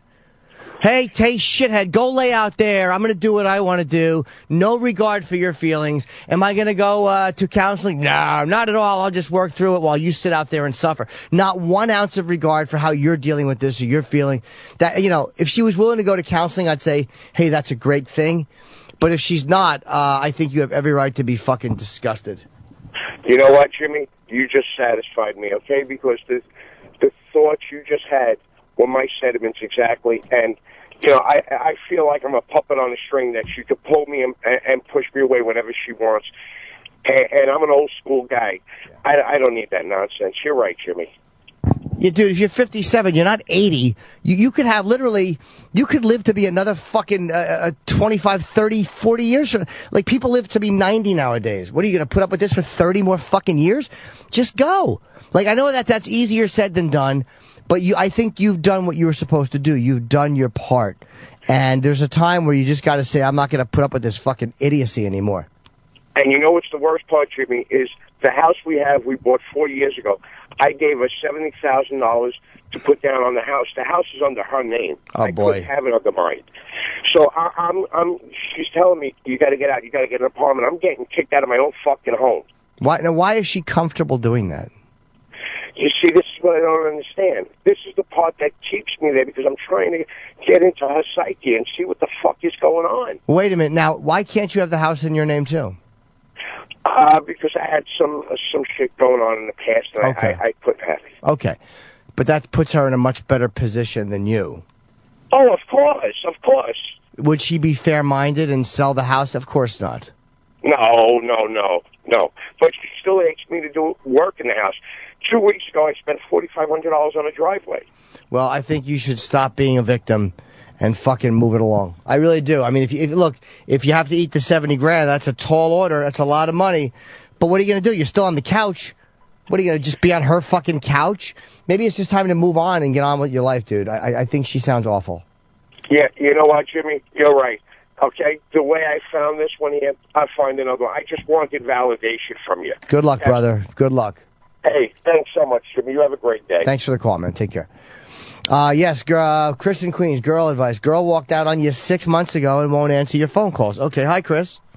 Hey, Jimmy. How you doing? Good, buddy. How long were you with her? Like 3 years, and she lived with me for like a year and a half. And she walked out on you 6 months ago for what? Well, way long ago, early in the relationship, I had cheated on her once. Okay. It was early in the relationship. She found out about it through the girl on Facebook. She could never get over it. I tried to do everything I could. She claimed to be over it. I worked my ass off and treated her like a queen, and everything seemed fine. But then the last 6 months we were together, she got distant and cold, and as much as I tried, like, she couldn't seem to get as close to me as she used to be. Okay. And then one day she's just up and tells me, I'm going back to my dad's house in a week. And I'm like, well, if you feel you need to do that, then do it. I'm not going to fight or argue. I just hope we can still be friends and try and, see whatever happens. So she just up and left saying we're going to be friends, all this stuff. We were good, and then just would not see me after that. Okay, well, she wanted out of the relationship. Yeah, but she wanted out. She was texting me and talking about, you need time, this and that. She still remained friends with her, like, first boyfriend, like the love of her life, who ended up being gay and cheating on her with her other friend. But again, dude, I understand that would hurt. That's painful to think about, but that has nothing to do with your situation. Like, when we find out shit other people are doing with other people, like, those situations are sometimes a little different. It might have been easier for her to fucking swallow the fact, all right, the guy was gay. At least he cheated on me with a guy, and there's nothing I could have done about that. Maybe you were the second one, and you hurt more because you make her doubt herself as a woman. If someone's gay, they're gay. But, you're a guy who likes women, and she wasn't enough for you. For whatever reason, she's answering you. You just don't like the answer she's giving you. If you're calling her and she's not answering your calls and she's not returning your calls and she's cut off contact, it's very painful, but she is giving you an answer. And the only thing to do for your own sanity is to accept that answer. It's never good to continue hounding somebody because she's going to wind up, if she doesn't hate you now, she might just be mad at you or need time. She's going to hate your guts for it. And you're going to come off as a stalker or a nudge. And why do you want to be... I might have already came off as that a little bit. Like, I haven't gone to see her. Like, she said she needed space. I gave her a space, but I did keep texting her, and that was annoying her. Yeah, and eventually she stopped responding, but I haven't, like, gone to see her at her house at all. But the thing is, like, I feel like it's been so long, like, I just want to see her and see how she reacts. Yeah, exactly. See, again, I just want to. Like, I understand that. But the bottom line is, she doesn't want to. And I, believe me, know where you're coming from. And I know I just want to, we keep looking for the perfect sign-off. Even when we know it's over, we want the perfect send-off. Like, where we feel like all business is completed, my hands are washed of it. That's what we're looking for in these situations a lot of times. Like, I think deep down, you probably know it's over. But you want to be able to walk away and go, okay. And a lot of times, there is no absolute 100%, perfect sign-off where it feels completed and it feels done and finished and okay. Sometimes you have to go, she left, and it sucks, and there's some unsaid things and tough shit. You gotta swallow that and move on. Because she's giving you the answer. She doesn't want to be in the relationship. Whether that's right or wrong, I don't, who cares? Yeah, but I was like, she talked about, like, she was everything. She's my only friend. She talked about how we would stay friends no matter what. But again, if you want to be, you're not looking to be friends with her. You and I both know you want the relationship. So don't. I'm not really sure of that. I have a new girlfriend, but I think, like, I just want a little bit of closure and friendship. See, closure. I just was talking about that. The closure that you have closure. Closure is she's not getting back to you. The door is closed. And yet, you keep trying to reopen it. What you want to do is reopen the door and close it on your terms. Yeah. You don't like the fact that she's closed the door. You have closure. She was never a nasty person, but as soon as this happened, she's taunting me. She's putting up pictures on her Twitter of her in my bed, like with, like in my house and stuff like that. And then, like, I had to send her an email to remove it. And instead of just doing that, she's like, "Oh, can somebody tell me how to block email?" Why do you fucking keep contacting her? Just block her on Twitter. No, block her on Twitter so you don't have to see why would you follow your ex on Twitter? Block her on Twitter and then fucking get on with your life. You got a new girl. Stop pretending you want to be friends with her. You want to open the door. If you want to be friends with her, respect her wishes. That's what a friend would do. If she's ready, someday she'll come back around. If she's not, that's how it is. And I know that that's shitty to hear, but for your own sanity and your own new relationship, stop bullshitting yourself and saying you want friendship. You don't. You want to close the door on your own terms. Accept the fact that the door is closed. It's okay, brother. It happens to all of us. We all get to close it on our own times sometimes, and then there's times where other people close it for us and we don't like it. Yeah. So you got to. There's a scene in The Mighty Quinn with Denzel Washington, where the guy's ex-girlfriend got pregnant. He goes, "What am I supposed to do?" And Denzel Washington says, "Live with it." And that's what you got to do. You got to live with it. Move on and realize the door is closed. Fuck it. Even if you did get to reopen it and then close it on your terms, who gives a shit, dude? You know what I mean? It doesn't make anything different. Yeah. All right. All right. Thanks, sweetheart. All right. Good luck, you little petunia. All right. Doug in Boston. Hi, Doug. Yes, Jimmy. You think you have a sex addiction and you want to talk about the app called Stumbler? I don't know that app. Oh, dude. I'm not sure if you're still having issues with it, but sure. Yes, I am. all right. Well, it's one you might want to stay away from. I don't know if it's on the iPhone, but it's an Android app, and what it does is it condenses all of the Tumblr sites. You're familiar with Tumblr, right? Yeah. Okay. So, and what it does is there's no bullshit comments. It's just a gazillion porno pictures from everything from self shots to GIFs and everything else. And as soon as you click on a picture, then there's a whole row of things you can click on the bottom to find other sites that show you the same thing. Okay. And I mean, I am obsessed. It's crazy. I mean, I'm like, edging all day long. Well, I understand the addiction and what you're saying, because Stumbler is just the vehicle you're using. It's like being an alcoholic and saying, I'm drinking vodka, and then another guy calls it, I'm drinking whiskey. It's the same thing as, whatever it is you're doing, it's obviously making your life unmanageable and you're aware of it. What you might want to do, if you want to stop doing it, again, the suggestion I would give, which I should take for myself, 12-step meetings, because they do work. When I'm doing well and I'm remaining abstinent and I'm doing meetings, I'm doing really good from the porn. I sleep better. I feel better about myself. I have more energy. I concentrate on shit. My life is better. It's just trying to commit to the fact that there's this other, I'm already a borderline alcoholic and a drug addict, and it's just now the sex thing just doesn't seem like a real... It's not the same. I don't know. It's not what? It's not the same. It doesn't. I would have a real problem saying, "Listen, I'm addicted to sex." I don't know. That's just... Okay. Maybe you're not at that point where your life is unmanageable, or as they say, sick and tired of being sick and tired, where you're ready to admit and accept that you have an addiction. But I think that you're getting to the point because you're edging, dude. You're edging, and you're spending hours doing this. And I guarantee you, there's times where you're doing it where you're not even horny. You're just doing this. Let me see the new ones that are posted. I'm like, your dick's not hard. You don't need to come, but you're like, let me just zone out and see the new ones that are posted. Like, I understand the mania of that. Oh my God! Understand that. I understand that. And that is addictive behavior. It's like the times when we're not hungry and we just eat anyway to do something. That's only going to continue. And if you don't feel you're at that point right now, how about this? Give yourself some time away from it. Delete the app. You can always get it back. The thing with sex addiction, with porn and all this shit, it's always going to be there. It's not like when I delete this porn, I'll never be able to get it again. Pornography will always be available. Jerking off is always available. So you're not losing it. So if you feel like, oh my God, give yourself a little break and see how you feel. Try that. See, if you don't think you're addicted, stop jerking off give yourself 30 days without jerking off.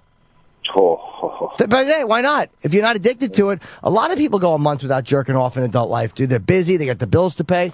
Give yourself 2 weeks without jerking off. Just see if you can do it. And don't lie to yourself. Don't rub your dick through your pants, and delete the app and give yourself some fucking time. See how you do. Hey, listen, Jimmy, I want to tell you, man, you have found your calling. I really hope that I know you're looking to get a talk show, and I would suggest that not just the interviews, but show some of this stuff from this show. Put that on your reel as well. Thank you, brother. I appreciate it. Take care. Good luck, man. Okay. All right. Thanks, pal. And it's like I feel very bad for a guy. He's here in New York named Mr. C. He's a DJ, legendary guy. I think he was Big Daddy Kane's DJ. Mr. C is, he's on Hot 97, or, he was on, Power 105 with Charlemagne. He's, Hot 97. And, apparently he, was soliciting sex from a transvestite or a cross-dresser or a drag queen. I'm not sure what this person classifies himself as. But there's been, I think, an arrest for a transsexual blowjob he got, or he's been arrested for hitting on undercover cops who are men. So this, again, I don't know Mr. C. I've never met him. But he resigned, and, in hip-hop, I guess that's weird. It's different. Like, I could talk about transsexuals, and I don't care if people like it. I don't care if I lose fans. I don't give a because whatever. Don't like me. But hip-hop's a different world than that. They have to have a tough image, and comics can be vulnerable. It's a little easier. So I feel really bad for this guy that he had to resign. I don't know if he's gay. I don't know if he's married and has a wife. I don't know if he's bisexual. I don't know if he's straight and just has a tremendous demon I don't know. But I feel really bad for this guy that we still live in a place where he had to step aside and give up a gig that he's really good at. He's a legitimate DJ, and he's a contributor musically. And he had to step aside, or he chose to step aside because of this dumb shit. Maybe it's the fact that he's soliciting sex, but I don't know why the station wouldn't stand behind him unless they figured that this is what he wants. But I just would hope people would support this guy. And again, I don't tell fans how to react. Hey, go to this guy's Twitter. I don't do that. It's not my business or my place to tell you how to feel. But I would just, if you feel inclined, hey, if you want to badmouth him, do that too. But if you feel inclined to support this guy, I think you should, because, it's just sad to me that we live in this world where this guy's not a pedophile. You know what I mean? He's not fucking children or animals. And there's such shame around this sexual stuff, which is really not that bad. We should try to get him on. Yeah, I don't think he'd come on right now. I mean, they said one of his tweets I read, he's like, I don't even know if I should be alive. Like, he's hurting badly right now, and it's just, man, I'm terrible for the guy. So hopefully he's going to be okay and get his gig back. Because, he should only leave that job if he's fucking doing payola, which is illegal, or if he sucks at his job. Or if he's a rapist. But he's none of those things. He's a good DJ, and I feel bad that he had to give up a gig for that. Let's see. All right, let's go to Brian in New Jersey, something a little lighter. Hi, Brian. Stand-up comedy advice? Hey, Jim. What's going on? Thanks for the call. Yeah, so, I'm doing stand-up. I've been doing stand-up, open mic. Here's my advice. Always say cunt! Okay, I'm kidding. What's up, buddy? What's the question? No, my mom's just, always getting on me. I'm trying to get, a job, to support myself. How old are you? I'm 22 right now. Good. Yeah, so I just graduated college. I'm trying to get a job to support myself. But, my mom, she just is always busting my balls about, doing, being out late in the city, doing open mics. Sure. And, not, getting the job. So, I don't know. I feel like I have to choose between, I have to get, a job that I hate where I'm stuck behind a desk and just doing something I don't like and doing stand-up. And I'm trying to, find, I don't know, an even balance, but I don't know if I think that's something I probably need to just find in myself, Yeah, of course. And there's no absolute with this. My parents were very supportive, but so many comedians will listen to you right now and go, oh, fuck, dude, that's the same thing. A lot of parents go, get a real job, long into your career. If you have to get a job to pay the bills, sometimes, there is a reality. We have the fucking phone bill and all this rent. You have to get a gig. Try to find one that is compatible with stand-up time, where you work maybe fucking, 10 to 6 or whatever, or just be tired for a while. But it's not an absolute, Brian. You don't have to make a decision now that will forever impact you. You can get a temporary job and continue doing stand-up. But I would say if stand-up is your dream, I was 21 when I started, you're 22. If you're out there and you're doing it, there is a risk with a dream. And if you're already in it, you've already done more than a lot of people ever do. The majority of people always think about it and never try it. So if you found the courage and the moral fucking fortitude to start it, I would suggest not stopping, because you've already gotten past the hardest part, which is the beginning. Yeah. Yeah, no, I started when I was 19, and I good. do open mics. And like my friend, he's got a show at the Creek in the Cave, and he's going to put me on soon too, which is like awesome. But like he gave up a lot. He was homeless. He started selling cocaine. Like I don't want that. I don't want that life. You don't have to. Yeah. His story is not your story. You know what I mean? I didn't have to do that either. Colin Quinn has his story. Robert Kelly has it. We all have our path. And you don't look at a worst case scenario. This guy had to eat another man's ass to get a gig. Like, it's not going to always be that way for us. Just follow your path, dude. You got to find a gig. Just get some little bit of money. I worked a civilian job, quote unquote. Probably the first 2 years I did stand up. The first three, I was 5 years sober. So yeah, the first 2 years I did it. Then I got unemployment for a couple years. But it was hard. I was tired in the morning. I sucked at my day job, but I knew I was following my dream. So I would suggest that. Follow the fucking dream that you have and get yourself a day job just to pay the bills for now. Just for now. Okay, thanks a lot, Jimmy. I appreciate it. And Good I luck, think you're Brian. hilarious too. I just Thank you, man. Can generate, and it was great. Thanks a lot, man. I appreciate that from another comedian. Good luck, brother. All right, have a good one. Take care. I think we're running out of time here, Rock. Couple of minutes. Let's see. How about we'll do one more quick one, and we got to do it fast. I apologize to the guys I didn't get to. Jason in Arizona, your wife let them have a threesome with her best friend. Now she wants a three-way with another guy. We have to be quick, buddy. Now, do you not want it with another guy? I'm as fit as they come. I'm a firefighter. If I did that, the guys at the station would let me have shit. So How would they know? How would they know? Well, because we're open books there. I can't hold shit in. I already spilled that she wants it, so now they're giving me shit every Wait a minute. Hold on. So you have you don't have to suck the guy's dick. There's plenty of totally straight guys that have threesomes. I agree, but if my balls touch his balls, I don't know if I could look in the mirror the next day. Well, that's not what you have to do then. You have to work it where she sucks your cock while he fucks her, or she sucks his. There's ways, dude, in a threesome. I had my dick in a girl's mouth while Ron Jeremy fucked her. Our dicks weren't within they were actually within 2 inches of each other inside because of Ron's size. But there's no reason your dicks have to touch at all. You can have a 100% heterosexual threesome with a girl. Believe me, I've done them. If it was just a girlfriend, I would probably be open. But the fact that it's my wife makes it a little harder. But like I say, she did this for me, so I feel like a hypocrite. I don't. Well, did you discuss it before and promise it to her before? Absolutely not. No Okay, way. well then you're not being a hypocrite. You can't, if two people do something, and you can't just all of a sudden at the end go, well, hey, now it's got to be this way because that wasn't discussed before. Fuck the firehouse, dude. You guys can have I'm an open book too, but there's things I'm private with. You can have privacy in your life and still consider yourself an open, honest couple. My suggestion would be, if you really feel it's going to hurt you, once you see something, you can never unsee it. And I would seriously talk to her and say, look, if right now this is something I can't do, I love you. We don't have to do it with your best friend again, but this is a little too hard for me. Yeah, well, perhaps we could find a small-cock Jewish gentleman or something. Yeah, hey, feel free to do that. I mean, there's plenty of them that would be happy to do it. But do not do it if it's going to hurt the marriage, because that could be a fucking cancer that eats away at you guys, and it sounds like you have a good thing. Don't fuck it up, all right? Yeah, I hear you. Thanks, Jimmy. I love you. Good luck, buddy. Thank you. Our last call. Thank you, man. And Adam and Eve, a great, great friend to the show. They want to know if you guys are getting enough in the bedroom. We all think we are, but you could always use something extra. And Adam and Eve knows that. So they're going to give you a little bit more. They have 10 free gifts. That's right. There's 10 gifts. First, you're going to get a sexy surprise for her.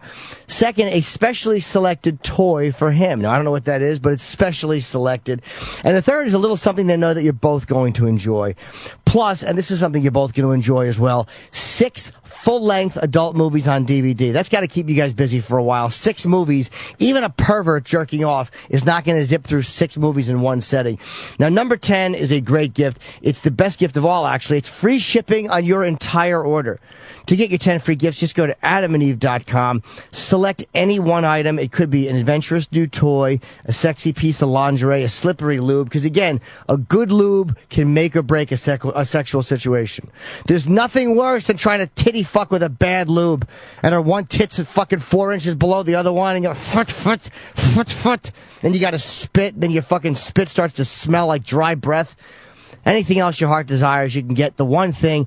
Then you enter the offer code JIM at checkout, and you're going to get all 10 free gifts, including those 3 specifically selected items, the 6 really, really hot adult movies, and free shipping on your entire order. Just enter the offer code Jim so they know where you got it, so they continue to advertise on my show.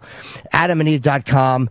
And it's Jim at AdamandEve.com. One more thing. Friday and Saturday, I fucked this up before. October 11 and 12 or 10 and 11. Whatever that is. I keep fucking it up because I'm a dunce.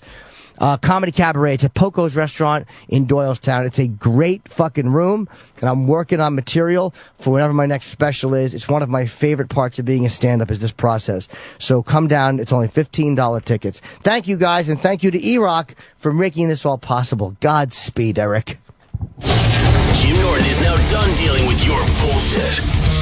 He'll be back next Wednesday at 10 a.m. Eastern, 7 Pacific. But you can listen to episodes of The Jim Norton Show whenever you want. Go to SiriusXM.com/on-demand for details.